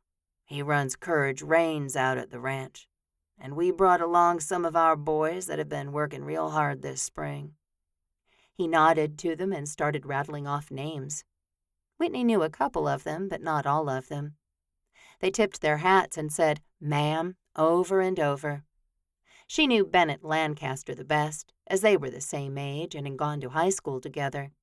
She knew Duke Summers, too, and both of them watched her with a little too much interest. How long y'all been dating? Bennett asked. Not long, Whitney hedged. How do you guys know Jeremiah? Oh, he attends all the ranch owner meetings in town, Squire said. Pete and I go as much as we can. Jeremiah's always there. They're on Thursdays, Pete said. You must be something special to get him off that ranch any other time. He grinned and lifted his coffee mug to his lips. Heat rose through Whitney, and she really just wanted to go sit down. But Jeremiah just stood there, smiling around at everyone. She linked her arm through his and nudged him, and he finally looked at her. Oh, right, well, we're over here, he said, lifting his hand. Good to see y'all. He finally continued through the restaurant to the table the hostess had laid their menus on. Whitney sat with her back to the table of cowboys, but the weight of their eyes still lingered on her shoulders, and it was heavy. Wow, ranch ownership meetings on Thursdays, she said as she unwrapped her silverware. You're a man of many layers, Jeremiah Walker. He burst out laughing, and Whitney sure did like the sound of that. She liked that she could make him laugh, and she wondered when the last time she'd felt so happy had been. She didn't know, and she felt herself slipping further in love with the man across the table from her. Chapter 18. Is that the one? Jeremiah peered down at Whitney's left hand, where she wore a diamond the size of a baseball. Not really, but it was big. Huge. Way bigger than what he'd bought for Laura Ann all those years ago. I do love this one, she said, but it's very expensive. She looked up at him. We should get something fake. It's not like this will become an heirloom. She kept her voice low as the saleswoman never seemed to go more than 2 feet from them. Jeremiah didn't know what to say. True, their wedding wasn't entirely real, but his feelings for this woman were absolutely real, 100% real, and growing by the hour. He'd thoroughly enjoyed breakfast, and Whitney knew her own mind, so the ring shopping hadn't taken long at all. She'd tried on 4 rings before this one, and the way she wouldn't take it off told him how she really felt. This one, he said to the saleswoman. Can she wear it out? Depends on the sizing, she said to Whitney. How does it feel? It's great, she said, holding her hand out to admire the ring. Jeremiah moved down the counter with the woman and paid for the ring while someone else took it from Whitney to make it shine. If it wasn't shining already, Jeremiah thought he must be blind. His heart flopped around his chest, and he couldn't believe what was happening. The woman handed his card back to him, and he slid it back into his wallet. He'd just bought an engagement ring. He looked at Whitney, almost feeling outside of his body. He'd felt like this before, too. Once while he stood at the altar, all dressed up for a wedding that wouldn't happen. Then he found himself accepting the posh black bag with a little black box inside it. Whitney laced her arm through his, and they left the jewelry shop. Outside, Jeremiah sucked at the air, panic moving through him. Are you okay? She asked. He couldn't answer. His instinct was to run, and he crossed the street in front of the statue and headed into the Bark Park. On Saturday at this time, it wasn't terribly busy, because the sun had already baked the Texas Panhandle to a crisp. Still, he found a shaded bench and practically fell onto it. "What am I doing?" he asked under his breath. "Is this the right thing to do?" He prayed. "Because I'll take this ring back right now. Just tell me what to do, Lord." Whitney appeared at his side, and she sat at the other end of the bench, plenty of space between them. He didn't know what to say. I maybe panicked a little back there. Whitney looked at him, and her beauty struck him right between the eyes. She was kind and faithful and hard-working. That dark hair and those red lips and the eyes that devoured him every time he looked at her. Jeremiah Walker had been in love before, and he knew he was swimming in very dangerous waters at the moment. He gripped the bag with the diamond ring in it as if pure pressure would keep him from falling in love with the woman beside him. But in some ways, he already had. His mind cleared, and he remembered how whole he'd felt this past week, how miserable he'd been without her at the beginning of the year. "Whitney," he said, his voice even and calm. "I'm a little scared to say this, but—" "Just say it," she said. Jeremiah opened his mouth, completely unsure about what would come out. "Will you marry me?" Hey, at least it wasn't, "I'm falling in love with you." He sure didn't want to say that while sitting in a smelly hot dog park. No, that declaration should happen out on the ranch or in her grandfather's old truck, somewhere that meant something. A smile filled her whole face, and she nodded. "Yes, I'll marry you." He fumbled with the bag and then the box while she slid closer to him and held out her left hand. With clarity, he slipped the ring on her finger and admired it. His gaze switched to hers, and they leaned toward each other together, her touch almost explosive as he kissed her. He'd never felt anything like it, and he clung to her for an extra moment before pulling away. "Okay," he said, blowing out his breath. "All right. We're engaged." A trickle of mania crept through him, and he knew he'd have to make the announcement at dinner tomorrow night. Maybe call a family meeting. Or maybe a text would be good enough. "Are you ready for this afternoon?" Whitney asked, cuddling into his side. "I honestly don't know," he said. "Let's go over the family again." "We don't need to do that." She stood up and held out her hand. "It's too hot out here. Let's go back to my place. I can upload my pictures, and you can take a nap before the party." A nap sounded heavenly, and Jeremiah couldn't find anything to argue about. They stopped by the bakery for a dozen of her niece's favorite donuts, raspberry fritters, and Jeremiah parked his truck behind Whitney's in her driveway. He'd been to her house several times in the past, but never inside. She welcomed him in, as did her 2 cats. He wasn't entirely a feline person, and the cats seemed to be able to smell his puppies on him, but they didn't run and hide. "Jones and Jess," she said, introducing them. "And Jeremiah. Lots of J's around here." She smiled and hooked her thumb down the hall. "My studio is down here. I'm just going to go get the pictures uploading." "How long does that take?" 2 seconds to start," she said. "About 10 minutes or so to get them all imported. Help yourself to coffee or whatever in the kitchen." He nodded, and she left, the cats stalking after her. Jones and Jess were definitely the aloof, snooty type of cat, and Jeremiah just shook his head at their retreating tails. There was no coffee in the kitchen, but plenty of light pouring in the back windows. Whitney had yellow curtains over the sink and along the windows that overlooked the backyard. A cat door had been installed right into the wall, and the only exit along the back of the house led into the garage. Everything seemed bright and white, and Whitney didn't leave dirty dishes out, piles of mail, or anything she'd get to later. Everything was in its proper place, including a mail key that was attached to a keychain that looked like a 5-year-old had made it. "They probably did," Jeremiah said to himself, replacing the key in the also obviously homemade bowl on her kitchen counter. She'd put change in there, too, and when she joined him in the kitchen, her keys went into the dark green ceramic as well. "You didn't make coffee," she said. "I drank a ton at the pancake house," he said.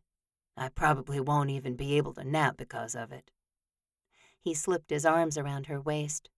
He suddenly didn't want to nap at all. "You have a nice place, Whitney." She melted right into his arms. "Thank you. I love this house. It's not huge, but it's nice." "Did you remodel it?" "Nope. It came like this." She swayed with him, pressing her cheek against his. Her house smelled like sugar and mint, as did Whitney herself. "I'm glad you have a nice place," he said. "When you move to the homestead after we're married, I can pay for it." She pulled away. "You don't need to do that." He searched her face. "You're going to keep the house, though, right?" "Yes, we talked about that." "Because the marriage isn't going to be real," he said, actually leaning closer to see how the words affected her. She blinked quickly, almost a flinch. Could she want the marriage to be real? "Right. I'm going to keep the house so I can come back here after we—" Jeremiah didn't finish her sentence either. He didn't want to break up with this woman. He might not know everything about her yet, but what he did know was enough to know he wanted her in his life. He wanted to know more about her. He wanted to fall in love again. And as if someone had entered his mind with a duster, all the cobwebs inside his head were suddenly gone. He gazed at Whitney and leaned down to kiss her. He kissed her, and kissed her, and kissed her, because he had a lot to say and no way to vocalize the words. A few hours later, he let her lead him into another house, this one on the other side of town and with considerably more cars parked in front of it. All evidence of their make-out session had been erased from his face. His cowboy hat perched neatly on his head, and he'd even caught 40 minutes of sleep. Whitney had edited her pictures with the door closed, and Jeremiah hadn't minded the pure peace in her house. She had a nice couch that he thought he could take many naps on, and it had just been nice to be away from the ranch and in the presence of his fiancée. His fiancée. He couldn't believe those words, but he better get used to them, because one step through the front door of Whitney's brother's house, and Jeremiah would be enduring a lot of introductions. The door opened up to one big room, and someone had pushed all the couches against the walls. A couple of tables had been set up next to the dining room table, and they filled the space in the dining room and living room. Adults stood in the kitchen, sat at the tables, or lingered on the couches. Jeremiah froze, taking in all the chaos. He supposed his family could be a bit overwhelming too, especially when all the brothers were together, and especially now that they were starting to get married and have children too. There were no babies here, though. All of the kids seemed to be older, maybe 8 or 9 years old and up. He reached for Whitney's hand, all of the names they'd talked about completely abandoning him. Whitney dropped his hand to hug her sister, and then she stepped back. "Patsy, this is Jeremiah Walker." No label. He couldn't help glancing at her left hand before looking into Patsy's face. She had the same light skin, same dark hair, but the similarities between her and Whitney stopped there. Patsy had a more square face, with lighter eyes and bushier eyebrows. "Ma'am," Jeremiah said. "Nice to meet you," Patsy said with a warm smile. "I mean, I've met you around town, of course. The light parade." She caught a look to Whitney, who just smiled. So Jeremiah did too, and he asked her about her kids. "Oh, Billy's over there, and Dalton is around somewhere, probably in the backyard." She rolled her eyes, and Whitney said she'd make sure he came in for everything important. They moved on, and Jeremiah met her brother, the one with the daughter turning 7. She apparently was the youngest of the nieces and nephews in the family, and Jeremiah wondered if Whitney wanted children. They hadn't quite talked that far ahead, and he realized how much he'd put the cart before the horse. "My mama," Whitney said. "Molly, but you know her." "That I do," Jeremiah said, sweeping his cowboy hat off his head. He felt sweaty and hot, and he sure hoped he didn't look it. Good to see you again, ma'am. Molly looked at Whitney and back to Jeremiah. You two make a mighty fine couple, she said, smiling for all she was worth. Mama, Whitney warned, but Jeremiah had already put the ring on her finger. What?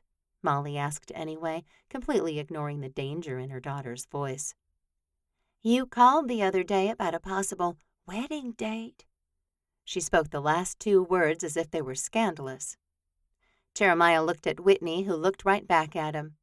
She had called her mother after the hike, and she was wearing the ring. Anyone could see it if they only looked down a couple of feet. They seemed to be able to communicate without words at all, and Whitney lifted her left hand so her mama didn't have to look anywhere but straight ahead. He asked me to marry him this morning, Whitney squealed, and it sure sounded like she was excited, positively thrilled to become his wife. We're engaged. Engaged. Oh, dear Lord in heaven. Molly reached for the countertop and braced herself against it. Her eyes filled with tears, and she laughed as she hugged Whitney tight. Then she turned to Jeremiah, and he just kept a smile plastered on his face as she embraced him, too. Oh, I can't even. This is so wonderful. Guilt filled Jeremiah, and he hated that Molly Wilde didn't have the whole truth. But he hadn't lied. He had asked Whitney to marry him that morning, and she had said yes. They were engaged. Larry, get over here, Molly yelled over her shoulder. Your daughter is engaged. Those words stopped the whole party, all the chatter, everything. Everyone came over, and Whitney showed the ring to her siblings and in-laws as if they wouldn't believe it was true without diamond proof. Everyone immediately looked at Jeremiah after that, and he held up his hands as if to say, What choice did I have? He put his arm around her and pressed his lips to her cheek. She leaned into the pressure, and a collective, "Ah," went up from her family members. And now that Whitney's whole family knew about the engagement, it wouldn't be long until his brothers did too. "Excuse me," he said, stepping over to a set of sliding glass doors and going outside. He pulled out his phone and hesitated. Rhett had just had a baby yesterday, and Jeremiah didn't want to burden him with the task of spreading the word about his engagement. The twins had always buddied up, and Skylar and Micah had the youngest sibling bond. Wyatt was the odd man out in the group of 7 brothers, and while he had a thing going with Marcy Payne, he denied he was dating her. Waiting to date her, he'd said, when she's ready. Jeremiah texted him, as he'd be the least likely to call and the most likely to have time to text everyone else. "Hey," he thumbed out, "I'm at a birthday party for Whitney's niece, but I wanted to tell the family something before they heard from someone else. Would you text or call around? I'll call Mama later, so don't tell her." He read over the text a couple of times and then sent it, his pulse ricocheting between his ribs. Drawing in a deep breath, he started typing again. "Tell him what?" Wyatt asked. "I'm engaged." He stared at the words, still having a hard time believing them. "Whitney and I are getting married in August." He sent the message zipping through cyberspace, and he turned to survey the lawn.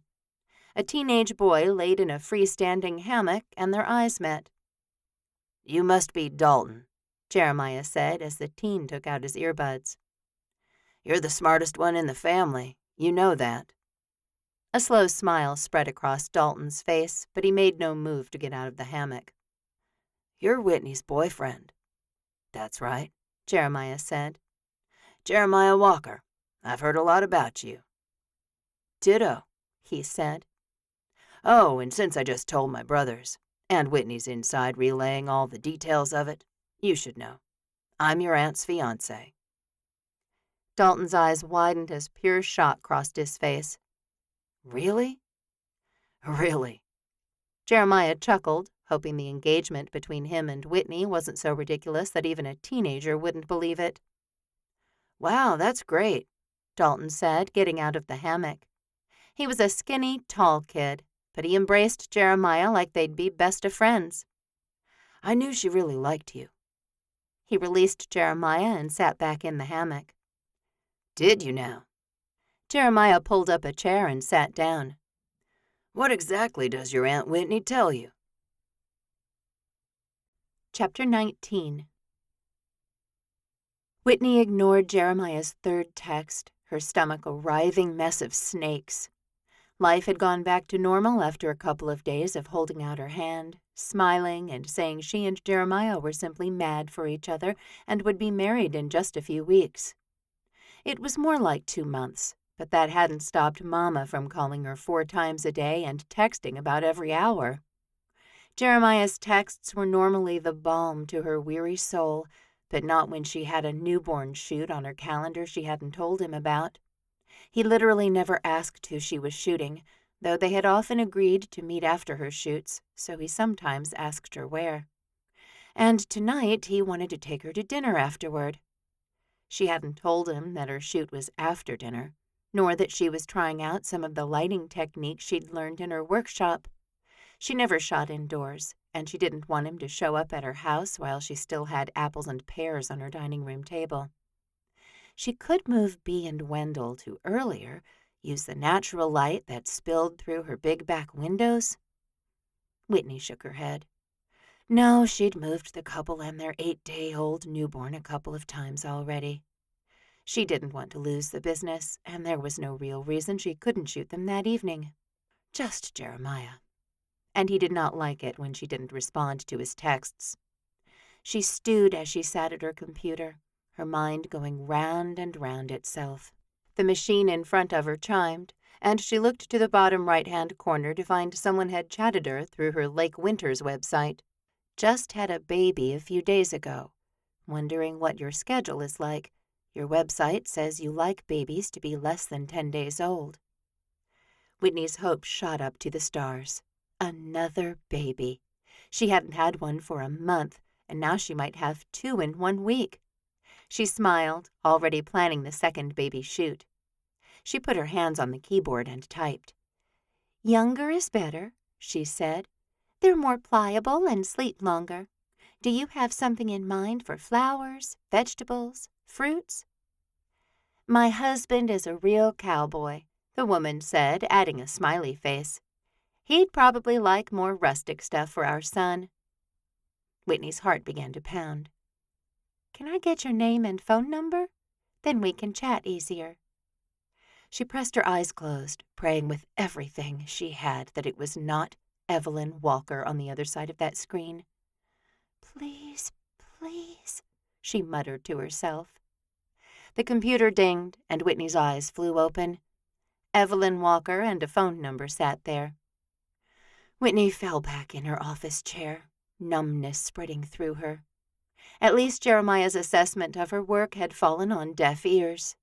She supposed she should be happy about that. But would Evelyn keep her secret? All of her other clients had, but they didn't have to potentially lie to their brother-in-law that they saw every week, sometimes several times a week. She didn't know what to do. Now she was avoiding 2 walkers, and as another message from Evelyn came in, Whitney knew she couldn't just go silent. That would be bad for business, number 1. So she picked up her phone and keyed in Evelyn's number. Is now a good time to talk? She asked when the other woman picked up the line. Yes, the baby is asleep, she said. Will your husband come to the shoot? Whitney asked. Yes, Evelyn said. I'm actually hoping to do two shoots? One here at our house and one at my family ranch. That one would be fun with corn stalks and cattails and eggs. My sister has chickens that lay the most beautiful blue eggs.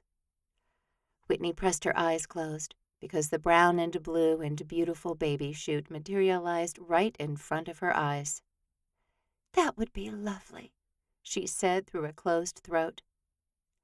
Unfortunately, my schedule— Oh, don't say no, Evelyn said, a plea of desperation in her voice. I'll come any time, anywhere. I love your photos, and this might be the only baby I get. How in the world could Whitney say no to that? She sighed and hoped she wasn't about to ruin everything. "Evelyn," she said evenly, "it's Whitney Wild. What? I'm Whitney Wild. Lake Winters is a pseudonym I use exclusively for the infant photography. I don't want Jeremiah to know. Yet." She drew in a deep, deep breath, trying to find what she wanted to say. "I mean, I'm going to tell him. I just haven't yet, and I want to be the one who does."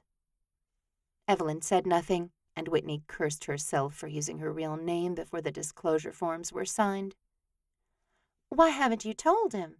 Evelyn asked. "It's not a bad thing, right?" "No," Whitney said. "He's made some comments about the baby photos I have hanging in the store, and, well, he doesn't like them." "That doesn't mean he won't like you." "I know." Whitney pressed her eyes closed. She didn't want to talk about this, not with Evelyn Walker. She knew the woman, sure, but they weren't best friends. "What's your schedule like?"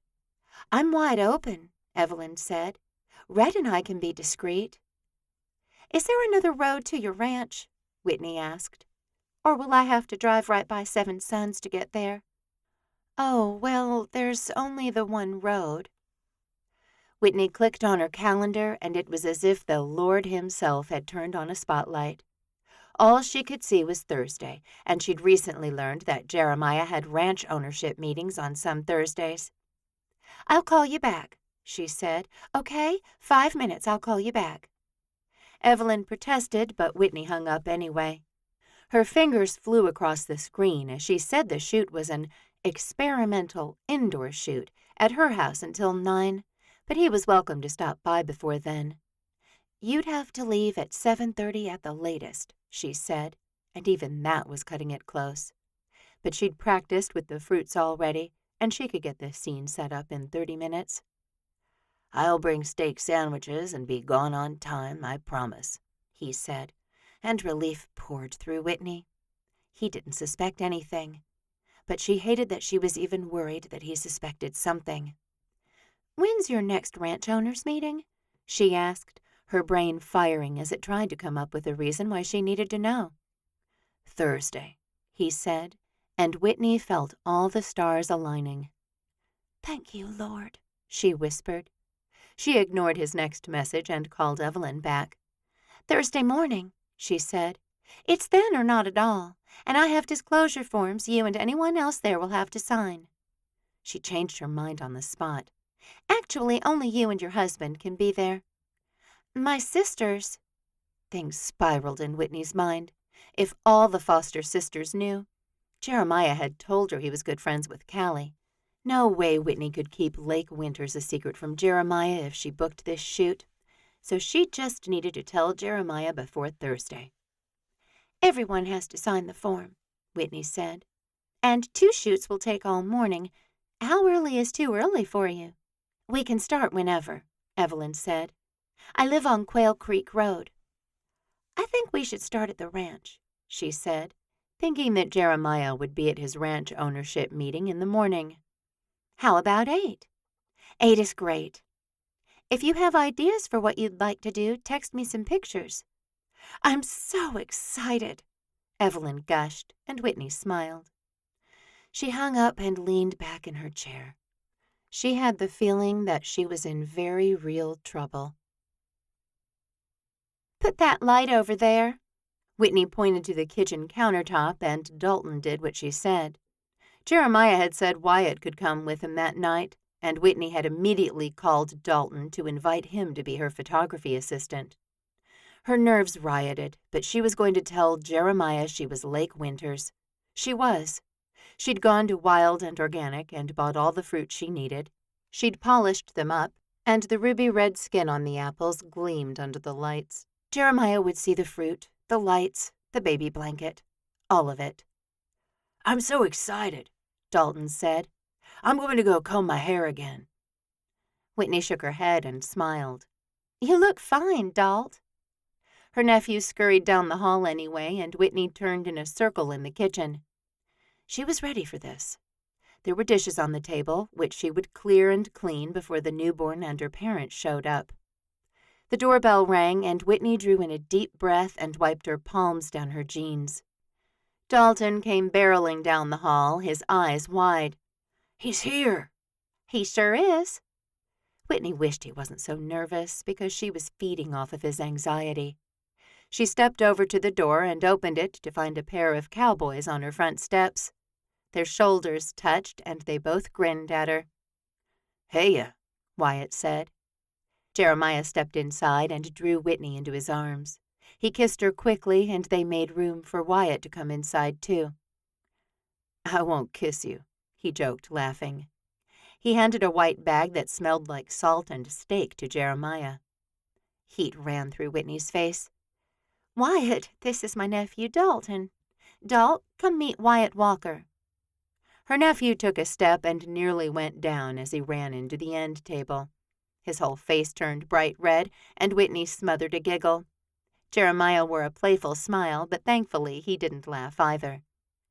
"Nice to meet you, Dalton," Wyatt said, and he definitely made his tone swagger a lot more than Whitney had ever heard it. "Where's your cowboy hat?" Dalton extended his hand to shake Wyatt's, smiling for all he was worth. "I'm still saving up for one," he said. "I think you have a new one coming out soon, right?" "November," Wyatt said. "I can get you one." "You can?" Dalton's voice pitched up to the ceiling. "That would be awesome." Whitney tugged on Jeremiah's hand to get him to come into the kitchen with her. Dalton kept talking to Wyatt, and she was encouraged by his ability to get over his fear. "So, I have something to tell you," she said, moving to stand next to the counter with all the photography props. Jeremiah took in the scene before them. "What's all this?" He put the white bag of sandwiches on the table and looked at her. She cleared her throat and pressed her fingertips together. "Jeremiah, I take the baby photos I hang up in Wild and Organic." She sucked in a breath and held it for a moment. "I'm Lake Winters." His mouth opened and then shut again, his face draining of color. "You—" "It's fine," she said. "I'm not upset or anything." She swept her hand over the fruit she'd carefully prepared. "But my shoot tonight is a cute little girl named Charity, and her parents wanted her posed in a basket of fruit." Jeremiah searched her face, pure panic on his. Before he could say anything, Wyatt's loud laughter filled the room, and Dalton came into the kitchen. "He's so great, Aunt Whitney. Thank you so much." He opened the fridge and pulled out a couple of bottles of soda. "Are we eating?" Wyatt asked, and Jeremiah ducked his head and fell back a couple of steps. Wyatt opened the bag of sandwiches, his eyes glued to his brother. Whitney turned away and got down glasses and a pitcher. She had bottled soda and water, but she suddenly felt like sweet tea. After all, it had helped soothe her nerves in the past, and she and Jeremiah couldn't have the talk they needed to have right now anyway. Chapter 20. Out of all the things Wyatt had to do as a rodeo champion, talking to kids was the easiest. Dalton clearly had stars in his eyes, and Wyatt wasn't going to rope them and pull them closer to earth. If he thought the rodeo life was one he wanted, well, nothing, Wyatt said, would change that anyway. "Do you compete now?" he asked the teen. "I've done the junior bull riding," he said, and Wyatt thought a kid as skinny as him would have been knocked off a bull by a stiff wind. "I placed first." "That's great," Wyatt said, meaning it. "Do you do FFA or plan on doing agriculture, animal care?" "Do you think I should?"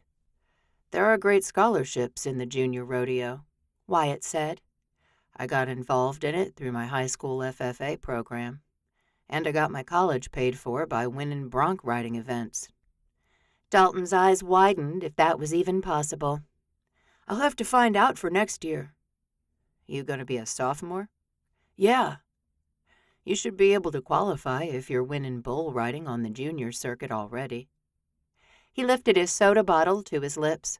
noticing that Jeremiah and Whitney hadn't said 2 words. If your grades are okay, at least. He watched Dalton's face fall slightly. Jeremiah had mentioned that Dalton liked hanging out with Whitney because she didn't nag him the way her sister did. Wyatt understood that on a deep level, as he'd always seemed to be the third man on a 3-man team. He'd come along right after the twins, and he never could quite get either of them to side with him, and Skylar and Micah had brought up the rear, and they were as inseparable as Liam and Tripp. Stuck between them, with 2 older brothers who palled around, Wyatt had taken to animals more than his brothers. Sure, he had friends, but it wasn't a surprise to anyone when he rode the rodeo circuit and left home the moment he could turn pro. He took a bite of his steak sandwich, the sauce Lowrys put on their meat something out of this world. He hadn't come to lecture Dalton, but no one else was talking. "What's with the fruit, Whitney?" he asked, nodding to the spread on the kitchen counter. "It's for my shoot tonight." She flashed him a tight smile, and Wyatt wanted to leave. At least give Whitney and Jeremiah the space they needed to talk. He picked up his sandwich and his bottle of soda. "I feel like eating outside." "Wyatt," Jeremiah said, but Wyatt shook his head. "Dalton, you want to join me?" He saw a cat paw a tiny bell on Whitney's back door. "Looks like that feline needs to go out, too." "Come on, Jones," Dalton said, opening the door as he balanced his food and soda in his hands, too. "You don't need to leave," Whitney said. "I like eating outside," Wyatt said, and he followed Dalton into the garage, where he took a hard left and went through another door to walk into the backyard. Whitney was either hiding some very green thumbs, or she paid someone to keep her yard an oasis of trees, bushes, flowers, and vegetables. "Wow," Wyatt whistled as he sat at the outdoor table on the patio. "Look at this place. It's beautiful." "Aunt Whitney shoots out here sometimes," Dalton said. "I take care of the yard for her. She pays me." "You take care of this?"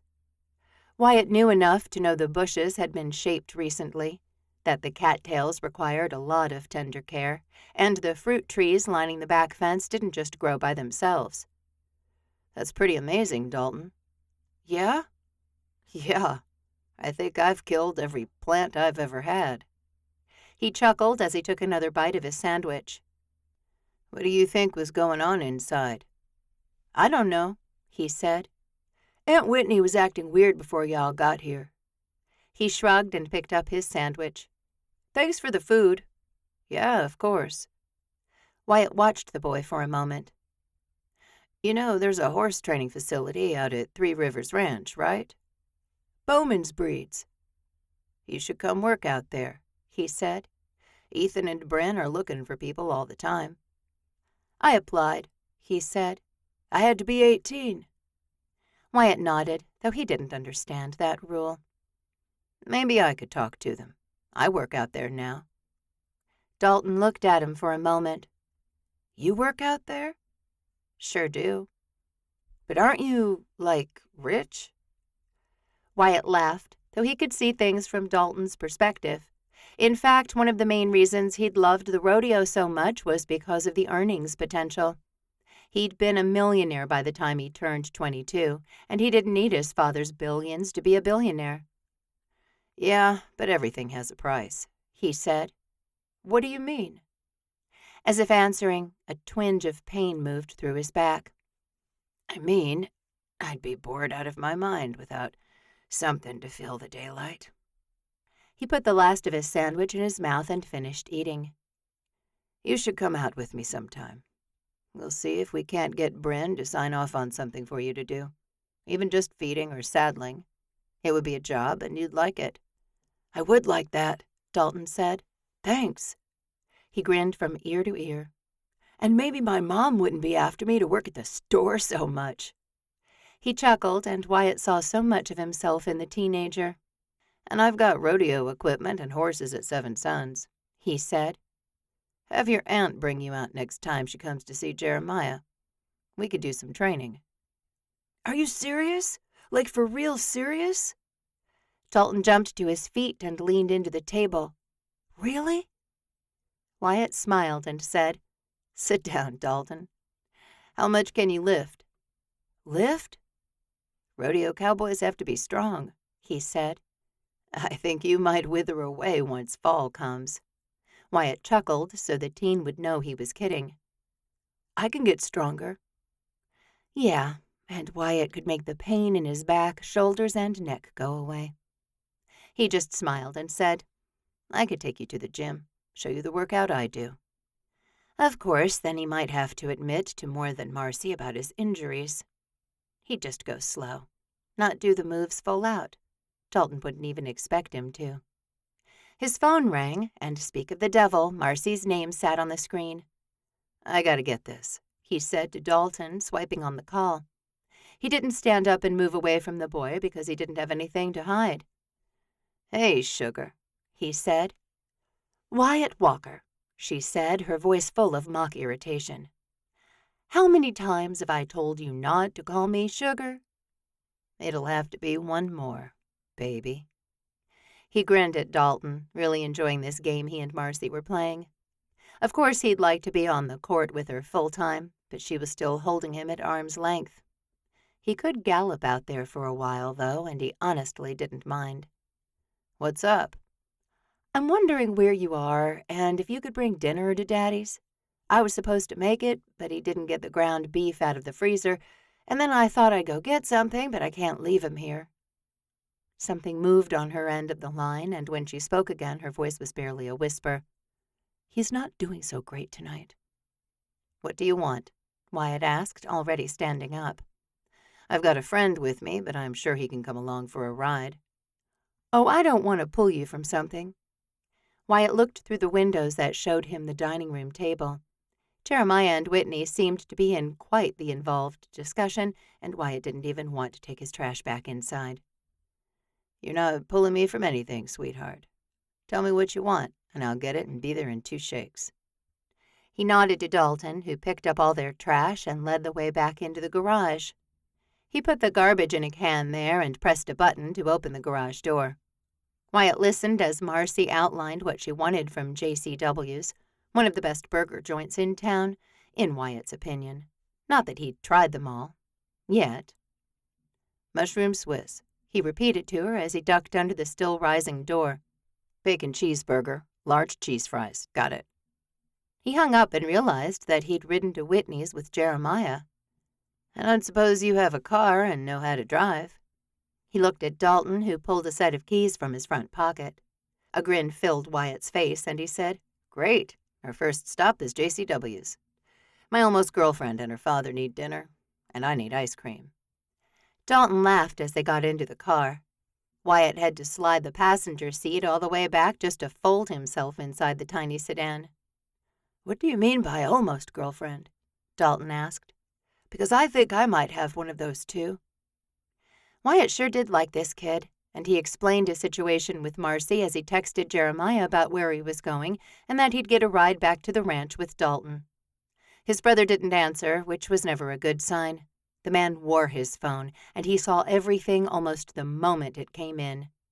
Sure, he had some times where he was really busy around the ranch, but since he'd started delegating more to Orion, Dickie, and the other cowboys, Jeremiah could be found napping in the hayloft every single afternoon. So it was very odd that he didn't at least read Wyatt's text, and he wondered what had gone south between Jeremiah and Whitney. "None of your business," he told himself, because he wouldn't want one of his brothers sticking his nose into a situation of Wyatt's that he was handling just fine on his own. And that was why he didn't tell anyone about his injuries or medical troubles. "You're going to have to," he told himself, not for the first time. This past week, his doctor had told Wyatt he needed one more surgery to fix everything in his back. And he couldn't go through that alone. Not again. Jeremiah at the very least would need to know, as he and Wyatt lived together. But for right now, he just wanted a peanut butter cup shake, Marcy's food, and the freedom to spend an hour with her. He hadn't kissed her yet, and that was why he wasn't really her boyfriend. But maybe one day soon. Chapter 21. Jeremiah knew he was coming across as angry and frustrated, And he was, with himself. "I'm so sorry," he finally said. "I should have led with that." He held up his hands in surrender. He didn't want to fight with Whitney, but being honest and truthful was extremely important to him. Extremely. He had to be able to trust Whitney and to find out she was a whole different persona. He didn't know how to process it. He just kept looking at the shiny red apples. "Why didn't you tell me?" She shrugged. "I don't know. I don't tell anyone but my clients." "We're getting married in 6 weeks," he said. "Were you ever going to say something?" "Yes," she said. I don't know. I hardly do any newborn, so it hasn't been an issue until now." Her dark eyes flashed with fire, too, and Jeremiah backed down again. This woman had him doing things he never thought he'd do, like swallowing his feelings and buying engagement rings. Jeremiah nodded. He could accept that. "I'm very sensitive about this," he said, ignoring his phone as it chimed. Whoever had texted could wait. "I know," Whitney said. "But I'm not Laura Ann, and you've told me to just tell you, and I did. Heck, I laid out the spread I'm going to be doing." Her phone rang, and she said, "It's Dalton, just a sec." Jeremiah picked up his phone and saw that Wyatt had texted. He was going to get Marcy and her father some dinner. "Yes, all right," Whitney said. "Yeah, of course. Have fun." She hung up. "Dalton went with Wyatt?" Her eyes glittered at him, and Jeremiah's pulse pounced through his veins. "What's that look for?" he asked, smiling. "I suddenly find myself in need of an assistant for my newborn shoot." His eyebrows shot up. "Well, you better find one," he said. "Jeremiah," she said, almost a whine. "You can do it." "No way," he said. "I don't know what I'm doing." "Dalton doesn't either. He was just going to help with the lights tonight. I'm doing a new technique I learned in my class, and I don't quite know what I'm doing." He cocked his head at her, glad their first argument had been somewhat minor. His stomach was still a bit tight, but he didn't believe she'd deliberately kept something from him. "So if you have an assistant, you can blame them. Is that it?" "Oh, you're getting to know me so well." Whitney laughed, and Jeremiah stood when she did, helping her take plates and trash into the kitchen. He snaked his arms around her from behind and pressed his lips to the back of her neck. "Sorry, I'm a little intense. I don't try to be." Whitney turned in his arms, clasping her fingers behind his neck. "I like how intense you are, but you can't just jump to conclusions." "Agreed," he said. "I'll work on that." He'd been making a lot of progress in his feelings about marriage and love and Laura Ann. Even 4 months ago, if he'd have found out about Whitney and Lake Winters, he'd have taken one look at the apples and pears and stomped out the front door. So he'd definitely taken some good steps forward. "And I'll admit that one of the biggest reasons I told you was because Evelyn called and booked me for Thursday morning." Jeremiah looked into her eyes, seeing the slight panic there. He tipped his head back and laughed, swaying with Whitney in her kitchen. "Well, I'll thank her then," he said. "You don't have to keep secrets from me, even if I wouldn't like them." You said the photography was ridiculous." Jeremiah stilled, understanding hitting him. "Oh, my goodness. Whitney, no." He ran his fingers through her hair, wishing he could take back the stupid and rude things he'd said.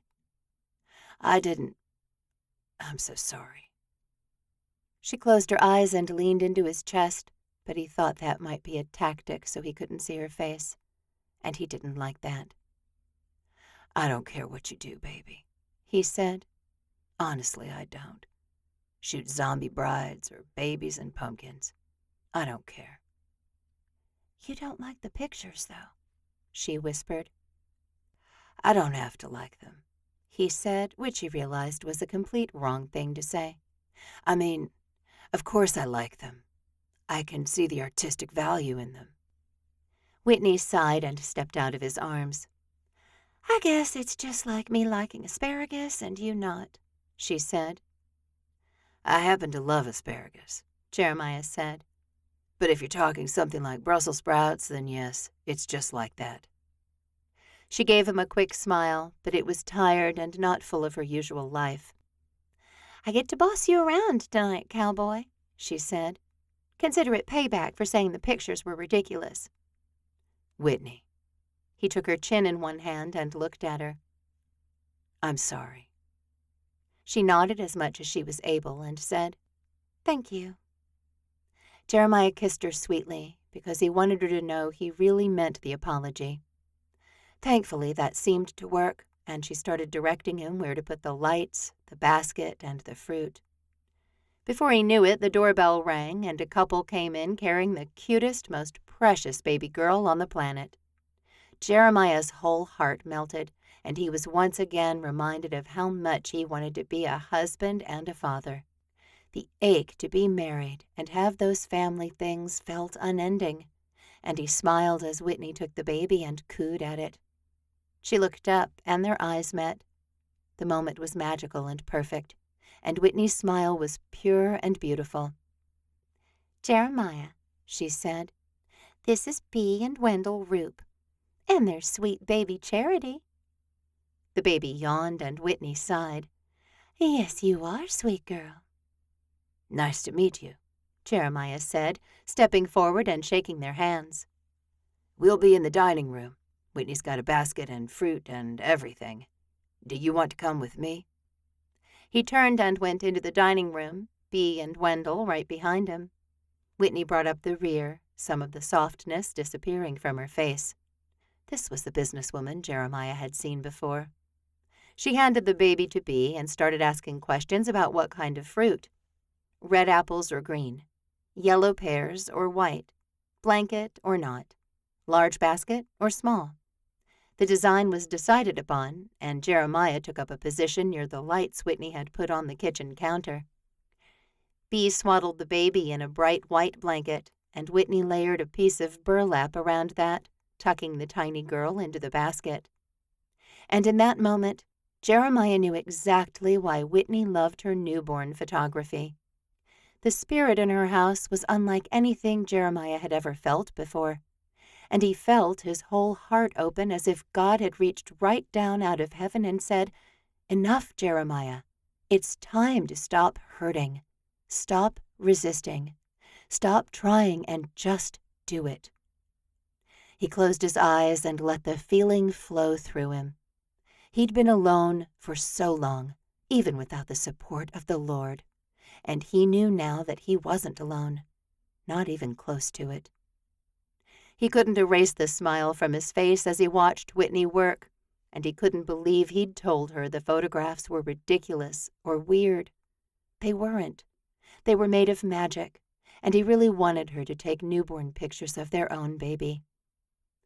Bea and Wendell smiled through the goodbyes, and then Whitney closed the door. Jeremiah stood several paces away, marveling at her. Thank you, she said. You were a great assistant. I'm in love with you, he blurted out.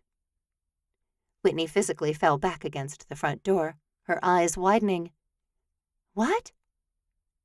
That was the most amazing thing on the planet, he said, taking a step toward her, needing to explain. When Laura Ann left me at that altar, my relationship with God broke too. He drew in a shaky breath, not wanting to cry in front of her. Pure gratitude streamed through him. But watching you, taking photos of that baby, so fresh from heaven. He shook his head. I can feel something, and that's huge. I haven't felt much for so long. He reached her and slid his hands up her arms. I'm not alone, he whispered. God hasn't abandoned me, and I didn't know it until 30 minutes ago. Jeremiah, she said. That's great. I'm so happy for you. She didn't say that she loved him, but it didn't matter. She stretched up and kissed him, and Jeremiah could feel it in her touch. And that was enough. June blazed by in perpetual heat. July dawned, and that meant there was only one more month until August. He was getting married then. He and Whitney got along great, and they spent time walking with the dogs around the ranch, eating brownies and ice cream out of personal-sized skillets, and collecting flowers for newborn shoots. Whitney only did Conrad's, and Jeremiah wasn't there for it, as he had a ranch ownership meeting in town. Just like the one he had today. But the pictures of his nephew were stunning, with a dark red bandana wrapped around the baby, rope, and just the hint of a spur in the corner. Whitney had put Conrad up on the bulletin board in Wild and Organic, and Jeremiah loved seeing his nephew up there. He loved that baby to the core, and he found himself frequenting the house on Quail Creek Road more and more often. In fact, Evelyn had invited him to stop by for lunch after his meeting that morning, and Jeremiah wasn't going to say no to a free meal and rocking a baby while he slept. He pulled up to the IFA building and got out of the truck, whistling as he went. Happiness streamed through him the way sunshine filled the sky. He had no idea people could be this happy. Or maybe he did, but he never thought it would happen for him. "Morning, Jeremiah," Garth Ahlstrom said, and Jeremiah grinned at him. "Morning, Garth. How are the kids?" "Fine, fine," he said, reaching for the door. "Here for Squire again?" "He and Kelly went on a cruise." Garth followed Jeremiah into the building, and they headed for the room in the back corner. Pete Marshall already sat there, as did Gavin Redd, who owned a place on the road that led west out of town.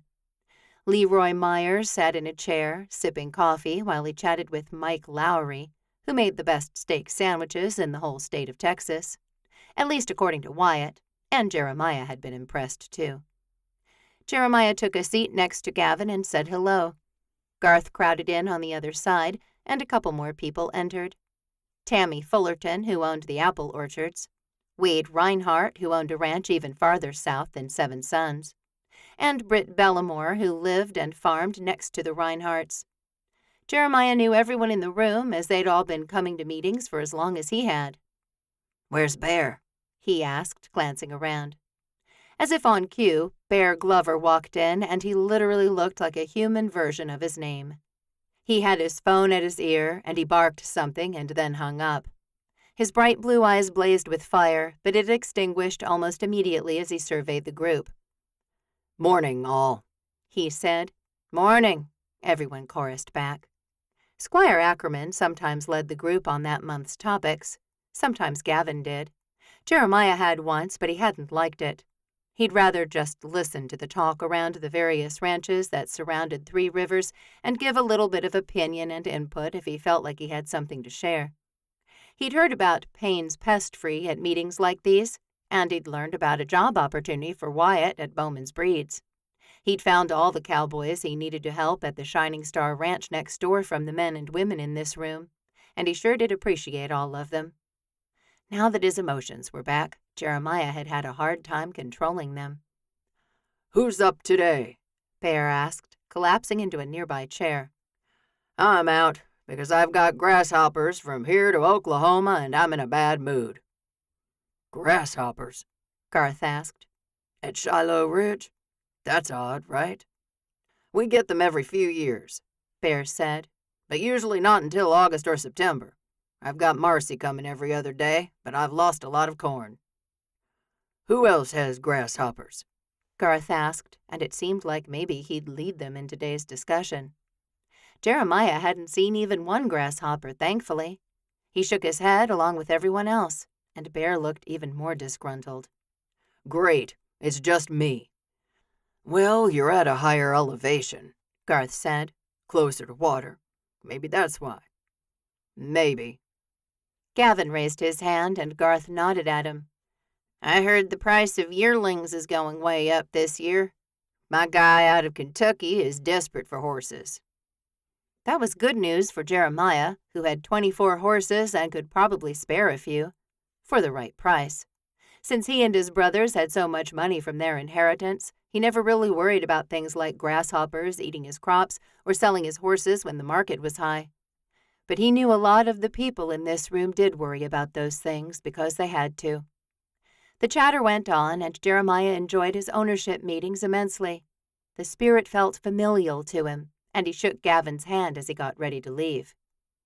Heard you were seeing someone, Gavin said. Yeah, Jeremiah said. Whitney Wild. We're getting married in a couple of weeks. More like 3.5, but for Jeremiah, that couldn't come soon enough. Well, I can tell, Gavin said. You seem so much happier. Jeremiah smiled and nodded. I am so much happier. And he really was, at least until he pulled through the gate at Seven Sons and found Whitney there with her mother, clipboard in hand. And that certainly didn't make him unhappy. It only reminded him that he and Whitney were getting married very, very soon, and she still hadn't said she loved him. He hadn't said it again either, because he didn't need to make things awkward between them when everything was going so well. Chapter 22. Marcy Payne didn't like to deal with conflict. It actually made a knot appear in her stomach, and she felt like she was going to throw up. Plain engines didn't argue about prices. They didn't text her and ask her to dinner. They didn't expect her to clean 2 houses and make sure Daddy got to his doctor's appointments and deal with grasshopper infestations. She felt like the weight of the world rested on her shoulders, and she had absolutely no release. She dusted Shiloh Ridge again and again. She asked neighbors for help if she couldn't get Daddy where he needed to go. She gave discounts when she didn't want to. As for Wyatt Walker and his invitations to dinner, Marcy actually liked those. But they brought pressure to her life she hadn't wanted to deal with. That was why she'd told him 7 months ago that she couldn't be in a relationship. Yes, he'd backed off. He dropped by once or twice a month. She called him when she absolutely needed help, and he dropped everything and came, no questions asked. He laughed with her, talking when she didn't want to.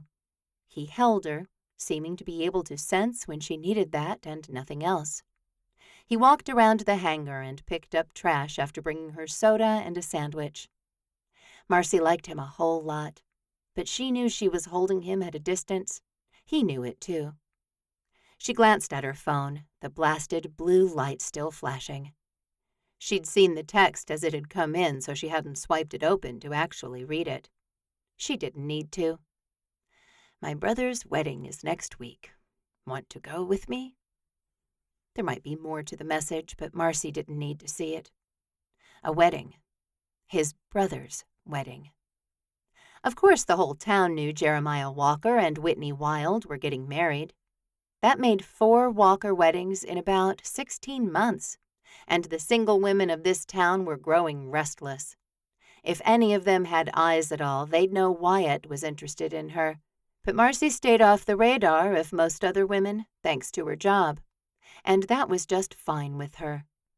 But if she went to the wedding as Wyatt's date, everyone would know. Would they, though? She asked herself, stepping up onto the stool so she could lean over the engine more easily.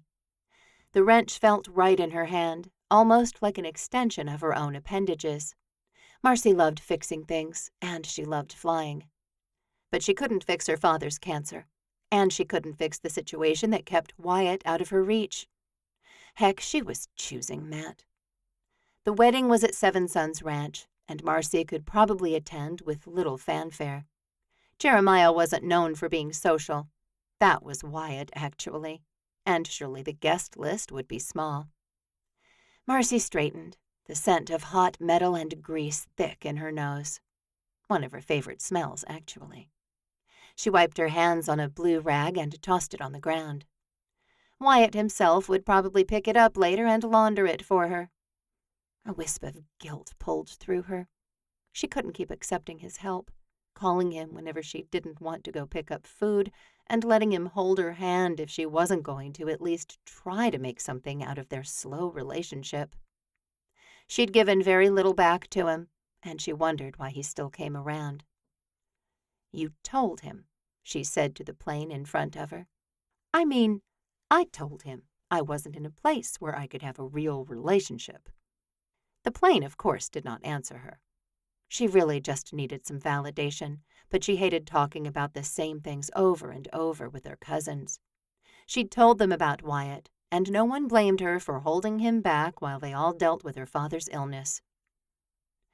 "When is the wedding?" she typed out. "Saturday." Wyatt's response came in lightning fast, which meant he'd been waiting for her to respond. "And you can respond to his texts," she told herself. No one wanted to feel like they were being ignored, and if she didn't want to talk to him anymore, she should just tell him. "This Saturday?" "That's right. 3:00. Dinner afterward. We can skip that if you want." Marcy rolled her neck, trying to find a reason why she couldn't go. She'd still be able to make her morning dusts, and Daddy could be alone for a few hours in the afternoon. "You can't miss the family dinner after the wedding," she sent him. "Yeah, you're probably right. But you can. I just don't want to sit by myself." Marcy loved it when Wyatt showed his vulnerability. When she'd first met him, he'd been so aloof, almost removed from normal humans because he was a huge rodeo superstar. Even now, people asked for his autograph, and everyone looked his way wherever he went. He didn't even seem to notice, but Marcy did, because if word got out about them attending the wedding together, they'd be looking at her, too. He still had sponsors, and his line of cowboy hats and boots would be out close to Christmas. He was a living legend, and Marcy honestly didn't know what he saw in her. Small-town plain Jane with a wrench perpetually in her hand. "I barely own a dress." She sent the text, knowing it was the weakest excuse on the planet. Unfortunately, it was also the best one she had. "I've seen you wear at least 4 different dresses," he messaged back. "Can I call you?" Marcy's pulse pumped a little harder.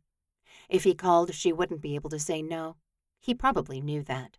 After all, it wasn't the first time Wyatt Walker had spoken, and the man had a voice made of gold and honey. She did him one better. She called him. "Heya," he said, perfectly at ease. "So tell me what's really going on." At least he didn't beat around the bush. She had no idea what to say, and Wyatt didn't jump in to offer her a reason. "It's 3 hours, Mars." Oh, so he was going to play unfair with the nickname. "I know you don't want a boyfriend. I'm fine with that. Come to the wedding with me, and I won't talk to you for a month. I'll leave you alone." The thought of that sent Marcy into a tailspin, and absolutely nothing made sense. She wanted him to call and come by, but she was upset when he called and came by. She couldn't have it both ways, and she found herself saying, "I can come to the wedding." "Thank you," he said softly, and Marcy wondered if there was more to him not wanting to sit alone. "What's going on with you?" she asked. "You exist in your own world, the Wyatt Walker show. You can't sit with your family at a wedding?" "Yeah, I don't know." But you do know. If she had to admit hard things, so did he.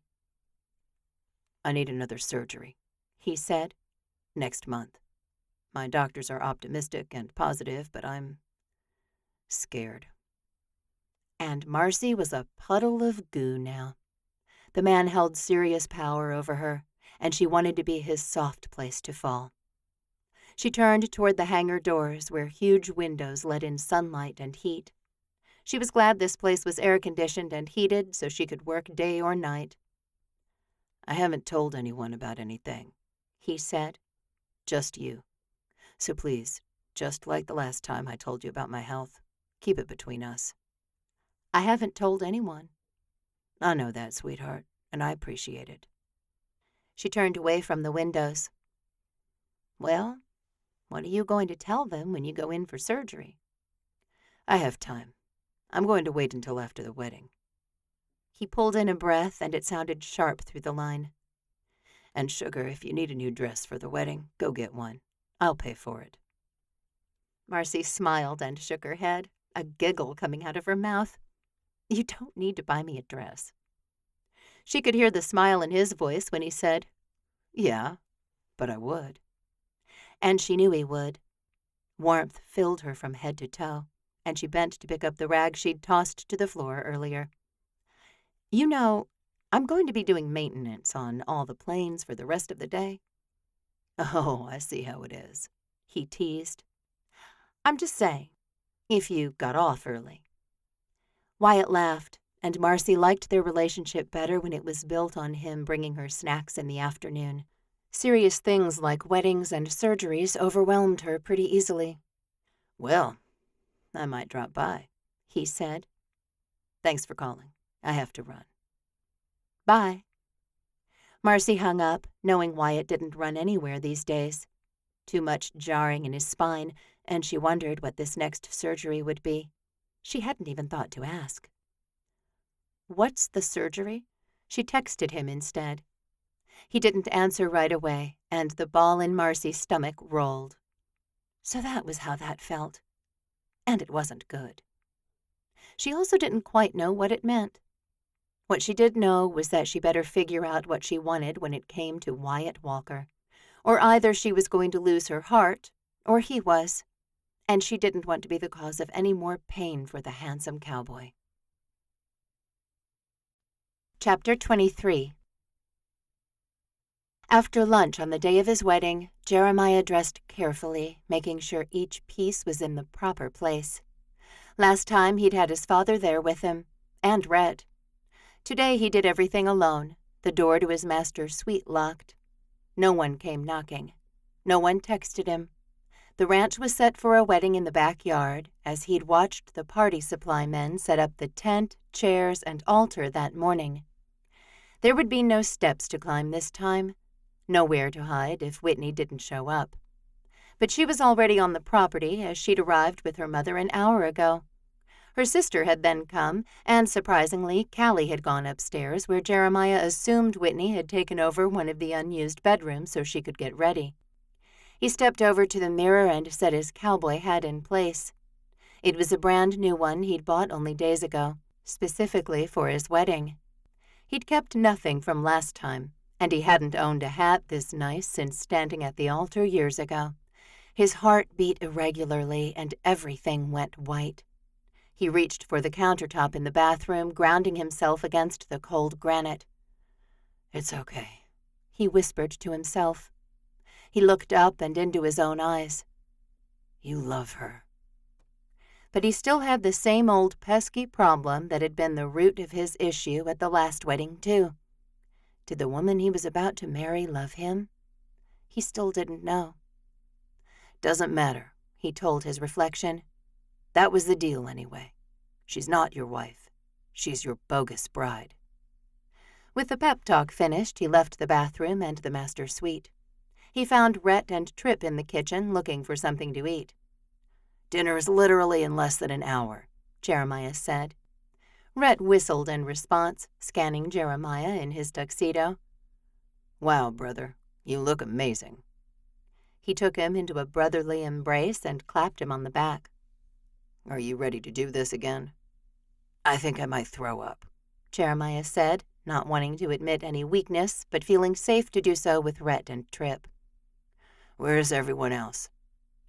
"Wyatt and Skylar and Micah are getting dressed in his room," Tripp said. "Liam's outside checking on something Callie asked him to, which Whitney had asked about. I don't know." Whitney had procured a small wedding cake. He knew she had a bouquet and flowers for the men, too. He'd paid to have their dinner catered, and all the food waited in a low oven or in the fridge. The table was already set. Every little piece seemed to be in place, and it felt like the ranch itself was holding its breath. The front door opened at the same time Wyatt, Skylar, and Micah came down the hall, and noise started to fill the homestead. Jeremiah shook Whitney's brothers' hands and told them they could wait here in the air conditioning or go outside to the tent. They went outside, and Jeremiah opened the fridge too, needing something to quell the nerves in his stomach. Liam came inside. Jeremiah ate nothing. His brothers talked around him. He felt like he was floating somewhere outside his body, though he was aware of Rhett's concerned eyes darting toward him every few seconds. The minutes ticked by, and more guests filled the chairs outside. Evelyn's father and grandmother. Wyatt ducked out the door with the words, "Marcy's here," falling from his lips. Skylar and Micah went to sit by Simone. Whitney's mother came downstairs with Callie, and they both hugged Jeremiah. "You've got this," Callie whispered to him. "Don't be nervous. She's going to show up." Jeremiah nodded, though he thought he might actually be more nervous about the fact that Whitney would be there than that she wouldn't. This was about to be very real, and all of his reasons for wanting this felt childish and stupid. He turned toward the stairs to go tell Whitney this was a dumb idea. He'd proven to his family what he'd wanted to. They didn't have to actually say "I do."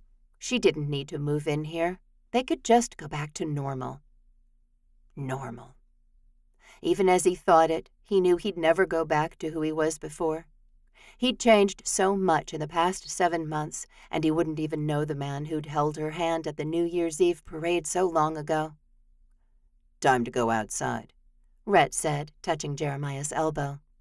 He turned toward his oldest brother, almost pleading with him to call the whole thing off.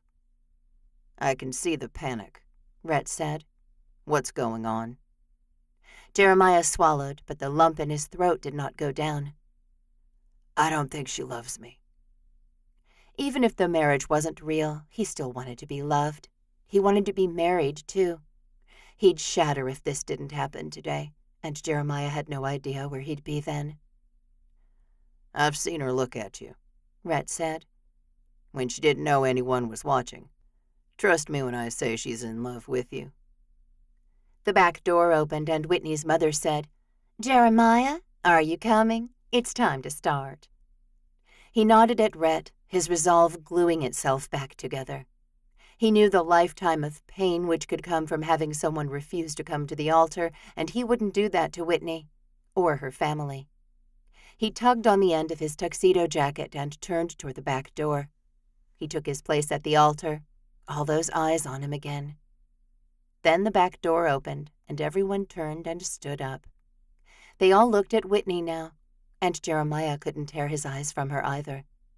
She wore a beautiful white dress that hugged every curve in lace and beads. Her lips matched the red roses in her bouquet, and she kept her eyes on his as her father walked her across the deck, down the steps, and up the aisle that had been created under the big white tent in the backyard. "Live well," her father said to Jeremiah as he tucked Whitney's hand through Jeremiah's arm. He leaned down and pressed a kiss to her temple, the motion natural and wonderful. Whitney smiled, actually smiled, and faced the pastor. "This is not fake," Jeremiah thought as he did the same. "Please don't let this be fake for her either." She squeezed his hand. He squeezed back.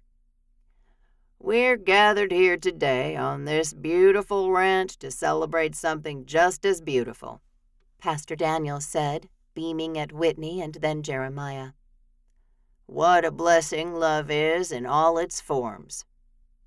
He continued to talk, and Jeremiah actually liked what he said about relationships and love and building a lifetime of trust and respect. But now that he stood here, at this altar, with Whitney at his side, he just wanted to rush to the end before she realized what a terrible mistake she'd made. The "I do" couldn't come fast enough.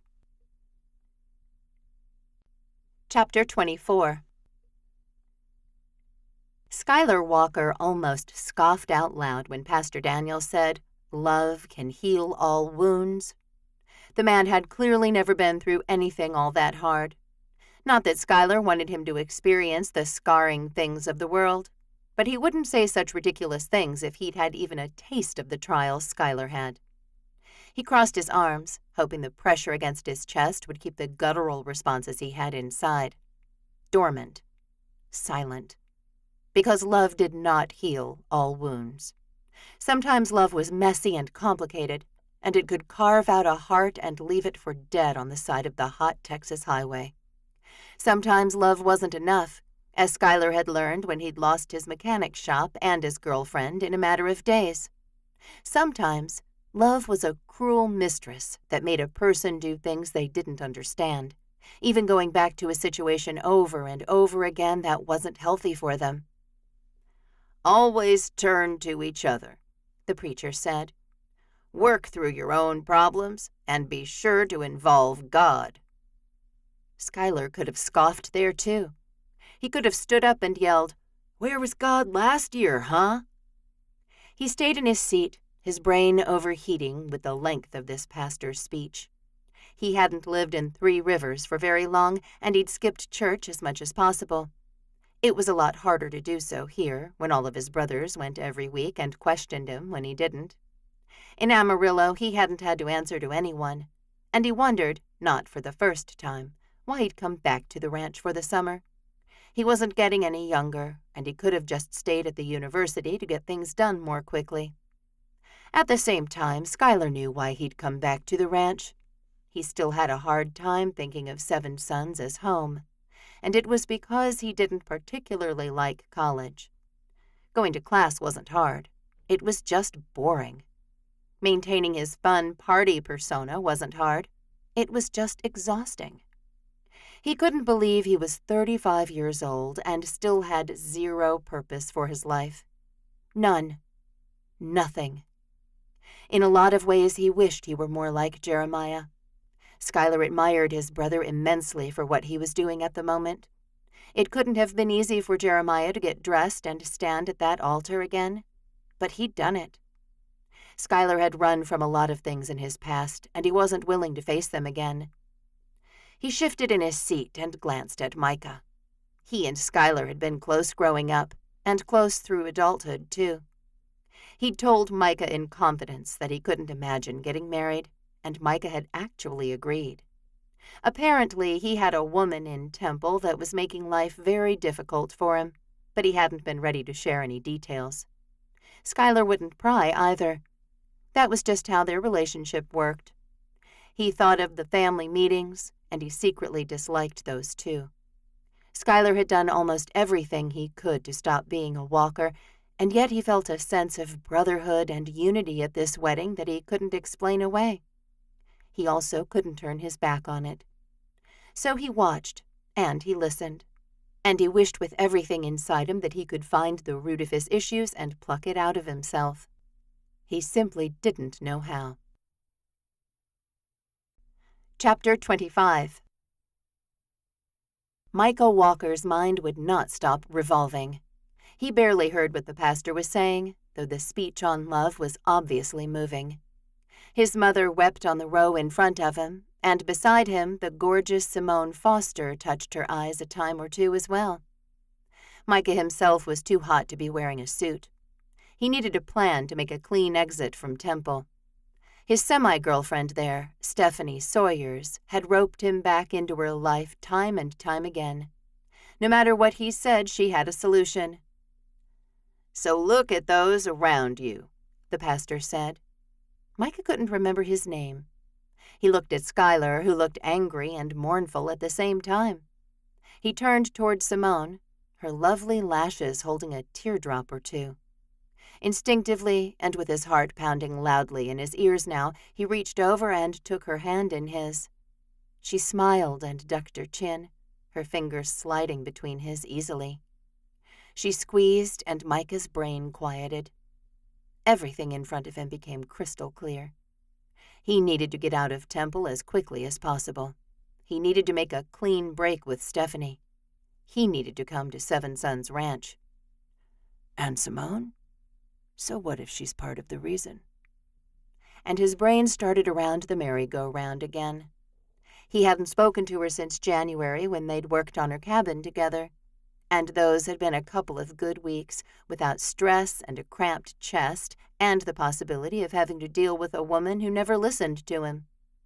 He couldn't wait for this wedding to end so he could call Stephanie. And he wouldn't listen to her this time.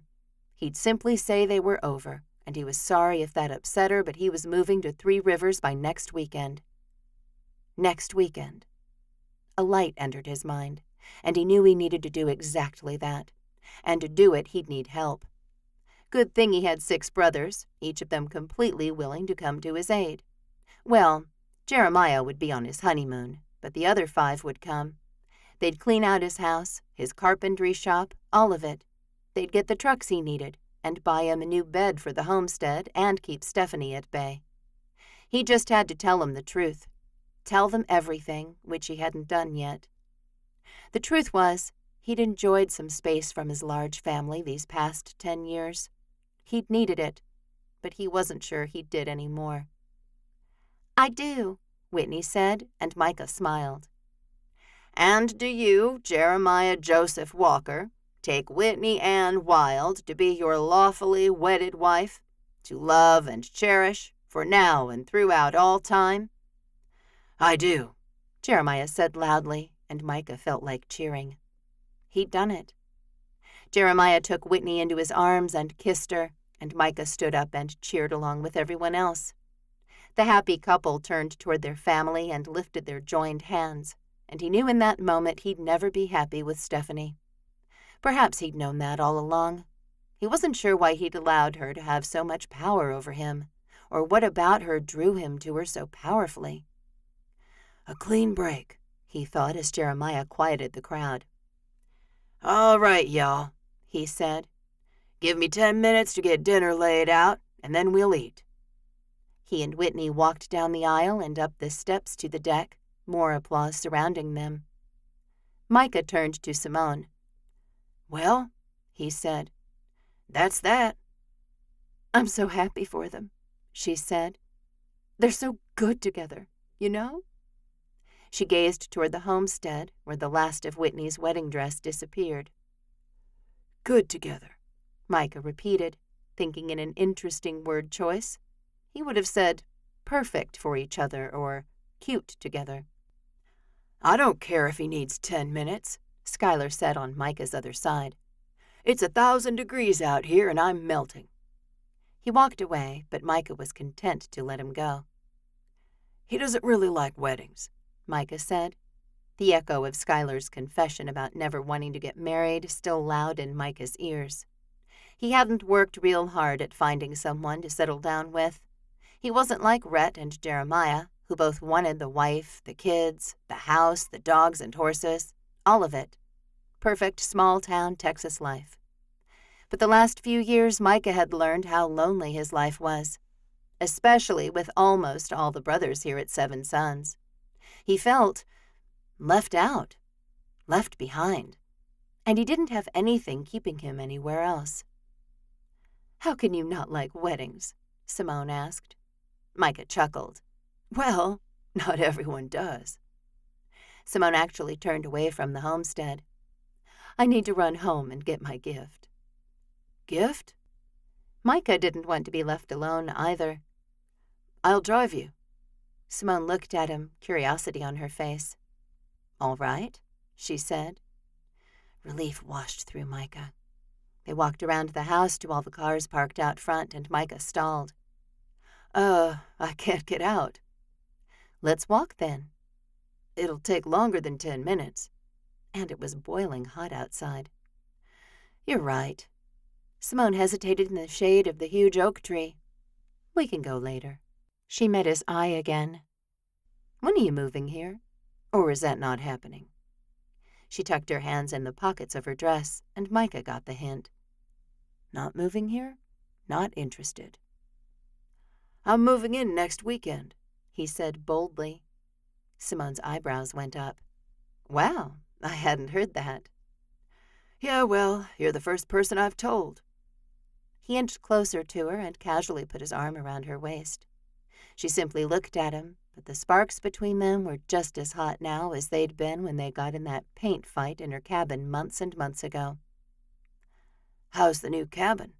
He asked as he removed his arm and held the swing for her. She sat down and Micah joined her. It's great, Simone said. I love it. He carefully reached for her hand, lacing their fingers together again. Are you seeing anyone? Another heated moment passed between them, and Simone slowly shook her head. Micah grinned, though he did still have some loose ends to tie up, and they needed to be tied quickly. Well, Micah, we're eating, Tripp called from the front porch. Have you seen Simone? She's right here. Micah stood up and helped Simone out of the swing, too. We're coming. He ignored Tripp's interested look as he climbed the steps, Simone a few paces behind him. Sorry, lost track of time. He clapped Tripp on the shoulder as he passed, still grinning for all he was worth. He'd tell his brother everything at the family meeting that night. No need to have to say things twice. especially when all that had happened was a little hand-holding. Chapter 26. Whitney's dress swished around the kitchen at Seven Sons, and she couldn't erase the smile from her face. The Walker brothers weren't quiet, and her family didn't hold back either. Tripp returned to the kitchen with Simone and Micah right behind him. Whitney wasn't an expert on either of them, but even she could sense the sparks between them. Wyatt Walker sat on the couch with a pretty blonde woman that had grown up in Three Rivers with Whitney, Marcy Payne. They weren't touching, but he'd brought the woman to his brother's wedding. That said something to her. All of Jeremiah's other brothers, except Skylar, were married, and they mingled with their spouses, talking to her parents or her siblings. Dalton hovered close to her, a semi-worried look on his face. Whitney knew he was worried she'd disappear from his life now that she'd married Jeremiah. And the truth was, she was going to leave Texas for the next 2 weeks. She wished she felt bad about it, but a lot of produce came on in August, and she didn't feel bad about missing the extra hours in the store. Michael had hired another woman to do Whitney's job, and he'd move her to another position once she and Jeremiah returned from New York City. Her stomach wobbled as her mother enveloped her in a hug. "Congratulations, dear," she said. "He's simply wonderful. Perfect for you." "Thank you, Mama." Whitney smiled at her, tears pricking her eyes. She could never tell her mother that the wedding wasn't real.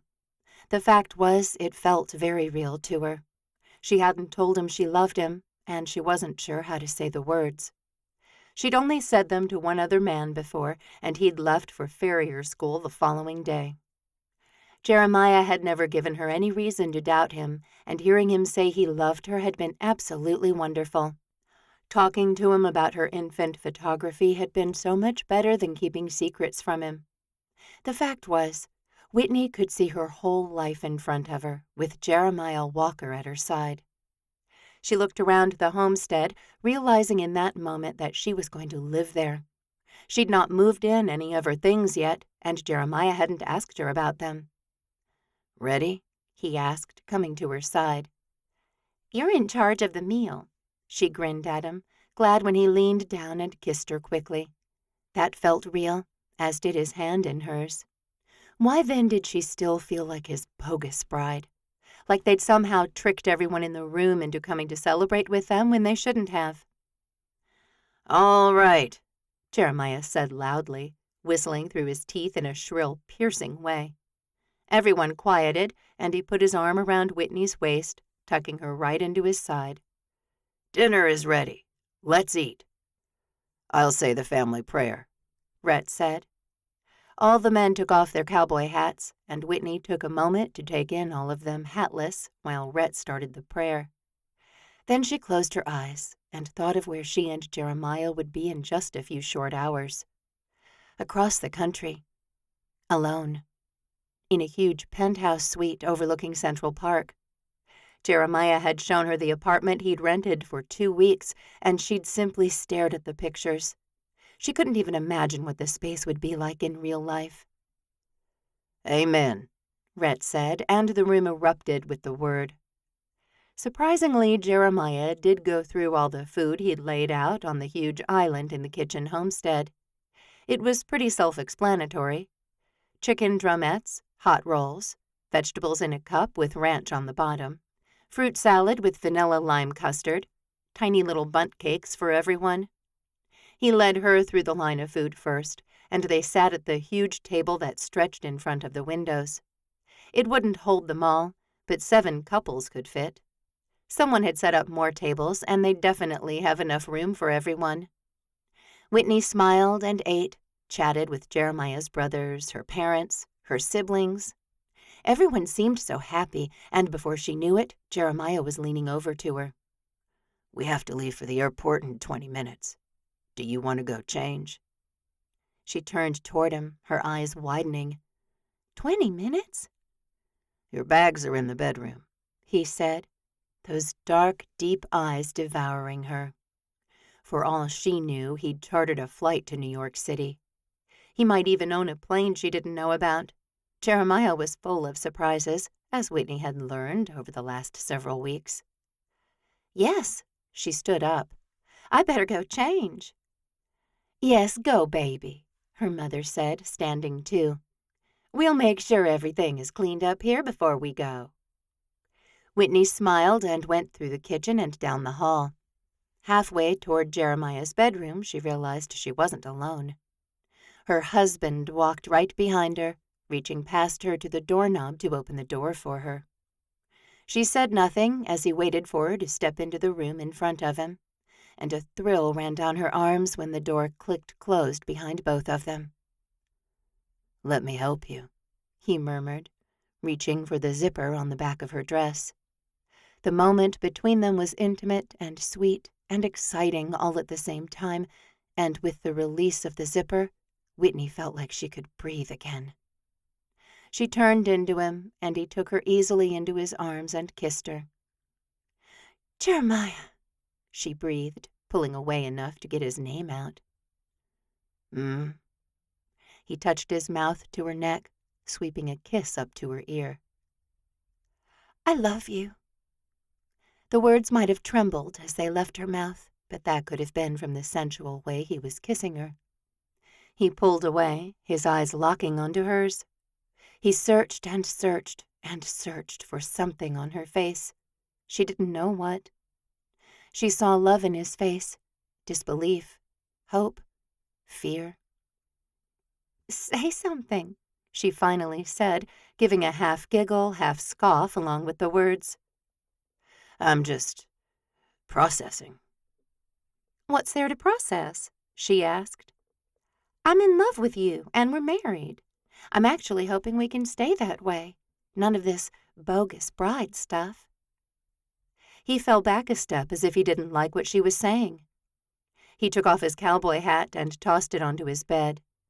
She noticed that he hadn't brought in another bed the way he'd said he would. "Are you serious?" "Do you think I would say such things if I wasn't?" Whitney stepped back into his arms. "Why can't you just kiss me again?" She wanted to do a whole lot more than just kiss him, but they now needed to leave for the airport in 15 minutes. "I can." He kissed her again, moving slower this time, as if her touch would tell him the truth. He pulled away quickly. "I love you too." "I know that." She pressed into him as her dress started to slip off her shoulders. Anxiety blipped through her, as she'd never been with a man before, and both of their families were only a short walk away. She kissed him, pleased when he responded eagerly, kissing her more roughly than before. He laid her down on the bed, and she gasped. "Jeremiah," she said, her voice mostly air. He didn't respond. He just kissed her again. He pulled away a moment later, his breathing ragged. "We need to change and go." He backed up and shrugged out of his tuxedo jacket. He kept his back to her, and she slipped out of her dress and into a pair of jeans and a flowered blouse, while he pulled a polo over his head and stepped into a pair of jeans too. She might have snuck a peek at him, finding those bare, wide shoulders beyond sexy. He tossed his clothes on the bed, pulled on a pair of cowboy boots, and reached for their suitcases, which stood ready next to the dresser. Whitney said, "I'll be out in a minute," and went into the huge master bathroom while he left the bedroom. She looked at herself in the mirror, and she looked like she was afraid of her own shadow. "What have you done?" She hadn't given much thought to what would happen after the I do. They'd talked about separate beds so long ago, and then not again, and Whitney hadn't been prepared to fall in love with Jeremiah Walker. But now that she had to face the idea of sleeping with him. With trembling fingers, she pulled her lipstick from her purse and slicked on another layer of the perfectly red color. Feeling more like herself, she tucked the tube back into the right pocket and left the bathroom. "Help me," she prayed, not sure how to articulate much more than that. A couple of hours later, Jeremiah gestured for her to go up the steps to the jet first. "I can't believe you," she said. "Is this your plane?" "No," he said. "I just paid to use it for our flights." Whose is it? A friend of Liam's, Jeremiah said. some big producer out of Hollywood. He works on the same team as Liam. I guess he's his boss or something. Wow. Whitney stepped onto the plane to the smile of an attendant and the pilot. Welcome, the woman said. I'm Stacy, and I'll be taking care of you today. George King, the man said. I'll be flying you to JFK. My co-pilot is running through the final checks now. Whitney peeked into the cockpit to find another dark-haired man there. Then she turned to the rest of the plane, and it wasn't anything like she'd seen before. No rows and rows of seats, as many as could fit. No, the space spread out before them, with chairs lining the window and facing inward. A slim table sat in front of the chairs, with an aisle between them. A few seats faced the front and the back, where a closed door stood between those. The attendant took the bags from Jeremiah, which were much bigger than carry-ons, and opened a cupboard by the entrance. The bags rolled right inside, and she said, "Take a seat anywhere.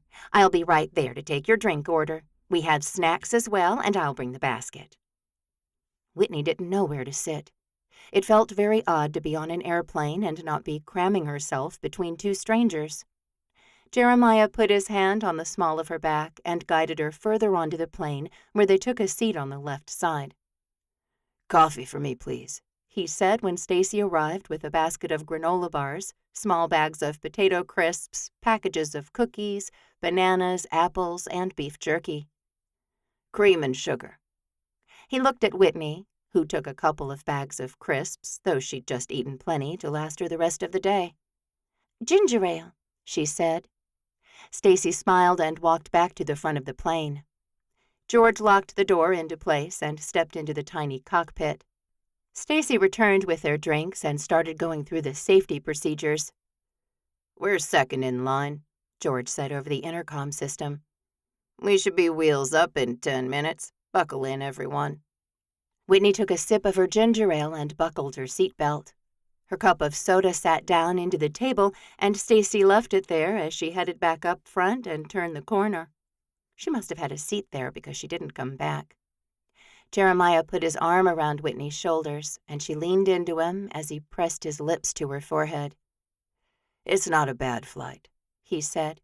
"A couple of hours. We'll be in the air for 2 hours and 14 minutes today, folks," the pilot said, as if Jeremiah had summoned him to report the flight time. "And the weather in New York City right now is looking clear and warm, with a high temperature of 83 degrees. "That's downright cool," Whitney joked, and Jeremiah chuckled. They said nothing as the plane took off, but Whitney could sense some of Jeremiah's own anxiety. They hadn't finished climbing before he unlatched his seatbelt and said, "Come with me." "Where?" Whitney couldn't fathom what he could possibly show her at the moment. He just grinned down at her and extended his hand toward her. She slid to the gap in the table and stood up, placing her hand in his. "Stacy will be in the back," he said. "Yes, sir." Her voice came from around the corner. He led Whitney down the aisle, opened the door, and took her inside a room. Not just any room. A bedroom. "Oh, my goodness." Whitney pressed her free palm to her heartbeat. "This is insane." "I guess the guy who owns this jet flies from LA to London quite often, and he likes to go overnight." Jeremiah released her hand and turned back to her, something new in his eyes. She could still see the love he had for her, but he possessed a new edge now, a hungrier edge. "We've got a couple of hours to kill," he said. "And we're alone." Her pulse zipped around her body, and everything inside her turned hot. "You want to?" "Can we?" He didn't touch her, and Whitney appreciated that. She looked at the huge bed that took up almost the entire room. Shelves stuck out of the walls near the headboard, with small lamps there. All the shades in this part of the plane were pulled down, and Whitney wondered how soundproof the room was. "It's okay," Jeremiah said. "I know we haven't talked about this at all." Whitney looked back at him, and everything nervous inside her calmed. She took one step toward him and kissed him, cradling his face in both of her hands. "I want to." "You do?" Oh, she definitely did. Instead of answering, she kissed Jeremiah again, excited, and yes, a little scared of being intimate with him. But she loved him, and he loved her, and they were married. So this time, when Jeremiah laid her on the bed and kissed her, she didn't whisper his name. She wanted to make love with her husband, and she did exactly that. Chapter 27. Jeremiah loved the shape of Whitney's mouth against his.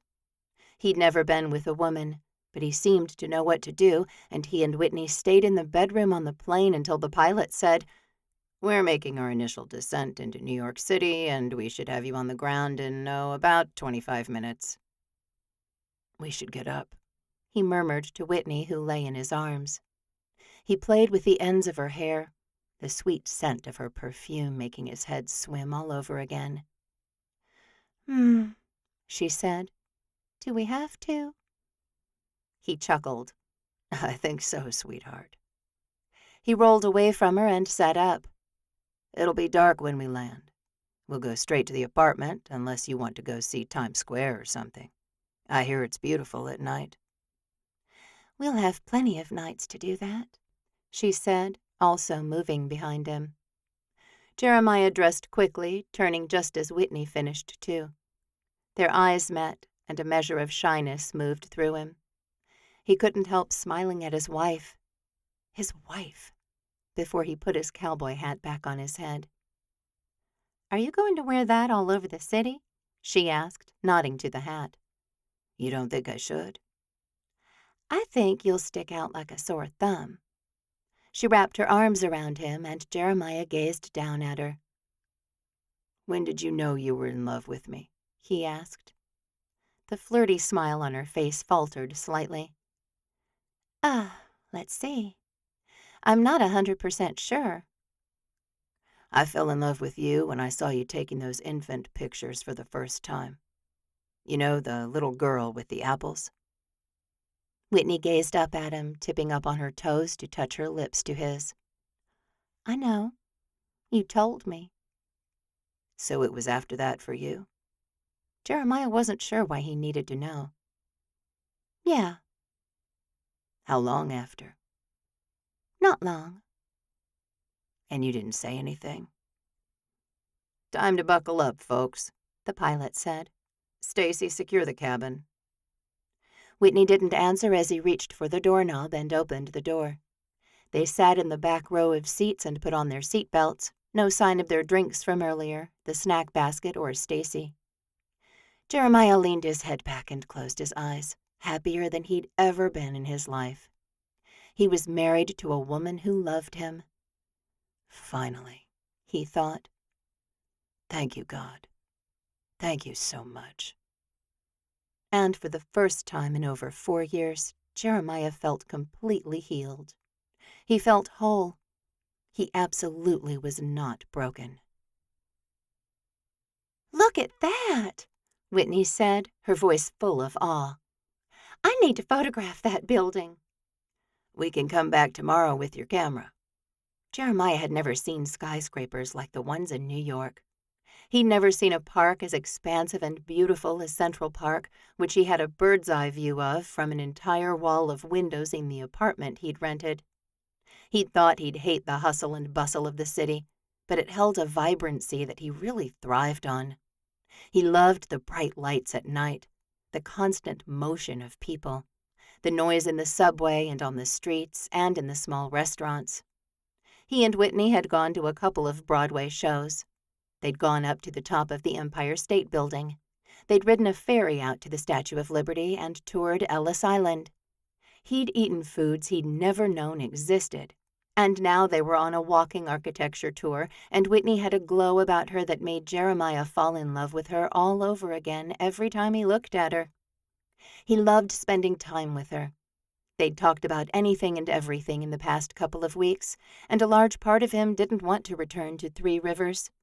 Then they'd have to go back to their real lives, with schedules and responsibilities.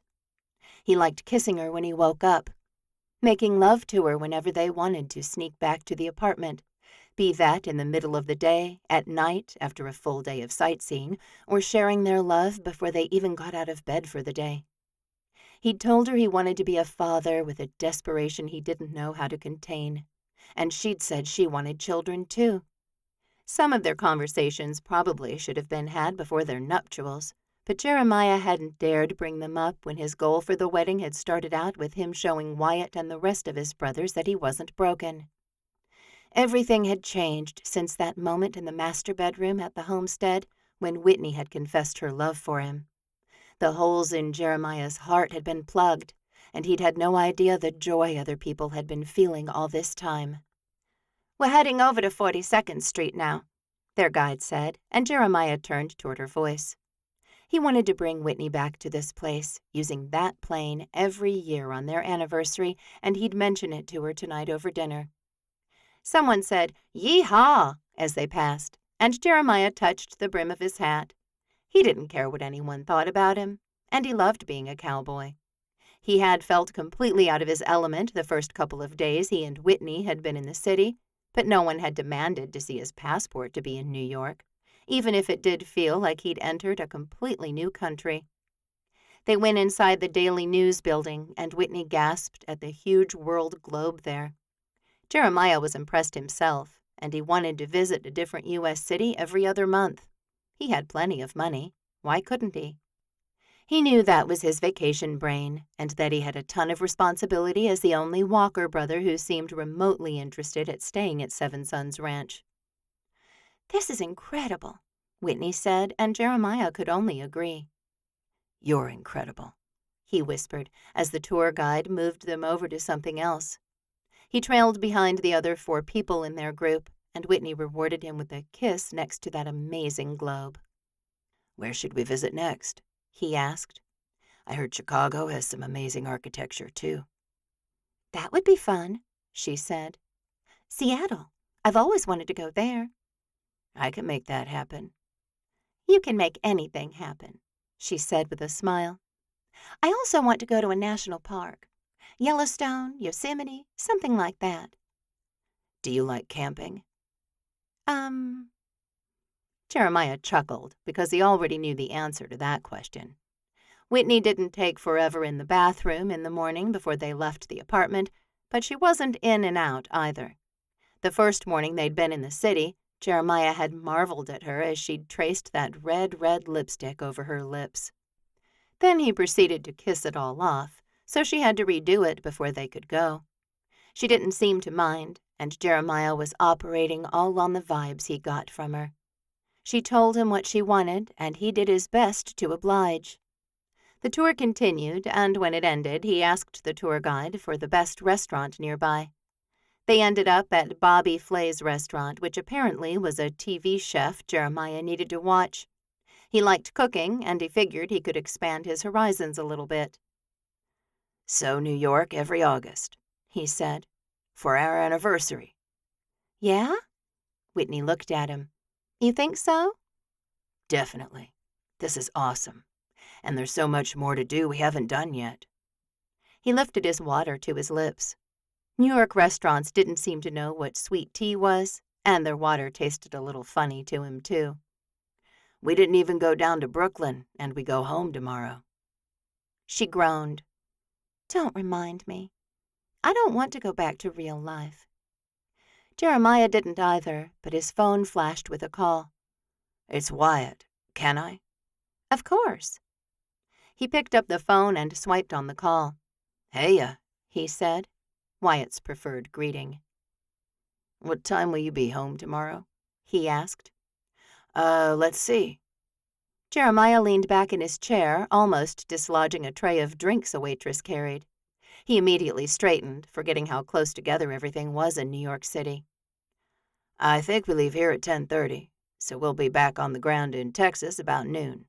Home an hour after that. So we can have a family meeting tomorrow night." He wasn't asking, but Jeremiah agreed anyway. "About what?" he added. I just have something to tell everyone," Wyatt said. "See you tomorrow." Jeremiah hung up and relayed the conversation to Whitney. "What do you think he has to say?" "Well, he's been seeing Marcy Payne," Whitney said. "Maybe he's going to announce an engagement." "Maybe," Jeremiah said, but he didn't think that was it at all. They finished dinner and went back to the apartment. The following day they packed up and went to the airport, where the jet he'd borrowed waited for them. Jeremiah didn't even ask for coffee this time. He simply took Whitney into the bedroom at the back of the plane. By the time they walked into the homestead at Seven Sons, everyone was there, in the middle of the day. "There they are," Rhett said, jumping up to welcome Jeremiah and Whitney home. Jeremiah actually felt like he needed a nap, but he could never leave food and dishes out and go to sleep. The remains of lunch sat on the counter and table, and Jeremiah glanced around. "What's going on?" Wyatt stood up from the couch where he'd clearly been waiting for Jeremiah and Whitney. He winced, the pain clear on his face. He took a very pronounced limping step.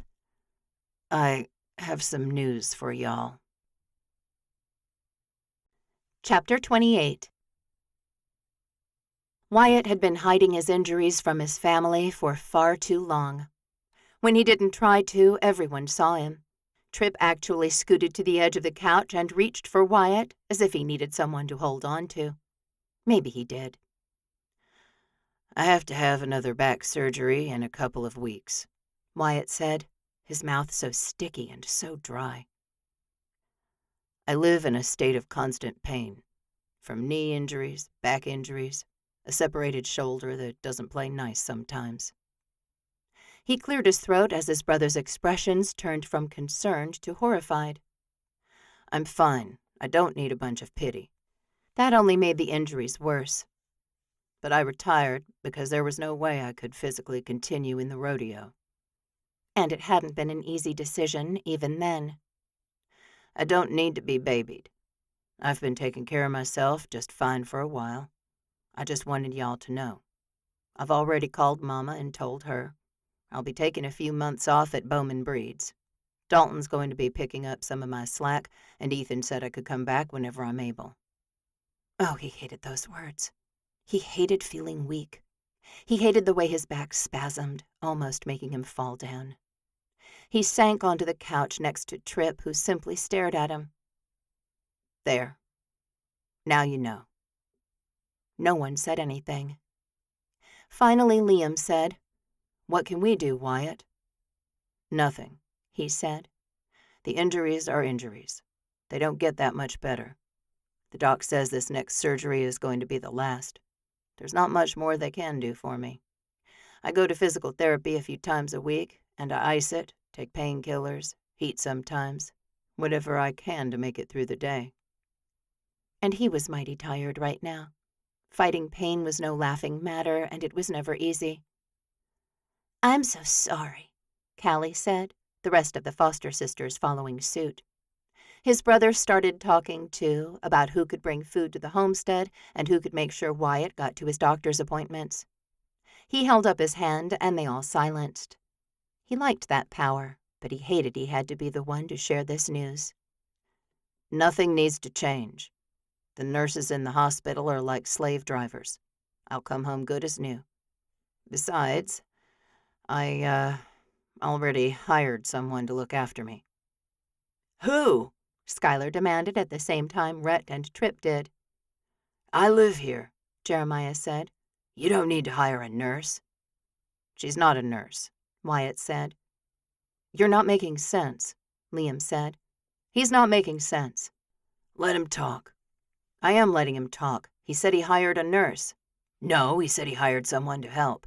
"Let him talk." "He's not talking." "We just want to help you, Wyatt." He closed his eyes. The noise his brothers and sisters-in-law could make absolutely overwhelming. At the same time, he could feel the love they had for him, and he really appreciated it. "I guess I'm not paying her," he said, and that got most of them to settle down. "I just asked her if she'd come to the ranch and take me on walks, visit me in the hospital and all that."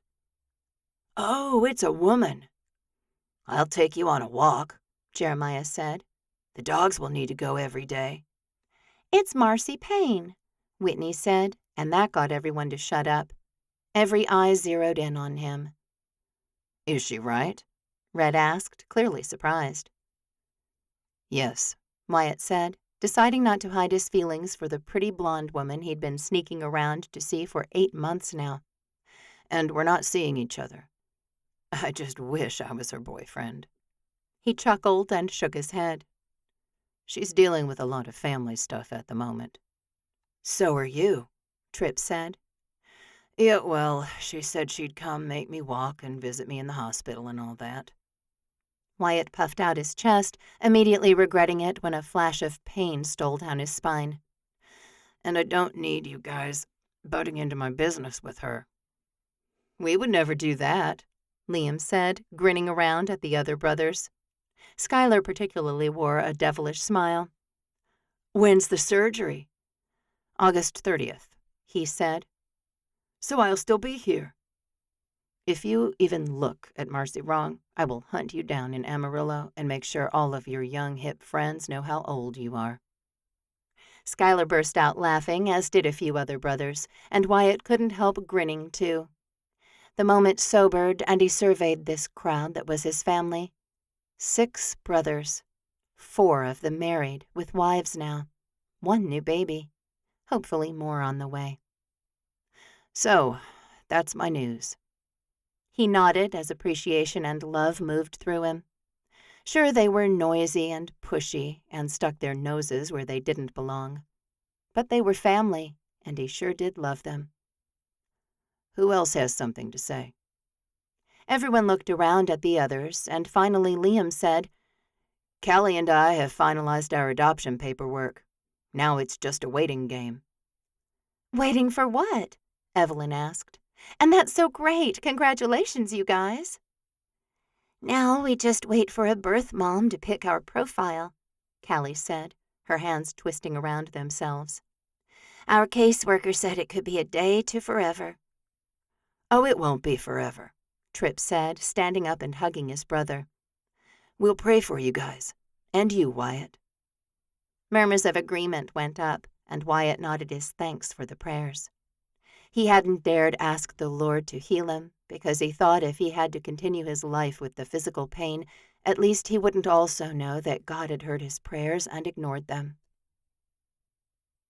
The weeks passed, and Wyatt only had one mishap where he forgot Jeremiah had gotten married.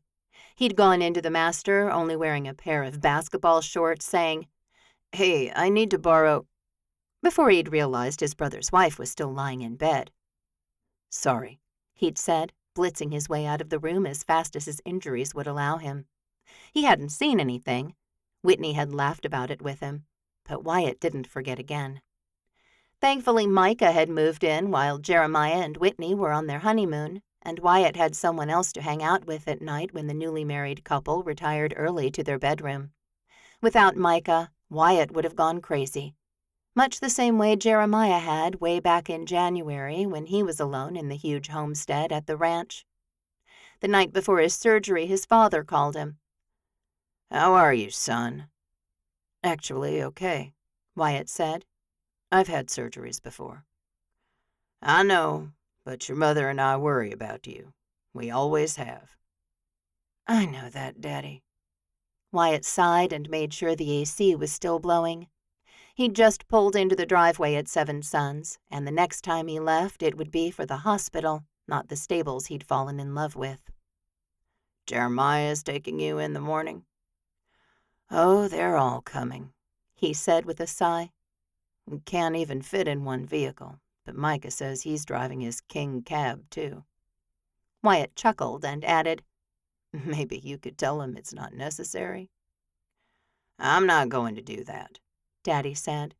"We worked and worked with you boys to make sure you knew how important each other were, that you'd have friends come and go, but your family would always be around. Remember how many football games you went to for Jeremiah?" "Boy, did he ever." "I know, Daddy. I just hate the spectacle." His father laughed, and Wyatt wished he was there with him so he could have one more hug before he went under the knife. Son, you rode bulls for a living, with cameras on you constantly. You live for a show."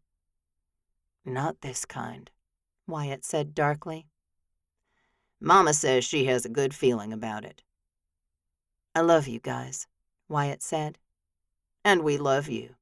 Have one of the brothers call us." "I will." The call ended, and Wyatt stayed in his seat, gazing at the huge oak tree in the front yard. The sunshine drifted through the air lazily, and he wanted to be with Marcy. But she'd taken on 5 new clients for the fall dustings, and he hadn't been able to see her much around the hangar. He called her, wondering if she was on the ground or not. "Hey, Wyatt," she said, her voice full of exhaustion. "Are you flying?" "Just landed. Gotta get cleaned up and get over to Daddy's." He wanted to offer to help, but he really just wanted to hear her voice and then go spend the evening with his family. Jeremiah had promised him a last meal of creamy mushroom pasta with steak, and Wyatt's mouth watered just thinking about it. "I miss you," he said, wishing he wasn't quite so vulnerable with this woman. "Surgery tomorrow," she said in response, and Wyatt hadn't gotten Marcy during one of her sentimental times. "Yeah," he said. "Bright and early. I should be awake well before you finish dusting." "I'll come by in the evening," she said, a plan they'd already talked about. "Great." Wyatt knew when to end a conversation with her, and it was time. "See you then." "Wyatt," she said, and he paused mid-reach for the end call button on his infotainment screen. "What are you doing tonight?" "Eating dinner with my family." "Do you have a minute to stop by?" "You're in a rush, aren't you?" He'd played by her rules. He only stopped by periodically, and he'd told her if she came to the wedding he wouldn't talk to her for a month. But then she'd invited him to her hangar, and they'd spent the rest of the afternoon talking. He'd wanted to kiss her. Badly. She hadn't been in the right place, and he could feel it. And she hadn't cut off communication with him after the wedding. "I just want to give you a good luck hug," she said. That was all the encouragement Wyatt needed. "I'm on my way," he said, flipping the truck into reverse. The call with Marcy ended, and he immediately called Jeremiah. "I'm going to be a little late tonight," he said. "I'm stopping by Marcy's for a minute." "Take your time," Jeremiah said, and that right there proved how much he'd changed since marrying Whitney. He was still Jeremiah, but a less intense, less angry version of the man he'd been for the past 4 years. Wyatt didn't blame him, and it sure was nice to see his brother whole again. Now, if he could just get himself whole, too, Wyatt would like that. Chapter 29. Marcy's stomach swooped when Wyatt Walker walked through the door. She was always a little self-conscious around him, as she smelled constantly of grease and metal. Her hair never looked nice when he came by, and she was utterly exhausted. That meant she'd have no defense against his strong arms, brilliant smile, and Texas rodeo twang. Sure enough, when he said, "Hey, you Marce," she dang near swooned at his feet. "Hey." "You okay?" She was the one who was supposed to ask him that, not the other way around. "I'm just tired." She tossed the blue rag she'd been using to dry her hands into the sink and turned fully toward him. "How are you?" "It's so good to see you." He took her right into his arms, and Marcy clung to him. He was powerful and strong and kind and good, and Marcy really wished she had time every evening to see him, spend time with him, get to know him, kiss him. "Good to see you too, Wyatt." He stepped back and straightened, a flash of pain moving across his face so quickly she almost didn't see it. "How's your daddy tonight?" "I think he's okay." Marcy hadn't heard anything to the contrary from her cousin. "What's Jeremiah making for dinner?" "Creamy mushroom pasta with steak," Wyatt said with a grin. "My favorite food." "Oh, well," Marcy giggled. "I don't even think I could boil the water to make pasta." Wyatt chuckled with her, and she liked that she had strengths and weaknesses, some of which were not very traditional for women, and that he didn't try to change them about her. He didn't suggest she take some cooking classes, the way her last boyfriend did. He hadn't once mentioned that she might try a different brand of soap to really get the grease out from under her fingernails. He liked her how she was, and Marcy thought that was the sexiest thing about the man. "You want to sit in my office?" She knew standing was hard for him sometimes, and she started toward the tiny office in the corner. He moved with her, and Marcy practically collapsed into the chair behind the desk. "I'm surprised you can eat tonight with the surgery tomorrow." "They said before 8, he said. "No eating or drinking after that. No breakfast tomorrow." She nodded, suddenly ready to leave. She got up and opened the mini-fridge on the counter next to the open door. "Well, I have one of your favorite sodas left." She took it out and extended it toward him. Wyatt stood up, a new edge in his eyes that had Marcy's heartbeat dancing in the back of her throat. "Mars?" He took a step toward her, penetrating her personal space. This office was so tiny, and he was so big. He reached up and ran his fingers down the side of her face in a tender gesture she hadn't anticipated such a rough and tough cowboy like him could do. The cold can of soda pressed between them, and he took it from her and set it on top of the fridge. "I want to kiss you," he whispered, and Marcy really had no objections. Other than the fact that a kiss would mean they were serious, dating even, and she hadn't wanted that. Had she? Her brain misfired, and Wyatt swept his other arm around her waist. "Can I kiss you, sugar?" Marcy didn't even remember thinking the word, but yes came out of her mouth.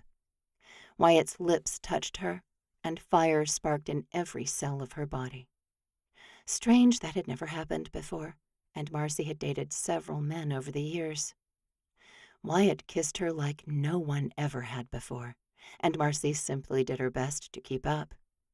He backed her into the wall, a growl coming from his throat. He deepened the kiss, and Marcy had no objections. None at all.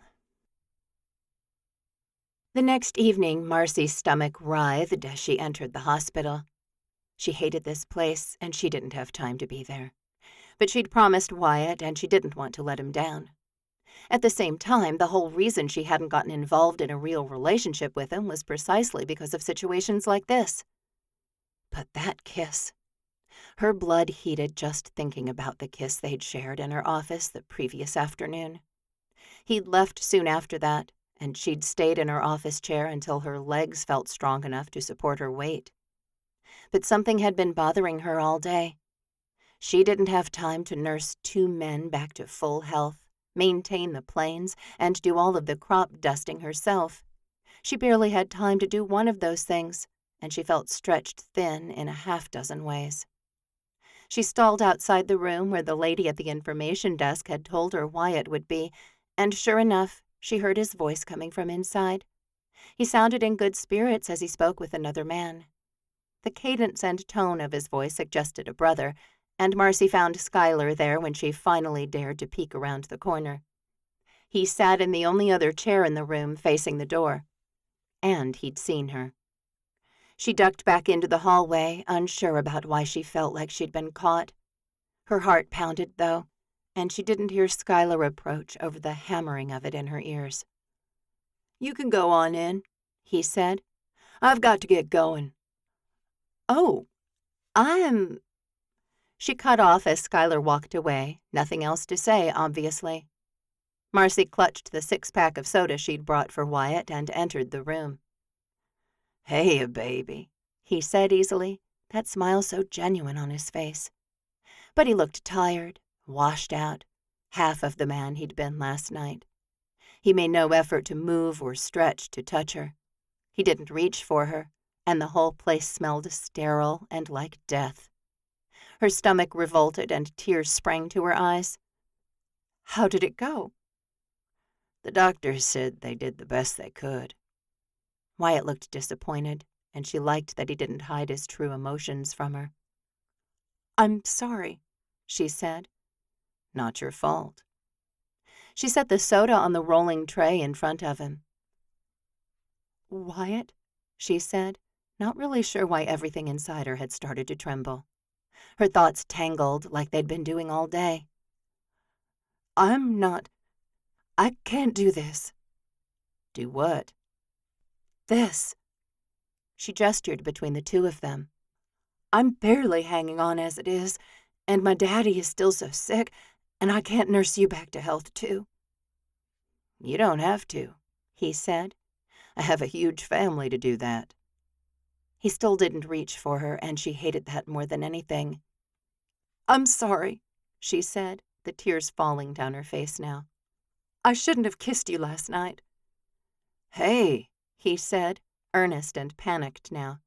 "It's fine. I know where we are. You don't have to do anything you don't want to, or can't do." She nodded, sniffling and hating how every hole in her face seemed to be leaking. "I have to go. I'm so sorry." "Marcy," he said after her, but she turned and walked away much the same way Schuyler had. Every step shattered something new inside her, and she found herself running down the hall, running away from Wyatt's calls for her to come back. She wasn't strong enough for this, and she couldn't shoulder more than she already was. So she ran, and she ran fast. Chapter 30. Whitney rolled over to find Jeremiah's side of the bed empty. Unsurprising. The man came to bed late and got up early, and Whitney would find him in the kitchen, bent over his phone or a puzzle book. She'd run her fingers up his arm and along his shoulder, and he'd kiss her good morning. Whitney loved their routine, and the scent of coffee that hung in the air told her that it was in full swing already. Wyatt was sometimes in the kitchen too, but more often than not, Liam or Tripp had come to get him for the gym or a physical therapy appointment. The first few weeks after his back surgery had been rough, his physical agony only enhanced by Marcy Payne's sudden departure from his life. Whitney hated seeing him sitting alone in the kitchen or sleeping on the couch. She imagined him to be Jeremiah after she'd stopped talking to him last January. She had to talk herself off the ledge at times like that because she'd completely turned her life around in the last 9 months. She was married now, for crying out loud. Her life wasn't anything like she'd envisioned it would be when she'd set her New Year's resolutions. She finally pulled herself from bed when she was in danger of being late for work at Wild and Organic. She'd have to skip whatever Jeremiah had made for breakfast and drive straight to the store. After dressing quickly, she headed down the hall. "Morning," Jeremiah said from the kitchen counter. He stood this morning, his coffee cup in his hand. "You're going to be late." "I know." She grabbed her keys from the bowl on the built-in desk and kissed him quickly. She couldn't believe how completely she loved him, and she took a moment to marvel at her feelings. Maybe they were still new. Maybe she didn't understand them all. But she sure did like living here with him, wandering the ranch in the afternoon after her shift, and swaying with him in that swing under the oak tree. Jeremiah did not take on a job at Wild and Organic. He did go with her to her parents' house for meals and family activities, and he blended in effortlessly with her siblings and their spouses. The nieces and nephews loved him on sight, of course, because he was tall and sarcastic, with that cowboy hat. Dalton loved Seven Sons Ranch, and he came a couple of times a week to sit with Wyatt or take him on a walk. He kept Wyatt up to date on the happenings at Bowman's Breeds, though he'd gone to part-time work when school started. Halloween came and went, and the Christmas festivities picked up around town and around the ranch. Whitney woke up one morning absolutely sure she was pregnant when she realized that she still hadn't started her period. Excitement moved through her, and she pressed her palm flat against her stomach, wishing Jeremiah was in bed with her so she could tell him. "I should do something special," she said to herself, and she sat up to start planning. The bakery at Wild and Organic made a fantastic vegan chocolate cake, but she wasn't sure Jeremiah would be impressed by that. But he loved everything at the bakery on Main Street, and Whitney called over there. "I need something for my husband," she said. "Okay," the girl said. "Can you be more specific?" "Can you make a cake that says surprise or something?"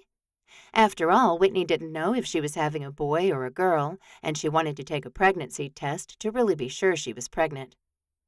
Is it his birthday? No, Whitney said. She wasn't going to tell this girl her news before she told her husband. She couldn't believe she was pregnant. Her mother would cry for days. Just something that says surprise, but nothing with balloons or birthday stuff. Okay, the girl said. Flavor of cake? What are my choices? Whitney continued to ask questions and get her cake ordered, and by the time she hung up, she was frustrated. Probably not as much as the girl taking her order, but still. Who knew there were so many different flavors of fillings and frostings? She just wanted a cake, for crying out loud. She jumped into the shower, thinking of showing up that night with the cake, ready to tell Jeremiah that he was going to be a father. They'd talked about having kids, and he wanted as many as they could have. He was great with kids, and he wanted nothing more than to be a husband and father. Whitney wept with gratitude for the life growing inside her, and thankfully the hot water washed the evidence of her tears from her face. She felt fine as she drove to work, as she stocked the produce section with her sister, as she went through her paperwork and then left the store. The cake wouldn't be ready until 1, so she ran by her house. The place didn't feel like anyone lived there, and she stepped just inside the front door and stalled. She'd loved this house the moment she'd parked in front of it several years ago. She loved the yellow siding and the huge porch. She'd liked the built-in cat door by the back door and the airy, bright kitchen. She'd moved her computer to the homestead on the ranch, taking the office that apparently Liam and Tripp had once shared. She still had plenty of business, and now that fall was in full swing, she'd started booking seniors who wanted fall foliage in their pictures instead of spring blooms. And Christmas in Texas seemed to be a popular time to get married, as Whitney had 3 weddings in the 7-day period surrounding the holiday. And one of them was right here at Seven Sons Ranch. Her first wedding at the ranch she now called home. She understood on a different level why Jeremiah didn't want to open the ranch up as a wedding venue. This land possessed something sacred, almost like it had a spirit of its own. Yes, the windmill was amazing, the huge barn with the American flag, the hay bales, the pumpkins, the old corn stalks now that the fields had been harvested. Whitney loved the horses, the chickens, the goats, all of it. She loved the cattle dog that lived part-time on the ranch and part-time with Rhett and Evelyn. She loved Jeremiah's beehives and the cowboy cabins on the west side and all the trees. So she'd only booked 1 wedding here, and she was willing to play things by ear to see how they went. Most of her furniture was still in the house, and after she'd sent a text to Jeremiah saying she had some errands to run, Whitney curled into the couch, set an alarm on her phone, and put her hands on her stomach again. If she still lived here, her cats would have joined her, Joan settling on her hip, while Jess would keep her feet warm. She dozed, a sure sign she was pregnant, and stayed on the couch for several minutes after her alarm went off. Then she remembered the test she'd bought at the store that morning, at the self-checkout counter, and hurried into the bathroom to see if her suspicions were right. If they weren't, she didn't need that cake. But the test showed 2 bright pink lines, and Whitney braced herself against the counter in the bathroom. "I'm pregnant." Pure joy filled her, and she basked in it for a few minutes. Now she just needed to tell Jeremiah. She headed over to the bakery to pick up her cake, and the girl working the counter got a strange look on her face when Whitney gave her name. "Sorry, it was a little crazy this morning," she said. "I had no idea I could choose coconut lime filling." The girl flashed a tight smile and went to get her cake. She returned and flipped open the top of the box. "How did we do?" Whitney gazed down into the box to find a perfectly chocolate cake with a smooth, glassy mirror glaze on it. The word surprise had been piped on in white frosting, and that was all. No flowers, no balloons, no stars. Just pure class in pure chocolate. "It's perfect," she said, pulling out her debit card to pay for it. She and Jeremiah still kept separate finances, but she didn't buy her own groceries. She put gas in her car and paid her mortgage to keep the house, though with the new addition to her family, she wasn't sure why she should keep doing that. She loved Jeremiah Walker. This marriage wasn't fake anymore. She was his real wife, not his bogus bride. She could sell her house. Determined to talk to him about it that night, after she'd given him the cake and made him guess what the surprise was, she tucked her card away and picked up her cake box.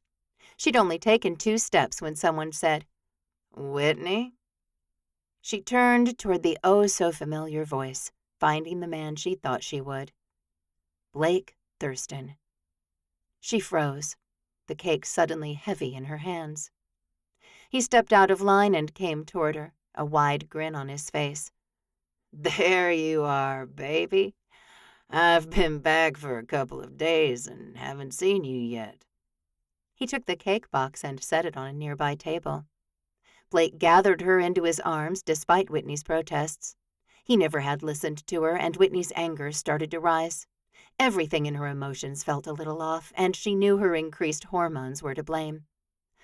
"I missed you, sweetheart," he said. "I'm going to stay in town this time." "Right," Whitney said, and before she knew it, Blake leaned down and kissed her. Whitney struggled, unsure of what to do. He was bigger than her, and she'd never resisted his kiss before. She pushed against his chest, but nothing happened. "Hey," a man said, and pure terror moved through Whitney. Her stomach dropped to her toes as Jeremiah pulled Blake away from her. "What are you doing kissing my wife?" He switched his dark, dangerous lasered gaze to Whitney. "This is what you're calling an errand?" "Your wife?" "Jeremiah." But he simply glared at her, glanced around the bakery, and spun around. He walked away before Whitney could get her brain to play nice, and the tinkling of bells seemed to scream through the air as he yanked open the door and left the bakery. Whitney slapped Blake's chest. You! What are you doing? I'm not yours for the taking." Surprise had etched itself in Blake's eyes. "I didn't know." "Maybe ask," she said. "Or better yet, just leave town again, Blake. It's what you're good at." She snatched the cake off the table and hurried after her husband, desperate to make him understand. Chapter 31. Jeremiah drove away from the bakery, his sweet tooth completely unsatisfied. And to think he'd gone to get some sweets because he knew Whitney would like them. She particularly enjoyed the rocky road bars at the bakery on Main Street, but now the thought of them made Jeremiah's stomach turn. Of course, watching his wife kiss another man had done that. In fact, that had turned his most vital organs inside out, his heart included. He hoped the 20-minute drive back to the ranch would allow him to simmer down, but he was angrier by the time he pulled into the garage at the homestead. He slammed the door and took the 3 steps up to the entrance in a single bound. Inside the house he felt caged, and he paced from the mudroom to the living room and back. He took his cowboy hat off and put it back on. Surely Whitney would only be a few minutes behind him, even if he had driven over the speed limit the whole way home. Her cats snoozed on the couch, and Jeremiah wanted to spray them with water. Instead, he watched them, and when Jones perked up only a half-minute later, he knew Whitney was home. Sure enough, she walked through the front door a moment later, a cake box in her hand. "Jeremiah?" she said, but he stayed in the kitchen. She came down the hall and found him instantly. It wasn't like he was trying to hide. He pressed his cowboy hat lower, every emotion in the book raging through him. "That wasn't what you thought it was." "No?" Jeremiah didn't mean to bark the word. He was just glad Wyatt wasn't home so he and Whitney could have this conversation. "Trust is vital to me," he said. "Absolutely vital." And she knew why. How could she do this to him? "I was just there getting a cake." She took a few steps and set the cake box on the counter. "For what?" "Open it." Jeremiah made no move to do what she said. "It took you 3 hours to get a cake?" She still owned her home. She could have met Brock or Brian or Brett, whatever his name was, and been kissing him for hours. She didn't need to do it in public, and something troubled Jeremiah about the kiss in the bakery. He couldn't put his finger on what, but he knew one thing. His trust in Whitney had just shattered. and it had taken him over 4 years to learn to trust a woman again. Jeremiah felt all the carefully glued-together pieces of himself slowly splintering apart. If I can't trust you, we have nothing. "You can trust me," she said. "I worked at the store and I was tired. I ordered this cake and I couldn't pick it up until 2, so I went to my house and took a nap." Her house. So she had gone there. Jeremiah's mind went through 1,000 different scenarios in the blink of an eye, none of them good. All of them ended with him standing by himself, while what he wanted drove away from him. He couldn't believe this. He'd invited this pain into his life when he'd started imagining what it would be like to kiss Whitney's delicious red lips. And it had been wonderful. He loved kissing Whitney. He liked holding her hand. He enjoyed sharing his life and his bed with her. How had everything changed in the blink of an eye? I can't constantly be wondering if you're really at work, or if you've snuck off to meet him, Jeremiah said. "I didn't do that," Whitney said, pure desperation in her voice. "You're not even listening to me." "Nothing to listen to." He felt like he was floating outside his body, much the same way he had while Laura Ann babbled on and on over the phone as she tried to explain why she hadn't been able to marry him. Whitney said something, but Jeremiah didn't hear her. His pain spiraled through him, and it wasn't until Whitney stepped right into his personal space and said, "Look at the cake, Jeremiah," that he pulled himself out of his mind. She opened the lid on the cake box, and he looked down at it dumbly. Nothing made sense, especially not the single word there. "Surprise? What is this? It's not my birthday." They'd celebrated his birthday in New York City. He couldn't think clearly right now. "I have to get back to work." He left the cake on the counter and Whitney standing next to it. He just put his hand on the sliding glass door when she said, "I'm pregnant! Surprise!" He turned back to her, disbelief raging through him. "Is the baby mine?" Tears filled her eyes and streamed down her face. "Of course it is." "Of course? How would I know that? You were just kissing your old boyfriend, the man you ghosted me for earlier this year." He took a couple of steps toward her, anger and hope mingling inside him. It wasn't a pleasant feeling at all. He wanted the baby to be his. He wanted Whitney, but not if she wasn't going to be all his all the time. Not if he couldn't trust her. "I told you. I'd rather you just told me if you don't want to be with me. So go. Go be with him. He's back in town, and you should see if you can make things work this time." "Don't do this," she said. "That is not what I want." She shook her head, her dark eyes flashing dangerously now. The freckles he loved so much popped out on her pale skin. "I'm in love with you. The baby is yours. Ours." Jeremiah wanted to believe her, but something inside him wouldn't allow it. "I know I asked you to marry me in an unconventional way. I get that it might not be real to you." It sure was real to him, especially when they made love. "Honestly, I'll be fine. Just be honest with me." "I am being honest with you." Whitney sagged into the counter as if the conversation was too heavy for her to handle. "I need to think." Jeremiah turned, opened the door as gently as he could, and stepped outside. He wanted to rip the sliding glass door off its track and hurl it against the wall. He didn't, and he stalked away from the kitchen, from his wife, from your baby, so he could find a place on this ranch where he could make sense of everything he'd seen, heard, and felt. Chapter 32.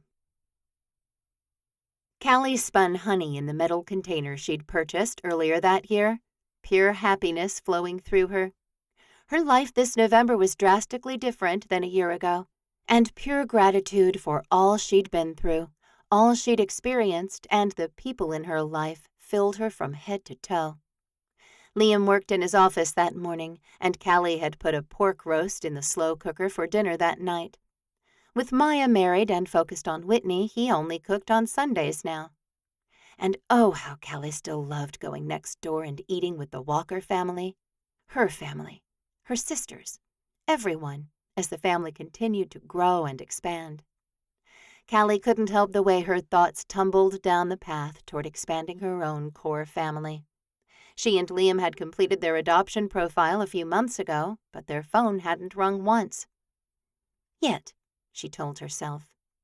Her relationship with God and her faith had warmed and grown over the past 10 months, the same way her family had, and she believed with everything inside her that she would be a mother. She thought of Evelyn's son's baby pictures among the flowers of Texas, a few carrots, some green beans, and a couple of heads of purple cauliflower. Callie wanted pictures like that of her baby, too. Lake Winters had transformed into Whitney Wild, and all Callie would have to do was call her new sister-in-law. The honey finished spinning at the same time her phone rang. She glanced at it, already considering letting the call go to voicemail, but the screen said Alice. She sucked in a breath, every cell in her body trembling instantly. With shaking fingers, she picked up the phone and swiped on the call. Hello? Callie, the woman said. Are you sitting down? No, she said, leaning into the counter in the garage where she'd been working. The scent of flowers, wax, and honey filled the air, and her own anticipation. Do you want to get Liam? Is he available? Callie's heart thumped in an irregular way. She couldn't think. Somehow her feet moved her away from the honey station in the garage and up the steps to the kitchen. Let me see. She tapped the speaker button and hurried through the kitchen. Liam? She called toward the front of the house. She wasn't surprised that he didn't answer. He almost always wore headphones while he worked. That way she didn't distract him during a deadline, and he could listen to the loud music he loved without disturbing her. The door to his office stood open, and he sat in front of his 4 screens, working with his headphones on. He's here. Let me see if I can get him to take his headphones off. I'm so nervous. Don't be nervous, Alice said. This is good news. Callie nodded, which made no sense. Alice couldn't see her. She tapped Liam on the shoulder, and he jerked toward her. She must have had a crazed expression on her face because he swiped the headphones from his ears with the words, "What's the matter?" It's Alice, Callie whispered. She wanted us both on the phone. Alice? Liam asked, looking at the phone Callie held in her hand. Hello, you two, Alice said cheerily. Liam, make sure Callie's sitting, okay? Right here, baby, he said, guiding her to his chair. The heat from his body soaked into hers, and he took the phone from her too as her hand continued to shake and shake and shake. She was already crying, and Alice hadn't even said the real news yet. All right, he drawled. We're ready. I'm so pleased to be the one to tell you that your profile has been selected by a birth mother. Callie buried her face in her hands and sobbed. She was aware of Liam kneeling in front of her. His voice choked as he said, You're kidding. I'm really not, Liam. Not only that, but this particular mother already has a 3-year-old in the foster care system, and she'd like to place her with the baby, if at all possible. I told her not everyone is willing to take toddlers, but that I had the perfect couple in mind. Then I showed her your profile. Callie lowered her hands and looked into Liam's eyes. 2 kids? At the same time? She barely knew how to hold a baby, and she hadn't known a 3-year-old for far too long. Maybe never. And I know you said you were open to all kinds of adoptions, and this mother would love to place both kids with you. So, Alice blew out her breath. I need to know if that's something you can do or not. Liam opened his mouth, but no sound came out. Callie knew the feeling. She felt like she'd been hit upside the head with a railroad tie, and nothing in her brain seemed to be connected anymore. When? She finally asked. The 3-year-old can come live with you now, Alice said. She's been with a foster family for a couple of weeks, and they're not looking to adopt. The birth mother is due in January. So only 1 child right now. But right now. Callie started nodding as Liam continued to search her face. He was the one to say, We'd love both kids. His voice thick and his eyes glassy. He swiped at them as the first tear fell, and Callie loved him with her whole heart and soul in that moment. He'd been her rock this year, her one comfort among so many changes and adjustments. Besides the Lord, the only constant thing. The one person she could fail over and over with, and he'd still be by her side. I knew you would, Alice said with a laugh. I need you to come into the office and start on the paperwork just as soon as you're able. Liam looked at his computer and back to the phone. Today? Tomorrow morning would work, Alice said. I want to call the Foster family and get Denise from them. I want to be here with you through this, and I have a meeting this afternoon that would prevent me from doing that. Tomorrow morning, Callie said. We'll be there. And you can meet the birth mother, too, Alice said. I can set up a lunch if you'd like. She'll be able to say goodbye to Denise, and you two can exchange contact information. Now, the adoption will be open, but how much you interact with her is up to you. Or her. There's no pressure to do anything. Callie nodded as they'd been through this before. All she could think was, tomorrow morning, tomorrow morning. Tomorrow morning, she was going to bring home a new daughter. Denise. The call finished, and Liam hung up, setting the phone on his desk. Their eyes met, and Callie started crying again. This time, though, it was a soft, low weep, filled with love and gratitude for yet another change in her life. And to think she'd been so averse to things shifting in her life before. Liam took her into his arms, and they cried together for a few moments. I don't even know what a 3-year-old needs, he said. We'll figure it out, Callie said. Alice said she'd send a list and come out with us tomorrow afternoon. I'll check my email right now. He started clicking, his email opening on one of the screens while Callie watched. The list was there, and it was comprehensive. Everything from clothes to a bed to the girls' favorite foods. Do you want to go shopping tonight? He asked. This afternoon? I'm maybe 3 hours from finishing this project. Yes, Callie said as the printer whirred. She got up and collected the paper from the printer while Liam sat back in his chair. I can't believe this. Someone knocked on the front door, and she spun that way at the same time Maya walked inside. Liam? He called. Oh, Callie.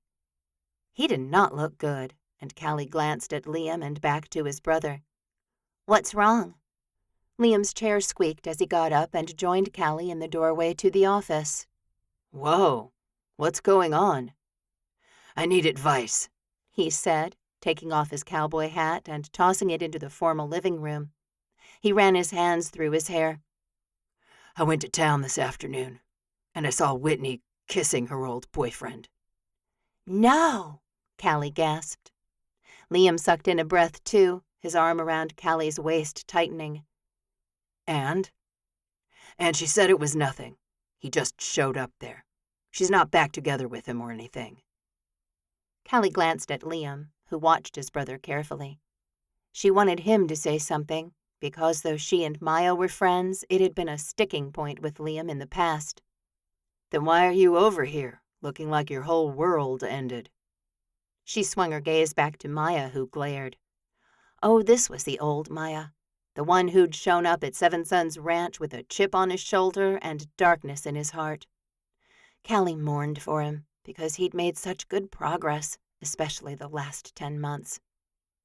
I'm not, Jeremiah said. Okay. Liam stepped away from Callie. Come with me. He started down the hall that led into the kitchen, and Maya looked at Callie. You and Whitney are so good together, she said.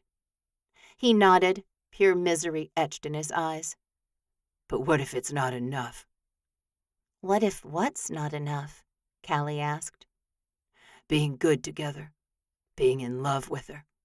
What if they're not enough? Callie didn't know how to answer him, and Liam called to him from the kitchen. Maya tried to put a smile on his face, but it looked all wrong. He walked away from her, and Callie watched him go.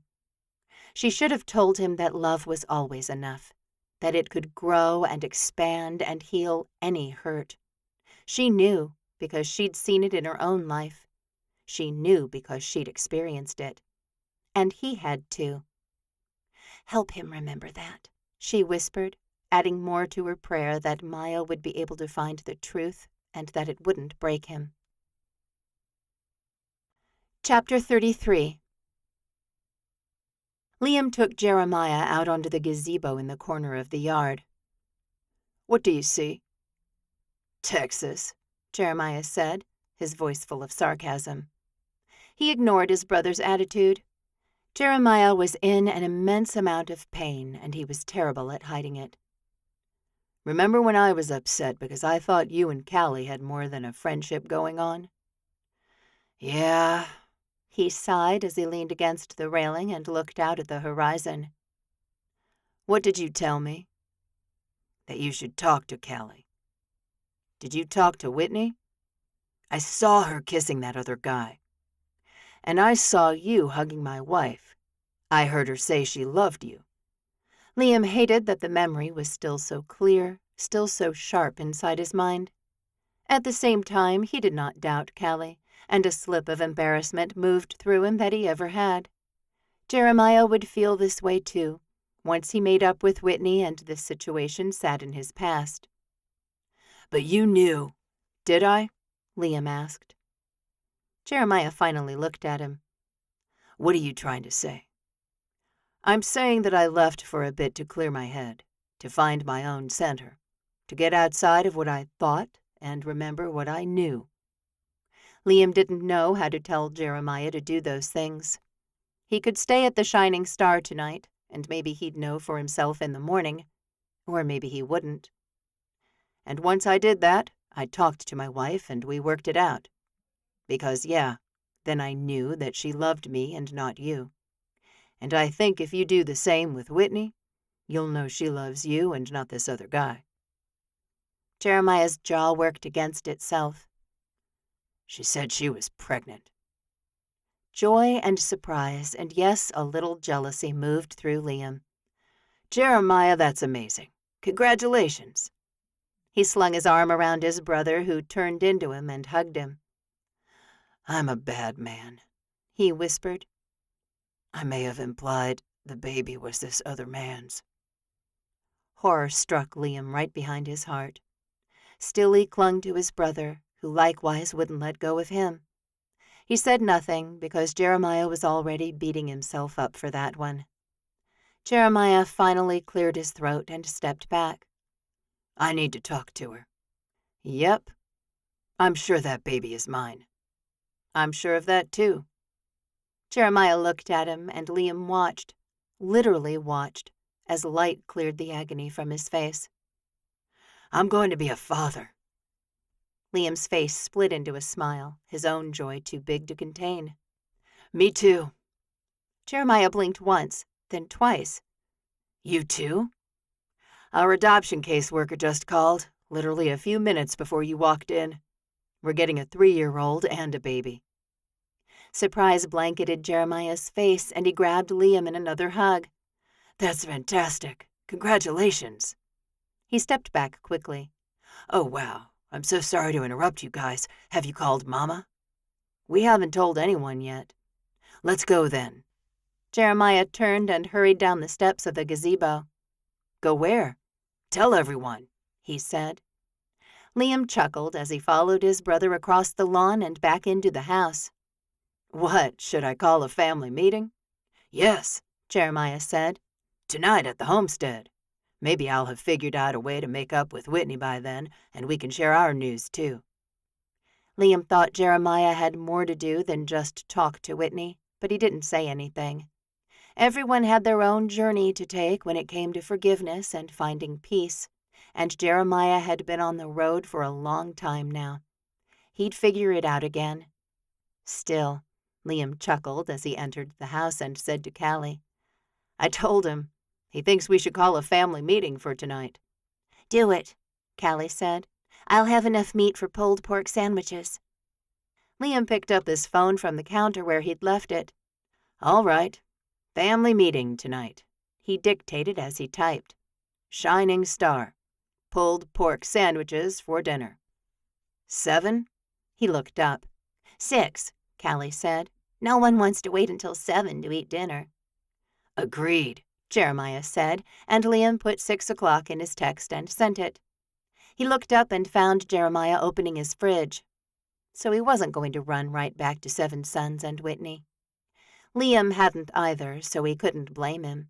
But he hoped Jeremiah wouldn't let Whitney slip away from him, because they were great together, and Whitney had healed something inside Jeremiah that no one else could. Texts started coming in from the other brothers. Skylar, of course, couldn't make it, and Wyatt said he'd like a ride. Micah said he'd pick up Wyatt, and Rhett said they'd bring drinks. Jeremiah didn't answer, but Liam didn't need him to. Tripp didn't either, and his twin was probably working, the way Liam needed to be. Okay, he said. I have to get back to work. He looked back and forth between Jeremiah and Callie. You two gonna keep each other company?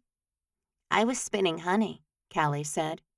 Oh, I'm a pro at that, Jeremiah said, smiling. At least it didn't look like a grimace. I'll stay and help. They moved toward the garage together, and Liam watched them go. Not an ounce of worry or doubt came upon him, and for that he was grateful. Now help Jeremiah figure out how to trust his wife. Liam prayed as he grabbed a can of cola from the fridge and went down the hall to his office. Chapter 34. Ivory heard the bell on the front door of the dry cleaner, but she couldn't just jump up and go help whoever had walked in. She leaned over the toilet, pretty sure she was finished. She took another moment, then stood up slowly, her legs shaking slightly. The mirror showed her a red face and messy hair, and she turned the water on cold, stung by it, but also needing the shock of it. She had no doubt in her mind why she'd been sick for the past week. She was pregnant. She'd been pregnant before, and it had been exactly like this. Maybe not as violent in how quickly the nausea overcame her. Sometimes she barely made it to the bathroom. At least she hadn't thrown up in front of a customer yet. After she'd rinsed her mouth and washed her hands, she went out to the counter. "Sorry," she said to the woman standing there. "What can I help you with?" The woman had a ticket for pickup, and Ivory retrieved her dress for her. As she walked out, Ivory reached for her phone. Tripp still brought her lunch every day, and he picked up Ollie from school, and he made sure they had something to eat for dinner. He was a brilliant man with a kind heart and a good soul, and Ivory loved him with everything inside her. They'd talked about having more children, and they both wanted them. A feeling like she'd been blessed with an unfathomable gift filled her, and she wanted Tripp to have that same feeling. "When are you coming for lunch?" she texted. Same as always, he sent back. 12:30, right? She started tapping out another message, but he was quicker. Do you need to move it? I have a request today, she'd typed. Ivory never made requests. She ate what Tripp brought, and he'd been up and down Main Street trying every restaurant, deli, mom-and-pop diner, and more. Last week he'd brought bowls of ramen noodles from a food truck, and they'd been delicious. She sent the text, a smile forming on her face. Did you see the text about a family meeting tonight? He sent, clearly not seeing hers. Pulled pork tonight at Liam's. Ivory hadn't seen it because she kept the family text string on silent. The Walker brothers and foster sisters could send a lot of texts, and she didn't need her phone chiming every other second while she was at work. A request? Tripp had thumbs like lightning, and Ivory leaned against the counter as she thought about what to say. "Yeah," she typed out. "The baby and I feel like a big salad from the bread bowl." The baby and I. Surely Tripp would see that and know. Ivory thought she was being clever, and she grinned as she sent the text. Tripp started typing, and in the next moment her phone rang. Her husband's name sat on the screen, and she swiped open the call, feeling sick to her stomach again. "No tomatoes on the salad," she said. "They give me heartburn."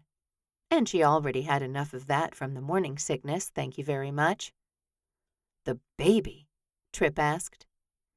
Ivory could only giggle, and Tripp said, "Ivory, don't tease me. Are you pregnant?" "Yes," she said. I've been sick for over a week. I haven't taken a test, but I just know I am. He started to laugh, the sound made mostly of air. I'm coming right now, he said. I'll get your salad and be there in a minute. Ivory wiped her tears as she lowered her phone, the call ending. 20 minutes later, Tripp walked through the door, pure anticipation on his face. He took her into his arms and held her so tight. I love you, he said. I love you too, Ivory whispered into his neck. I feel bad I'm going to have to leave Verona's. The dry cleaner, cheesy as it may sound, had been a saving grace for her. She'd worked here for almost 18 months, and she loved it. She loved Harmon and Verona. They'll find someone else, he said. You've been sick? How come I didn't know? You're at the gym, she said, wiping her eyes and taking her salad out of the bag he'd brought. Is it bad? I'm okay, she said. It usually lasts until about lunch, so I'm glad you brought this early. Can we tell everyone at the family meeting tonight? Sure, she said, gazing up at him. He looked like a little boy on Christmas morning, and Ivory sure did love him.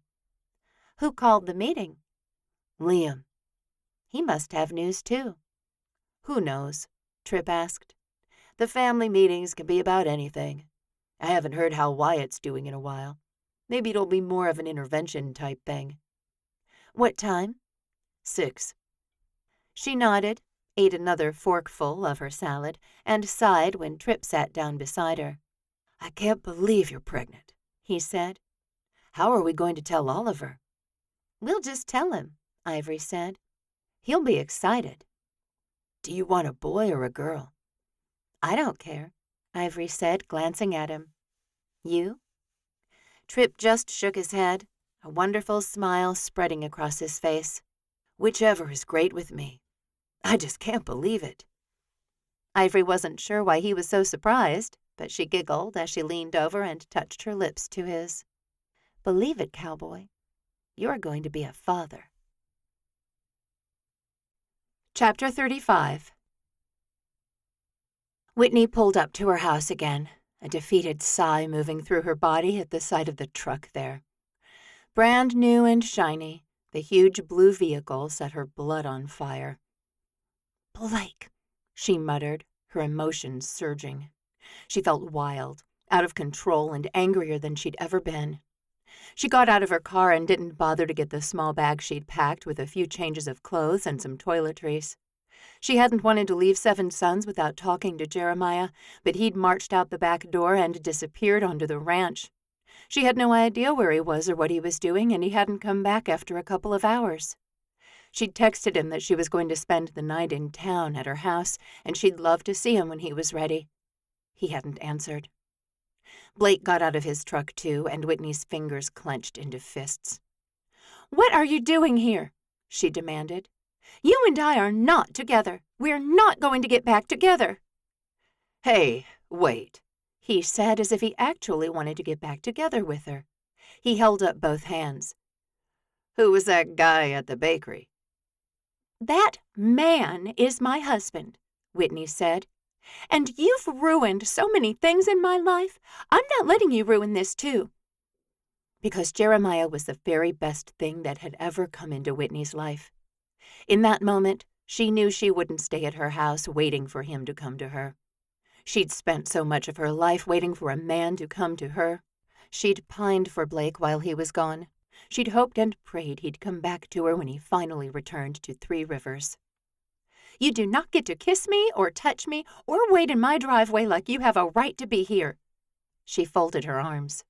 "You should leave. Now." Blake looked like he had no idea what language she'd spoken. He opened his mouth, but no sound came out. Whitney knew then that he'd played her for years. In the back of his mind, she'd always be there. Steady, stable, stupid Whitney. Pure humiliation pulled through her. First, because she'd given him so much power for so long, and second, because she'd abandoned Jeremiah once for Blake. What a mistake that had been. She would not be repeating it. "All right," he said. "I'll go." He turned back to his truck and got behind the wheel. Whitney returned to her car too and backed out so he could get to the street. He drove away without looking back, and Whitney knew he had no intention of staying in town, no matter what he said. Tears came to her eyes, and she didn't even know why. She should be proud of herself for what she'd just done. She'd taken the trash out of her life, leaving space for what and who really mattered. And yet somehow it still hurt that he'd just gone, even though she knew she wasn't important to him, even though she knew he'd have left in 2 weeks or 2 months. She pulled back into her driveway, but she had no desire to go back into the house where she'd taken a nap that afternoon. She wanted to talk to Jeremiah, and she decided enough time had gone by since texting him to call him. His line rang, and Whitney's pulse accelerated with every sound. She'd called him dozens of times, expecting to get an angry bark for a response, but he'd always answered, and this silence and way he ignored her sliced through her in a whole new way. He'd cooked for her once when he was trying to get back together with her. Should she make dinner for him? She thought the cake would help convince him that she hadn't been sneaking around with her ex-boyfriend. But he'd barely looked at it, and the sneer in his voice had eradicated any hope. Whitney had harbored as she'd followed him from the bakery to the homestead on the ranch. "What do I do?" she asked the empty air around her. She didn't want to talk to Patsy or her mother about this.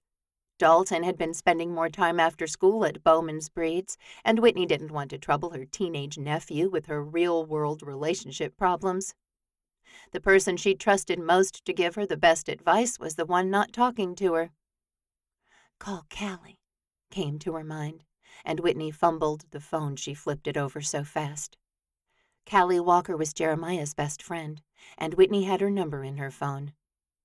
The line rang once before Callie said, "Hey, Whitney." "Callie," she said, so relieved the word burst from her mouth. Problem was, she didn't know what else to say. Jeremiah didn't like gossip, and Whitney didn't either.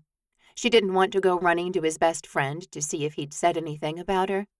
Not only that, but she wanted to be his best friend. Pushing aside the twinge of jealousy, she asked, "Have you heard from Jeremiah?" "Yeah, he was here a while ago," Callie said. "He helped with my beehives for a bit, and then he went back toward Seven Sons." "Oh." Whitney had likely left before he'd returned. That, or he'd been hiding out in one of the barns or stables. He liked to take an afternoon nap in the hayloft, and Whitney wondered if she should grab a sandwich from his favorite shop and head back to the ranch. Just because she was pregnant didn't mean she couldn't walk around until she found him. But maybe he didn't want to be found. Whitney's heart flopped against her ribs like it was dying, and she couldn't think of anything else to say. "We're having a family meeting tonight," Callie said. "Did you know about that?" "No," Whitney said. She loved the Walker family, as well as Callie and her sisters. Moving into the homestead had been easy, natural for her. She'd experienced several family meetings over the past couple of months, and she always came away with a renewed sense of how much these people loved each other. They wanted to share their lives with one another. Good things, hard things, health concerns, successes, failures. And Whitney wanted that too. "What time?" she asked, her stomach quaking at the thought of showing up at Jeremiah's family meeting without talking to him first. 6, Callie said. "It's here at the Shining Star. I'm making pulled pork." Whitney didn't want to ask, but she felt like she should. "Am I invited?" "Of course," Callie said. "You're Jeremiah's wife." "He's upset with me." "I could see that," Callie said. "He didn't tell me why. He left with Liam for a bit." Then Liam knew, and Whitney wasn't sure if she should be humiliated or angry, or maybe neither. "Will you tell him I'm coming?" "Oh, I can't do that," Callie said. "You should tell him yourself." Yeah, Whitney should do a lot of things. Didn't mean she was going to. "Thanks, Callie." The call ended, and Whitney once again looked out her window. She'd left Jones and Jess at the ranch, and the cats were happy there. They roamed the bedrooms upstairs, and they'd even ventured outside, especially to the shed where they'd found a nice pocket of mice to snack on. Both cats still curled up on her feet to sleep, and Whitney couldn't stand the thought of being without them for even one night. Without Jeremiah. Confusion needled her mind, and she ended up laying her seat back and closing her eyes. She couldn't go in the house. She couldn't go back to the ranch. Maybe she'd just stay here for a while. Whitney finally dragged herself into her house when the wicked winter West Texas wind threatened to blow her car over. She didn't have much in the way of groceries, and she ran back outside to go to Wild and Organic. The store sold meal kits, and she bought one of those as well as a pound of butter. With everything else in her pantry, she could make chocolate chip cookies. She planned to eat her lonely dinner for one, make the treats and head back to Seven Sons and try to catch Jeremiah after his family meeting.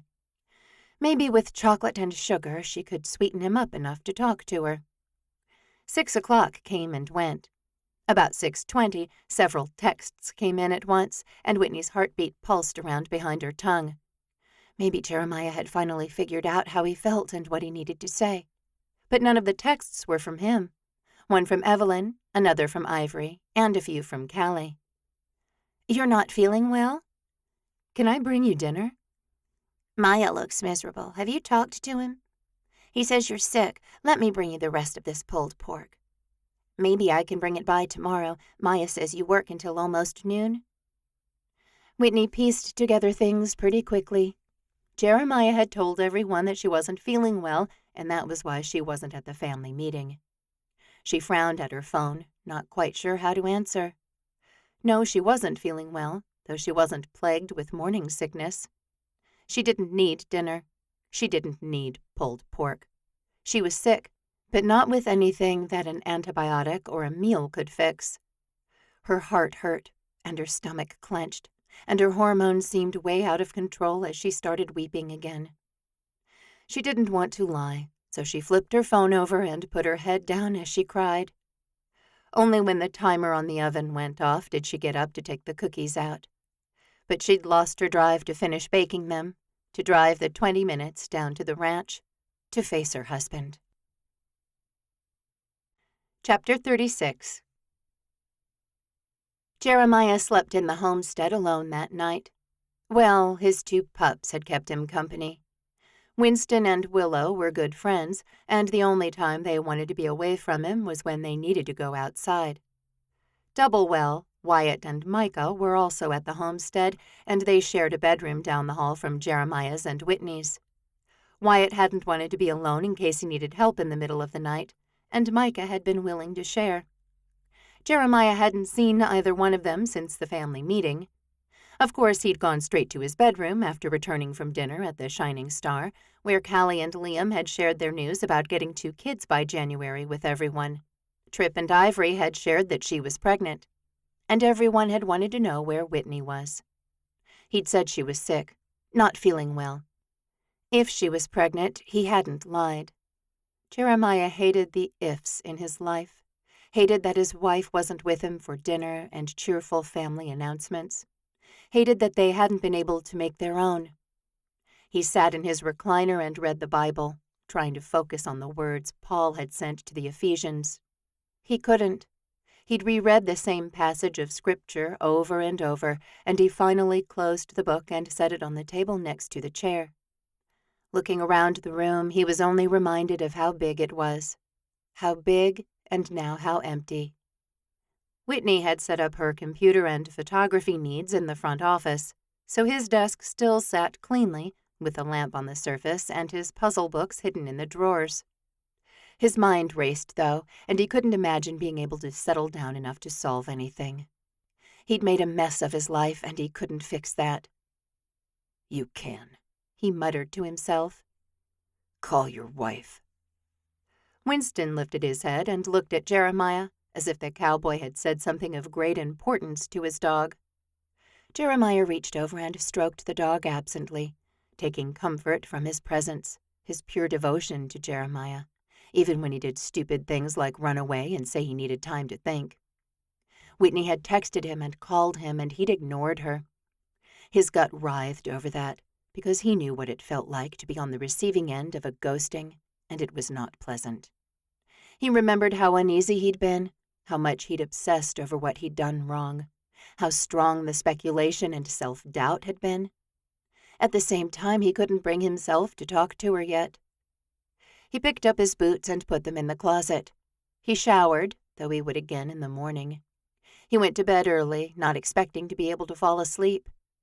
But he did doze off, only to be awakened after full dark had settled over Texas. He slept fitfully all night, seeming to wake up or doze off every few minutes.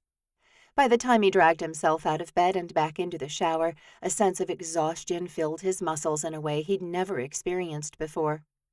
His ranch ownership meeting was that morning, and he took his time scrambling eggs and frying bacon, making coffee and serving Micah and Wyatt. Neither of them asked about Whitney, for which Jeremiah was grateful. Micah worked around the ranch on various projects, but he hadn't done much since moving to Three Rivers from Temple. Well, much more than keeping an eye on Wyatt, driving him to appointments or keeping him entertained, moving, and medicated. His brother had been recovering decently well from the back surgery, and now that he was 9 weeks into the recovery, he was starting to do more, move better, and return to his normal, confident self. "I'm going to town this morning," he said to them as the three of them finished eating. "Ranch meeting." He stepped over to the back door and let Winston and Willow back inside. The dogs came in, their nails ticking against the wood floor. Jeremiah smiled at them and sat back at the table with his brothers. "Bring back lunch?" Micah asked, glancing up from underneath his cowboy hat. Wyatt stood up, only bracing one hand against the table to do so, and picked up Micah's plate and then Jeremiah's. "Yeah, sure," Jeremiah said, patting Willow's head. "What are you thinking?" "Soup," Micah said. "There's a cold front blowing in today." "Feels like soup weather," Jeremiah added, glad he wasn't the only one who could feel a chill in the air. He'd thought maybe his argument with Whitney had just made everything in his life feel colder. He'd noticed her shampoo and conditioner wasn't in the shower. He'd read her text about where she'd be staying. Perhaps he could just swing by her house that morning.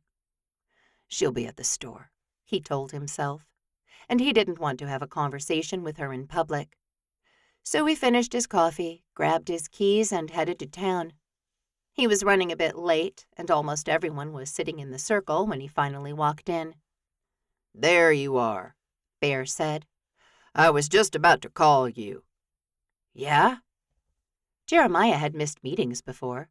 Not many, but he'd never been called, as if the ownership meetings couldn't happen without him. "Why? What's going on?" He glanced around and saw all the same people. Britt, Squire, Pete, Leroy, Tammy, Gavin. Bear handed him an envelope. "Seven Sons was nominated for Ranch of the Year." Jeremiah's pulse raced as he took the envelope. The official seal of Texas sat in the top left corner, and a smile started to crawl across his face. "You're kidding." "Nope." Bear grinned at him and leaned closer. "I think Squire nominated you, so you'll probably win. Three Rivers Ranch has won for the Texas Panhandle region 4 times in the past 20 years. "Squire's only been running it for what? 8 years?" Jeremiah asked. He didn't dare take the paper out of the envelope quite yet. 7, Bear said. "And 2 of those awards have been during that time." Bear turned to the rest of the group. "All right, let's talk surviving the winter." He sighed as he sat down, and the chair groaned. Bear was not a small man.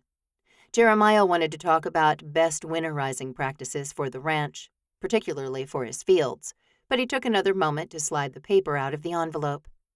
Sure enough, it was an official announcement from the Texas Ranching Board that Seven Sons Ranch had been nominated for Ranch of the Year for the Panhandle region. Pride filled him as he'd worked so hard on the ranch these past few years. He'd poured all of his time, energy, and love into the animals, the fences, the land, the crops, the cabins, the buildings, all of it. His brothers helped too, of course, But everyone knew the ranch was Jeremiah's baby. And if they got Ranch of the Year, everyone would know it was because of him. He wanted to pull out his phone and call Whitney, celebrate with her. Sadness streamed through him, and he shoved the paper back into the envelope before taking his seat next to Gavin. The other man looked at him, but Jeremiah couldn't return the gesture. Something seethed inside him, something dark and dangerous and which he'd felt before. He'd worked so hard to rid himself of exactly these feelings, as they were debilitating, could overtake his mind in moments, and leave him second-guessing everything and everyone for years. He knew because he'd felt this unsettled, this dark, this angry after Laura Ann had left him standing at the altar. He'd brooded as he'd packed and moved from Austin to Three Rivers. He'd poured that negative energy into a relentless drive around the ranch, getting things cleaned up after the tornado, installing better systems, proven protective measures, all of it. His hard work wasn't for nothing, but Jeremiah liked laying in bed with Whitney a whole lot more than glaring through a ranch ownership meeting. He didn't contribute much to the conversation, and he took the literature Bear had brought with him. Squire and Pete appeared in front of him, creating a roadblock to the exit before Jeremiah had even stood up. "What's going on with you?" Squire asked. "Nothing," Jeremiah said. "Right." Squire looked at Pete. "It sure seems like nothing, don't it, Pete?" "I'm sure the man's right," Pete said, his voice way too nonchalant. "He comes storming in like a rain cloud every other week." He cocked his eyebrows and folded his arms. Gavin hadn't moved from the seat next to him, and even Britt was watching the conversation. The conversation Jeremiah didn't want to have. He simply looked at the other ranch owners, his friends. Sometimes Jeremiah convinced himself he didn't have anyone but his brothers, but it wasn't true. He had these men and women, too. "I heard you caused a ruckus in the bakery yesterday," Squire said. "Where'd you hear that?" Jeremiah asked, his fingers curling into fists. "Because it's not true. My mama said you and your wife had an argument and you left real fast." Jeremiah's panic reached epic proportions, and he couldn't contain it. "Oh, you nailed it," Pete said. He tried to smile at Jeremiah and added, "Tell us about it." "Whitney was kissing someone else," he blurted out. Everything inside him, around him, under him, was moving at the speed of light. He took a deep, deep breath, and things slowed down. "It was her old boyfriend." "Blake Thurston?" Britt asked. "Yeah." Jeremiah ducked his head, embarrassment filling him. He didn't want to tell any of the cowboys here why he and Whitney had gotten engaged and then married in the first place. They all had happy marriages, with pretty wives and thriving families. Jeremiah didn't care about Ranch of the Year. He wanted Whitney, and he wanted a baby, and he wanted to be the best man he could be for both of them. "Well, Blake's only been back in town for 3 days," Britt said. "How do you know that?" Jeremiah looked up at the other rancher. If that was true, there was no way Whitney had been unfaithful to him to the extent that her baby wasn't also his. And there was no if about that. Jeremiah knew in his heart that Whitney hadn't cheated on him at all. "His family lives out on my lane," Britt said. "That boy is a gypsy at heart, always drifting from one thing to the next. A couple of days ago, he shows up with his brand new truck and some story about how he's been working on the premier horse farm in Lexington." Britt shook his head, his expression dark. "I think his daddy has about had it with the boy." Every eye swung back to Jeremiah. "I get why," he said. "He and Whitney have been off and on for a while. I guess I just thought since we were married, she'd be off him for good." "I'm sure she is," Squire said. "What did she say?" "About that," Jeremiah said, misery in his tone.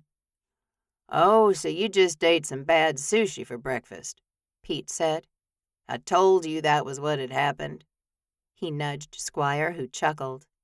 "Yeah, all right. Let's go. Kelly wants lunch during an actual lunchtime today." Sushi up here? Gavin asked. It's so not good. Everyone burst out laughing, Jeremiah included. Three Rivers had had at least half a dozen sushi restaurants in the few years he'd lived there, and Gavin was right. None of them were ever good, and they all went out of business quickly. His friends started to disperse, and Jeremiah stood up. He wished he had their confidence, and he wondered if any of them had been standing at the altar when their bride-to-be refused to come out. Doesn't matter, he told himself. He could, and had, moved past those feelings of inadequacy, abandonment, and distrust. At least he thought he had. He dialed Dr. Wagstaff's office on his way out to his truck and said, "Can I get in with him today? It's an emergency." "He has at 12:30, the receptionist said. "Great," Jeremiah said. "I'll take it."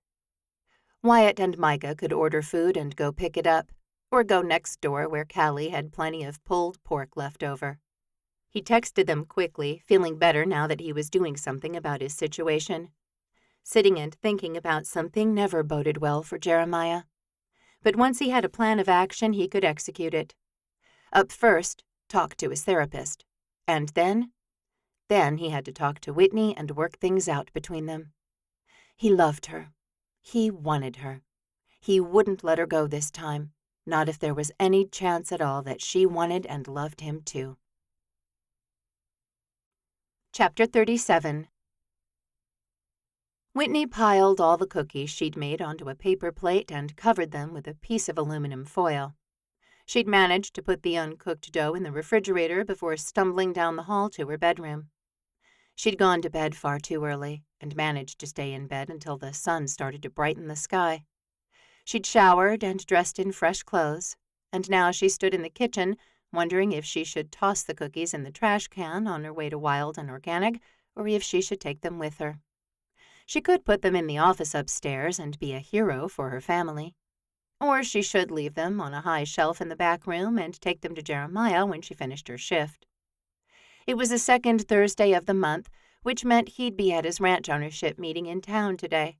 The IFA stood only 3 blocks from Wild and Organic, and Whitney toyed with telling her sister she had to leave a little bit early. Or perhaps she could work much quicker than she normally did and slip away before the meeting ended. Jeremiah had once waited for her to come out of work, and it had been dark then. She could do the same and park behind him so he couldn't leave without talking to her first. "It'll be a miracle if he goes to the meeting," she muttered to herself, swiping the plate of cookies into her arms along with her phone and purse. She took everything out to her car and returned to the house for her bag. If she left it here, it would be way too easy for her to come back here after work. Far too simple to stay away from 7 Sons, from Jeremiah. She packed her pajamas and tucked her hairspray back into the top of her bag. With it on the back seat, she drove the short distance to the store and went in the back door, the same as she did 6 days a week. Winter squash went on a main display. Pumpkins, gourds, purple potatoes, broccoli crowns, and heads of cauliflower. She broke down boxes and swept up the dirt from the farms around Texas where the produce came from. The store was ready on time, and Whitney retreated to the back room. She usually marked the charts of what she put out and how many, which produce to reorder, and which would probably go on the clearance table. She'd been taking things to Jeremiah for the few months of their marriage, and he could do amazing things with past their prime onions, slightly moldy greens, and withered carrots. It seemed every thought led back to Jeremiah, and Whitney looked at her brother. "I have to be somewhere. I'll come back and mark the produce this afternoon." Johnny waved because it wasn't his job to order what the store needed.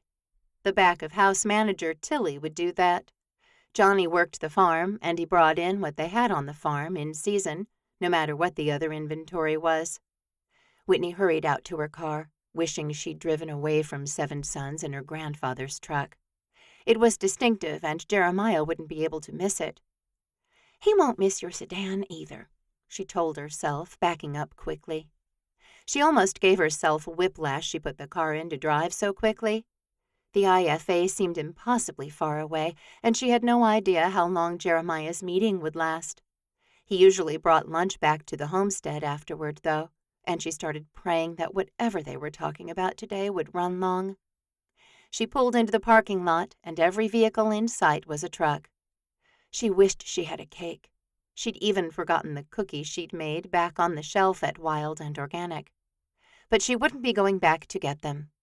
Jeremiah's truck sat up ahead, and she pulled right behind the big black behemoth. He wouldn't even be able to back out now. Her nerves pulled tight, and she squeezed her fingers around the steering wheel. She should go. Just go on home. Send her brother for her cats and her computer. Move back into her yellow house and keep taking her pictures and somehow figure out how to move on. You're pregnant, she reminded herself. She could move back into the yellow house, but she wouldn't be able to keep taking her pictures. And she'd never move on if she had to look into a version of Jeremiah's eyes multiple times every day. So she waited. She wasn't going to give up on Jeremiah. She wasn't going to walk away. The truck a couple down from where she'd parked backed out, and Whitney watched as the vehicle eased past her, two cowboys insanely curious about staring at her. Jeremiah would be coming soon. Whitney got out of her car and slicked her palms down the front of her jeans. The sounds of boots against cement met her ears, and she almost bolted. No, she told herself. No, no, no. She repeated the word in her mind as another cowboy passed her, this one wearing a hat much bigger than any she'd seen on her husband's head. Another cowboy peeled off the sidewalk, and there stood Jeremiah Walker. Whitney pulled in a breath at the simple sight of him. The first time she'd laid eyes on him, she'd found him gorgeous and stormy, but full of a spirit she'd wanted to get to know. She could admit that their game of telephone tag had been fun for her, and she'd prayed for a long time that he would come around to her. First, so she could shoot at 7 Sons, and then so they could get to know each other better. And they had. She knew him so well. She was carrying his child inside her. "Hey," she said, making her voice as strong as she could. She gestured back toward her car. "I made some cookies, but then I left them at work, and—" Her voice trailed off because embarrassment squirreled through her. This wasn't what she'd come here to say. "Look," she said, "I love you, and I know you love me. We need to talk." She glanced around, but no one seemed to be paying them any attention. "Will you go to lunch with me?" "No," Jeremiah said, taking a step forward. He glanced to where her car boxed his truck into the parking spot. "But I'll make you lunch out at the homestead." He continued toward her, stopping just out of reach. Whitney could see his anxiety, but he also wore an edge in his eye she'd seen before, too. He did love her. He wanted to be with her. Maybe he was embarrassed, too, and Whitney nodded. "I'll meet you out there." She turned and stepped off the curb, almost going down with a sudden motion. Vertigo hit her, and she flew out her hand to steady herself against his truck. "Whoa there," Jeremiah said, his strong arm coming around her waist. "Are you okay?" "I'm just a little woozy," Whitney said. Her heart raced, and she felt lightheaded. She pulled in breath after breath, but she wasn't getting enough oxygen. She leaned into Jeremiah. "I don't feel right." "Let's go to the hospital," he said. Whitney started to protest, but the world continued to spin. She braced herself against him and the truck, feeling very much like she was going to pass out. "What did you eat this morning?" he asked. Nothing," she said. "Just coffee." "No wonder," he said. "Whitney, you're pregnant. The caffeine will speed up your heart rate, and you need more calories than normal." He put his other hand on her forearm. "I'm driving your car. Give me the keys." "You'll never fit in my car," Whitney said, trying once again to breathe in enough oxygen. "You're right." He looked at her car again. "Get in the truck. Come on, I still need your keys." He helped her around the truck to the passenger side and balanced her as she climbed in. He started it and took her key. With her car moved, he got behind the wheel and backed out. The hospital was about 10 minutes away, and Jeremiah walked her inside slowly. "Feeling better?" "I need to sit down," she said. Worry gnawed at her. She and Jeremiah had so much to talk about still. She didn't want to be here. She wanted to go back to the ranch and work things out with him, celebrate that their family was going to get bigger, and tell him how much she loved him. "We need some help," he called instead, and a nurse came forward with a wheelchair. Foolishness moved through Whitney, but she let Jeremiah push her through the doors where a nurse took her blood pressure. "This is low," she said. Whitney answered the questions as best as she could while they took her vitals, and they rushed her back to a room where one nurse put in an IV while another asked her how far along she was. "Not far," she said. "Maybe a month or 2. I just missed my period last week."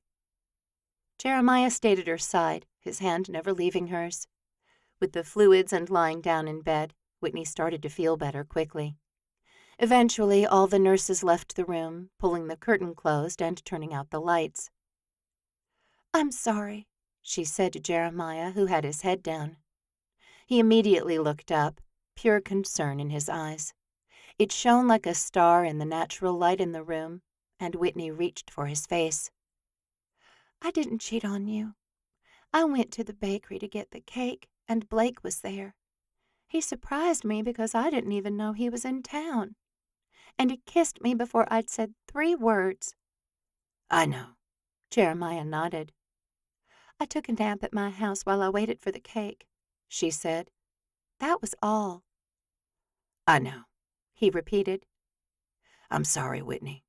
I shouldn't have walked away from you yesterday, and I did it twice." Tears filled her eyes. "I'm kind of a wreck right now." Her voice was choked and much too high. "These are happy tears, I swear." "I love you," he said. "I'm sorry for any pain I've caused." "I love you too." He hugged her, and the scent of his skin, his aftershave, his shampoo was so comforting.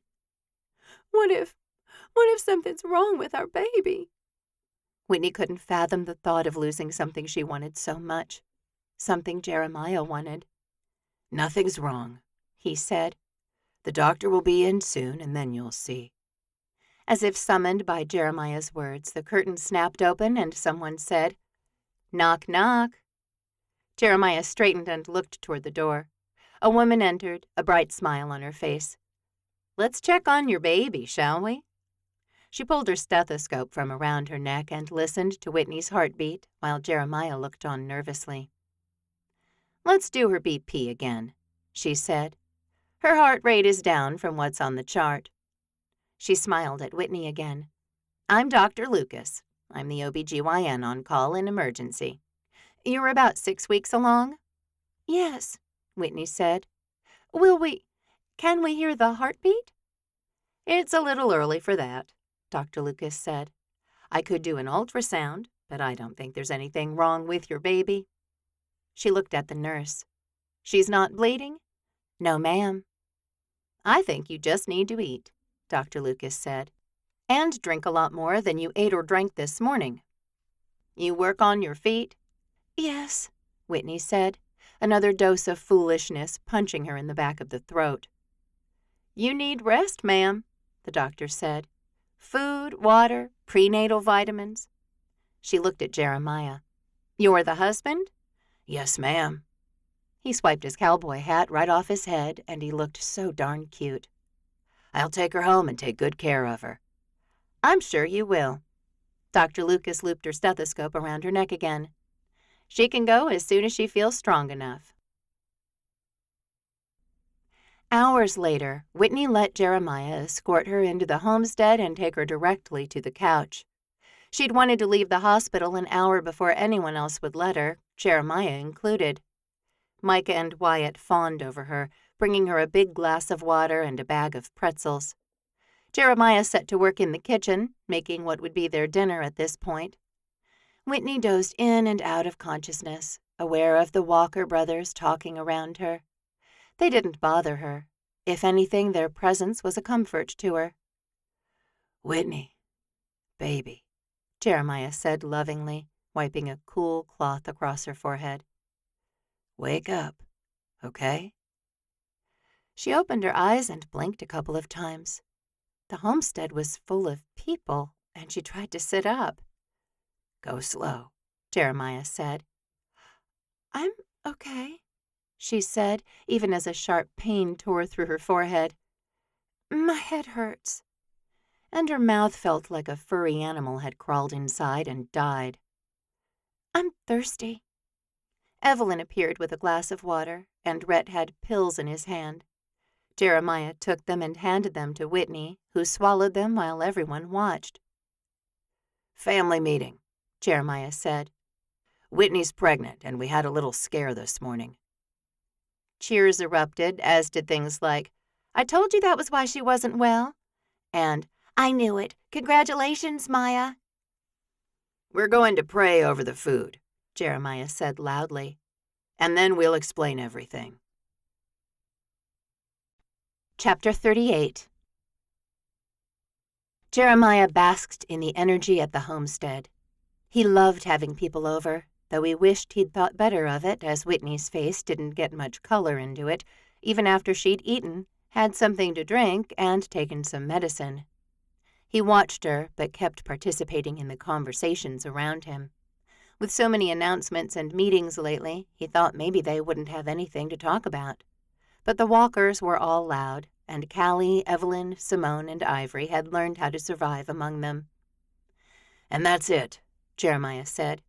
"She's okay. She just needs to rest and make sure she gets enough to eat." "Good thing she's married to you," Rhett said. "You'd keep us all fed if you could." Jeremiah chuckled, but he didn't deny it. He did like taking care of people because it made him feel useful. Whitney reached over and slipped her hand into Jeremiah's. He smiled softly at her, and Simone said, "We should go." "Yeah, good idea." "Okay, time to go." "Thanks for dinner." Everyone started standing up and putting their dishes in the sink, throwing napkins in the trash and giving hugs goodbye. Liam, Callie, and Simone went out the back door, a little girl with them, holding Callie's hand. Liam whooped and laughed as he scooped Denise into his arms and swung her around to his shoulders. The 3-year-old squealed and laughed, and Jeremiah watched Callie gaze up at her new daughter, all smiles and giggles, too. Happiness moved through him, and he whistled for the dogs to come back before he closed the back door behind them. He followed everyone else to the front door, where he hugged Trip and Rhett, Evelyn and Ivory, and he, Micah, and Wyatt said goodbye to everyone. That door closed, too, and a sense of silence descended. "I'm exhausted," Wyatt said. "Taking Kessler out today was harder than I thought." He limped away from the door, a groan emanating from his throat. Winston went with him, as the dog seemed to want to be around Wyatt when he needed help. "I'll get him settled," Micah said. "and then I'm going to go for an evening walk." He wore a mischievous glint in his eye, and Jeremiah knew exactly what it meant. He'd met someone. "What's her name?" he asked. "There are 3 single women out here," Micah said. "You'll have to guess." He grinned as he followed Wyatt, and the two of them disappeared down the hall that led to the bedrooms. He could never go to bed at 8 o'clock, as he'd be up by midnight. But he wasn't recovering from major back surgery either. He returned to the kitchen with Willow, where Whitney still sat at the huge dining room table. "Let's get you to bed." He extended his hand toward her, and she smiled those ruby-red lips at him, put her hand in his, and stood up. She stepped gingerly, and Jeremiah moved slowly with her. "Are you okay?" "I feel about 10 years older," she said. "I know I slept, but I'm still tired. I just feel sort of off." Jeremiah nodded. "You have to let me know what you need. I'll get it. Do it. Whatever." "I want to lay in bed and watch something on my tablet," she said. "I need my phone and my appointment book." He left her in the bedroom to change into her pajamas while he went to get her appointment book from her office. Back in the bedroom, he found her in bed, tapping and swiping on her tablet. He handed her the book and leaned over to touch his lips to her forehead. We're okay, right, Whitney? Yes. She leaned into his touch. I'm so glad to be back here. I hated sleeping at my house. You should probably sell that house. Yep, she said with a sigh. I'll put it on my to-do list.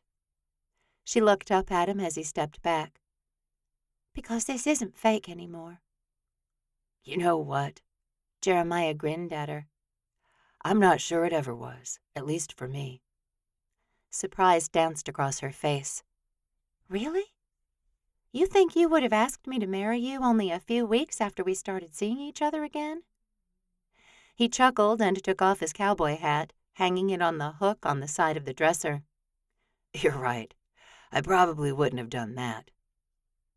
Would you have ever asked someone to marry you for real? Jeremiah thought about it for a moment. I don't know. And it doesn't matter now. You're mine, and I'm yours, and we belong together. We're good together. Whitney received his kiss willingly, and Jeremiah ended up laying down in bed with her, whatever she'd put on her tablet, playing while he made love to her, his wife, his best friend, the love of his life. One for you, Winst, he said to the cattle dog as he hung a stocking with a paw print next to his. The mantle held a variety of stockings, for humans, horses, and now dogs alike. And Will's, yours is right here. He picked up the shiny teal stocking that looked like it had fish scales on it. Willow barked at him as if she knew she'd get a rawhide to chew come Christmas morning, and Jeremiah chuckled.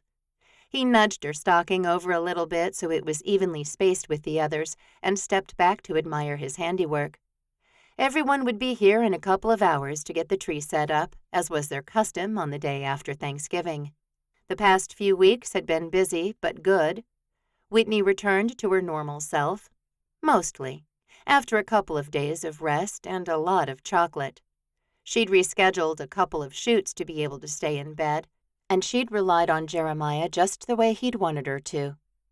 He loved her more and more as the days passed, especially when she said, "Oh, look at those cute stockings for the pups." She bent over and scratched both of them. "You guys are so lucky, did you know that? So lucky to have your own stockings." Jeremiah shook his head at the way she spoke to them like they were humans, but he could admit he loved Winston and Willow with his whole heart. Whitney's official due date was July 12th, and they talked about not finding out if they were having a boy or a girl until the baby was born. It had been his idea, and Whitney was still on the fence. Jeremiah liked the intrigue of it all, and he didn't see why it mattered if the blankets they had in the nursery were blue, pink, or yellow. The baby wouldn't even know. The living room held a dozen boxes, most of them open and in some version of being unpacked. But for right now, the mantle was beautiful, and Jeremiah slung his arm around Whitney's waist and held her close. I love Christmas. Me too, she said, leaning into him. I've been thinking. Uh-oh, he said. Is this thinking like how will we know what clothes to buy? Or thinking like you want to take your next bride out to the far cabin? Or something else? Something else, she said. Jeremiah shook his head. Honestly, Whit, I don't know what else I can take.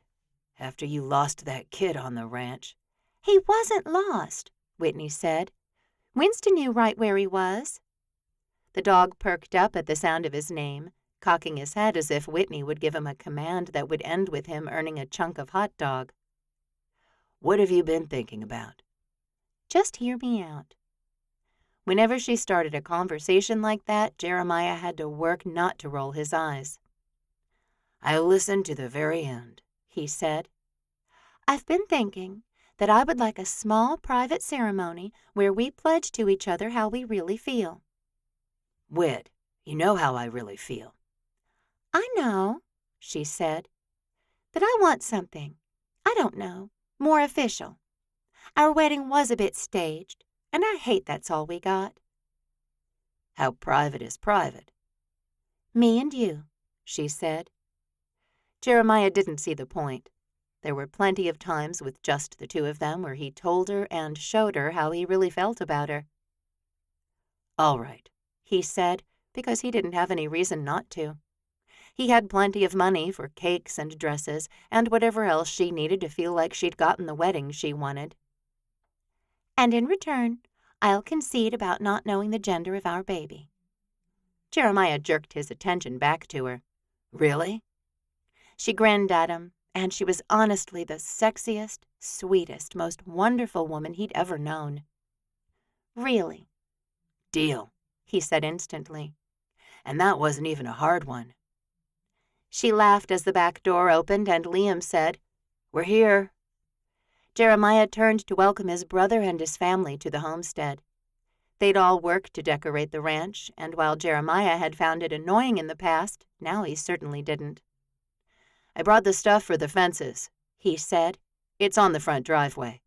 Great, Jeremiah said. Whitney and I will do that. You and Trip on the oak tree again? Always, Liam said, crossing through the kitchen and moving toward the front door. He said he's 2 minutes out. Great. Jeremiah walked around the couches and took Denise from Callie. Hey, you baby. The little girl smiled at him and reached for his cowboy hat. He chuckled and let her knock it sideways on his head. Let's go put up some garland, okay? He reseated his hat as he followed Callie and Liam and Whitney to the front door. Rhett and Evelyn had arrived, and his brother was hanging a wreath on the front door. Tree inside? Sure, Jeremiah said. Everything's out. Recruit Wyatt to help you. Help with what? Wyatt asked, coming up behind Jeremiah. The tree inside, Jeremiah said. Popcorn strands for Oliver and Denise. Yeah, I don't think so, Wyatt said, stepping past Jeremiah. He'd turned a corner a couple of weeks ago, and he was so much better now in a lot of ways. I'll babysit Conrad. He took the 6-month-old from Evelyn, who laughed as she passed him over. Deal, she said. He's teething like mad, so don't blame me if you're covered in slobber in 5 minutes. Let's go get some crackers, Wyatt said, practically cooing at the baby as he went down the hall. Jeremiah laughed with the others as Rhett and Evelyn went inside. The house started playing holiday music, and Jeremiah had never been happier to have Bluetooth speakers installed on the inside and outside of the homestead. He and Whitney loaded the boxes Liam had brought over into the back of her grandfather's truck and rumbled down the drive to the fence. Tripp and his family arrived, and Jeremiah waved to him and called, Liam's waiting for you by the oak tree. Skylar and Micah had gone to town for pastries, and when they returned, Jeremiah would have them make coffee, sweet tea, and hot chocolate. A couple of hours later, the homestead was decked out for the holidays, and everyone had gathered inside the homestead for cinnamon rolls and orange scones. Heidi Ackerman made the best spinach quiches in the entire state, and Jeremiah slid a tray of them into the oven to rewarm them. He loved nothing more than this day after Thanksgiving tradition of getting together for a late breakfast, decorating the homestead, and putting on a movie. What are we watching today? Wyatt asked. Can I pick? No way, Micah said. You always pick something no one likes. Like what? Like that weird documentary about dogs, Rhett said. Let Callie or Evie pick. I don't want to watch a romantic comedy. Evie likes things that are too sad. Let's put on a Christmas movie. Jeremiah loved listening to all the talk, all the bickering. He lifted his mug of hot chocolate to his mouth and watched as Wyatt continued to plead his case while Micah was not having it. They're funny, aren't they? Whitney asked, joining him. Gotta love 'em, Jeremiah said, looking at her. Should I make popcorn? There's always a case to be made for having popcorn. She grinned at him, and Jeremiah dropped his gaze to those red lips he loved so much. I love you, he whispered, dropping his mouth to taste those lips. Chapter 39. Wyatt hadn't spoken to Marcy since the day she'd ran from his hospital room. His body had healed as much as it was probably going to. His back only hurt when he overextended himself. His heart hurt all the time. He had no idea how to bridge the gap between them, and he'd resorted to listening to the rumor mill to keep up with the Payne family news. They were a low-drama family, and as far as he could tell, Marcy was still flying planes and her father was still alive. On Christmas morning, he went with Micah and Skylar, along with Jeremiah and Whitney and Dalton, over to Tripp's estate on the east side of town. Oliver was really the only niece or nephew old enough to enjoy the magic of Christmas, and he'd agreed to wait for his aunt and uncles to come over before he opened his presents. The scent of maple syrup hung in the air when Wyatt walked in, and he grinned. "What's for breakfast?" Skylar asked, always the one to bring the spotlight to him. Wyatt had enjoyed plenty of spotlights, seen his name in lights, all of it, and he carried a hat box in his hand. "Jeremiah!" Oliver yelled, running through the living room. "Wyatt, Skylar, Micah!" One of the best things about Oliver was how happy he was to see everyone. Wyatt grinned at him as Jeremiah scooped the 8-year-old into his arms. Skylar and Micah loved Oliver too, but they didn't seem as interested in children as Jeremiah and Wyatt himself were. "You didn't open any presents without us, did you?" Jeremiah asked. "Wyatt has the best one right there in his hand." "Hey," Oliver said, "you got a new hat." He reached up and touched the brim of Jeremiah's hat. Wyatt waited for his brother to say something, for Oliver to notice all 5 of the men who'd arrived had new hats, and that they were all identical. No one said anything. At the back of the house, Tripp flipped French toast while wearing pajamas, and he didn't wear a cowboy hat at all. "For you," Wyatt said, handing him one of the boxes he carried. "No way. It's finally here." Tripp took the box and handed the spatula to Ivory. "How are they?" He looked at Wyatt, and then Jeremiah, and then Micah. "Oh, they're fantastic." He chuckled and opened the box. "I can't believe you have your own line of Western wear." Wyatt couldn't believe it either, and he could only shrug. All the money in the world didn't really matter to him. Neither did the fantastic cowboy hats. Heck, he thought he'd trade all of his championship belt buckles if Marcy would go out with him again. He moved over to the Christmas tree in the living room, which burst with presents. He set the remaining hat box down and turned back to the group. Jeremiah put Oliver down, and the little boy turned toward Wyatt.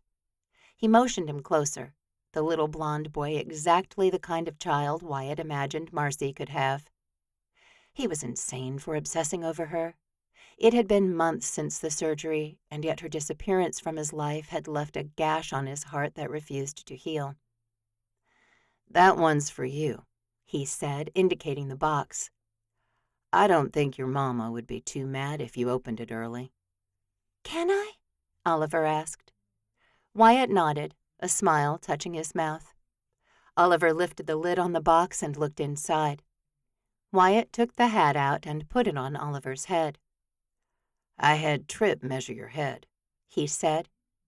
"You know, every hat is custom made." He adjusted it slightly. "How does it feel?" "Feels great," Oliver said, grinning. He threw his scrawny arms around Wyatt's neck and hugged him tight. "Thank you, Wyatt." Wyatt held the boy close, breathing in his innocence. "Yeah," he said, his voice choked. "Merry Christmas, bud." Oliver ran off to show the custom-made rodeo champion Wyatt Walker limited edition cowboy hat to his mother, and Wyatt had a moment of looking in from the outside. Everyone stood in the kitchen but him, and he could see everything clearly in that moment. He wanted what Jeremiah and Tripp had, what Rhett and Liam had found, and he knew who he wanted it with. Marcy Payne. He stood up, his back protesting slightly, and joined the others in the kitchen. Maybe he could call a family meeting and ask for suggestions. He'd talked the most about his situation with Marcy with Jeremiah, and his brother had told him to be patient. Wyatt felt like he was almost out of patience. Maybe he could just text her. Everyone wanted to be wished Merry Christmas, didn't they? Before he could talk himself out of it, he brought up her name and texted her quickly. Merry Christmas. 2 words. Simple. Okay, we're going to eat, Tripp said. I'm not as fancy as Jeremiah. There's bacon and French toast. After we finish, we'll read the nativity story from the Bible, and then finally we'll get to open presents. Presents! Oliver yelled over the last couple of words, and Wyatt felt the childlike joy of the holiday. He wanted the grown-up version, too, where he got to spend time with those he loved and remember the birth of the Savior. Tripp prayed over their food, and chaos ensued as they all tried to butter and syrup and find a spot at the table. Everyone chatted and laughed, and Wyatt soaked it all in. His phone buzzed in his pocket, and he took it out to check it. "Thanks," Marcy had said. "Merry Christmas to you too, Wyatt." His heart turned to pudding, and he gazed at the phone, his mind moving through options at the speed of lightning. Something interesting on that thing? Wyatt tore his eyes from the phone and looked up at Jeremiah. Instead of speaking, he tilted his phone toward Jeremiah. Surprise filled his eyes as they rounded. Wow. What should I do? Oh, I can't tell you that, Jeremiah said. I'm terrible at this kind of stuff. What kind of stuff? Whitney leaned closer, and Jeremiah showed her the phone before Wyatt could say or do anything. Oh. Whitney looked at Wyatt. Text her back. That's what you do. Yeah? If she didn't want to talk to you, she wouldn't have responded. Maybe it's just Christmas time, Wyatt said. Maybe she's lonely, Whitney said. What do I say? Whitney looked at Jeremiah and back to Wyatt. Invite her to the New Year's Eve parade. We have plenty of room between our 2 spots. The New Year's Eve parade. As the idea rolled through Wyatt's mind, it felt more and more right. All right, he said, taking his phone back from Whitney. He tapped out a quick message, suddenly unable to make his own decisions. He'd been in such great control in the rodeo. He could tame any bull, ride any horse, rope any calf. He had the titles and the wins and the buckles to prove it. And yet, Marcy was completely out of his reach. This okay?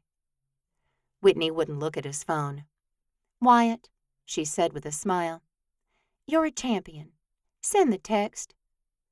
Walkers are champions, Jeremiah said with a smile, and he turned back to the conversation with Schuyler about something that had happened in Amarillo during finals week. Wyatt read over the text one more time. Would you go to the New Year's Eve light parade with me? It was simple, direct. A simple yes or no would suffice. And if she said no, Wyatt would find a way to move on. He would. All right, Tripp said. Let's open to Luke, chapter 2. Wyatt's phone buzzed, but he couldn't bring himself to look at it. The problem was, he used his phone for the scriptures, and he had to swipe it on and open the app to participate in the part of Christmas he loved best. Drawing in a deep breath, he did, catching Marcy's text before it disappeared. Yes. A smile filled his whole soul, and he felt like punching the air the way he did when he had a good run in the team roping event. Instead, he kept his celebrations to himself and opened the app so he could participate in the story of the Savior's birth with the people he loved. Less than a week later, Wyatt set up 2 chairs in the plot assigned to Seven Sons Ranch.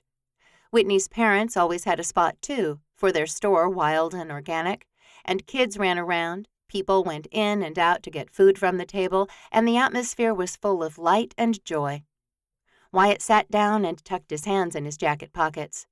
He'd been texting with Marcy since Christmas, and she'd said she'd meet him at the parade. Jitters jumped through him while he waited, while more and more people arrived, and Marcy wasn't one of them. He finally stopped looking around for her as the night stole the light from day. The parade would start soon, and Wyatt had the sinking feeling that she wasn't coming at all. His heart beat faster and faster, the way it did every time he got close to getting in the chute with a 2,000-pound animal. With horns.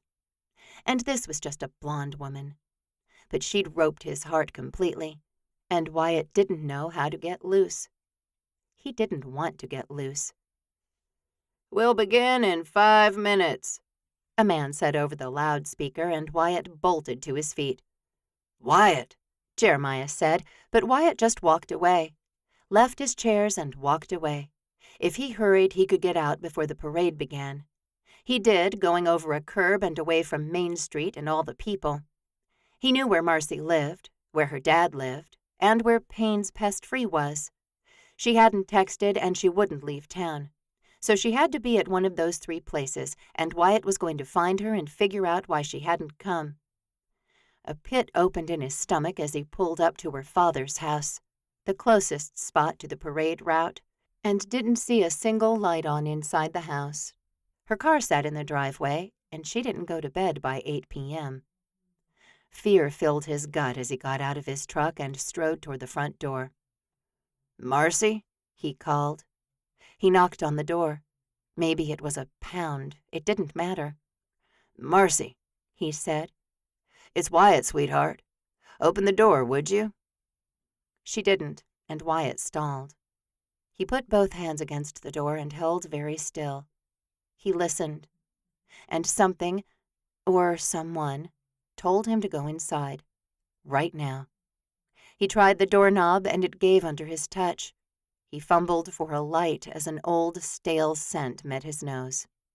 He found the switch and flipped it, bathing the room in golden lamplight.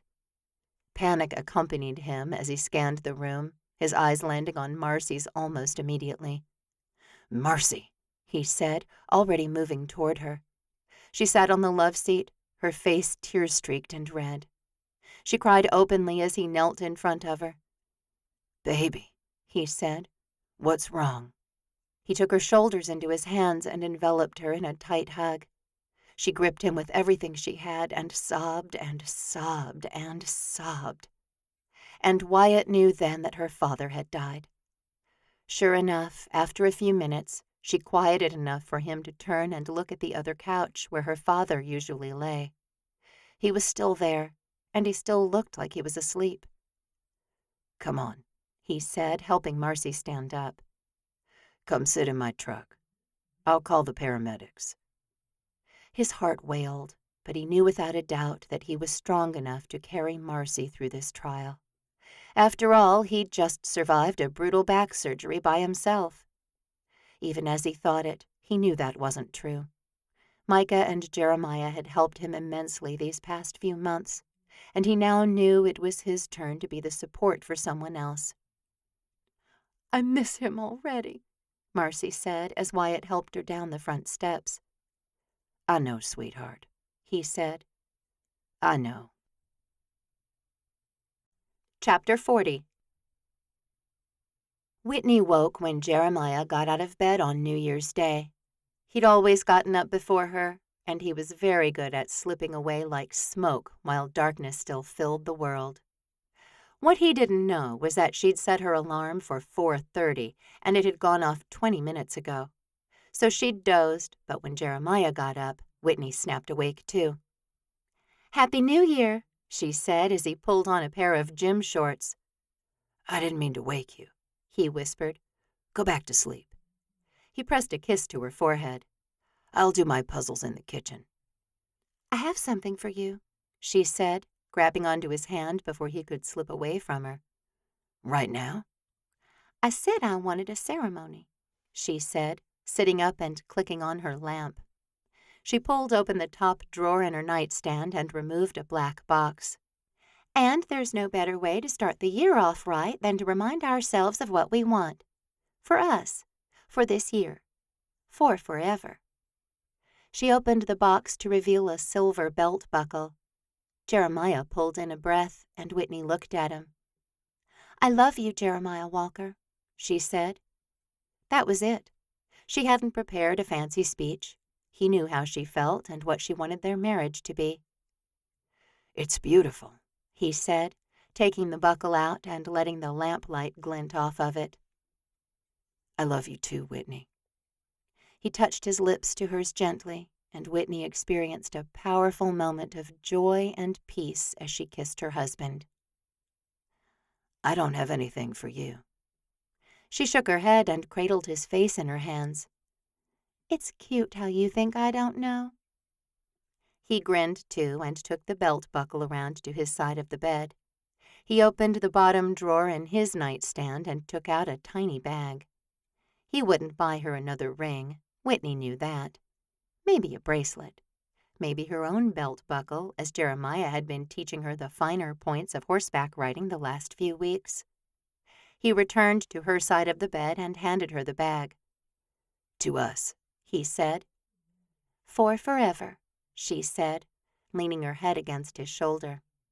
She reached into the bag and took out a small box.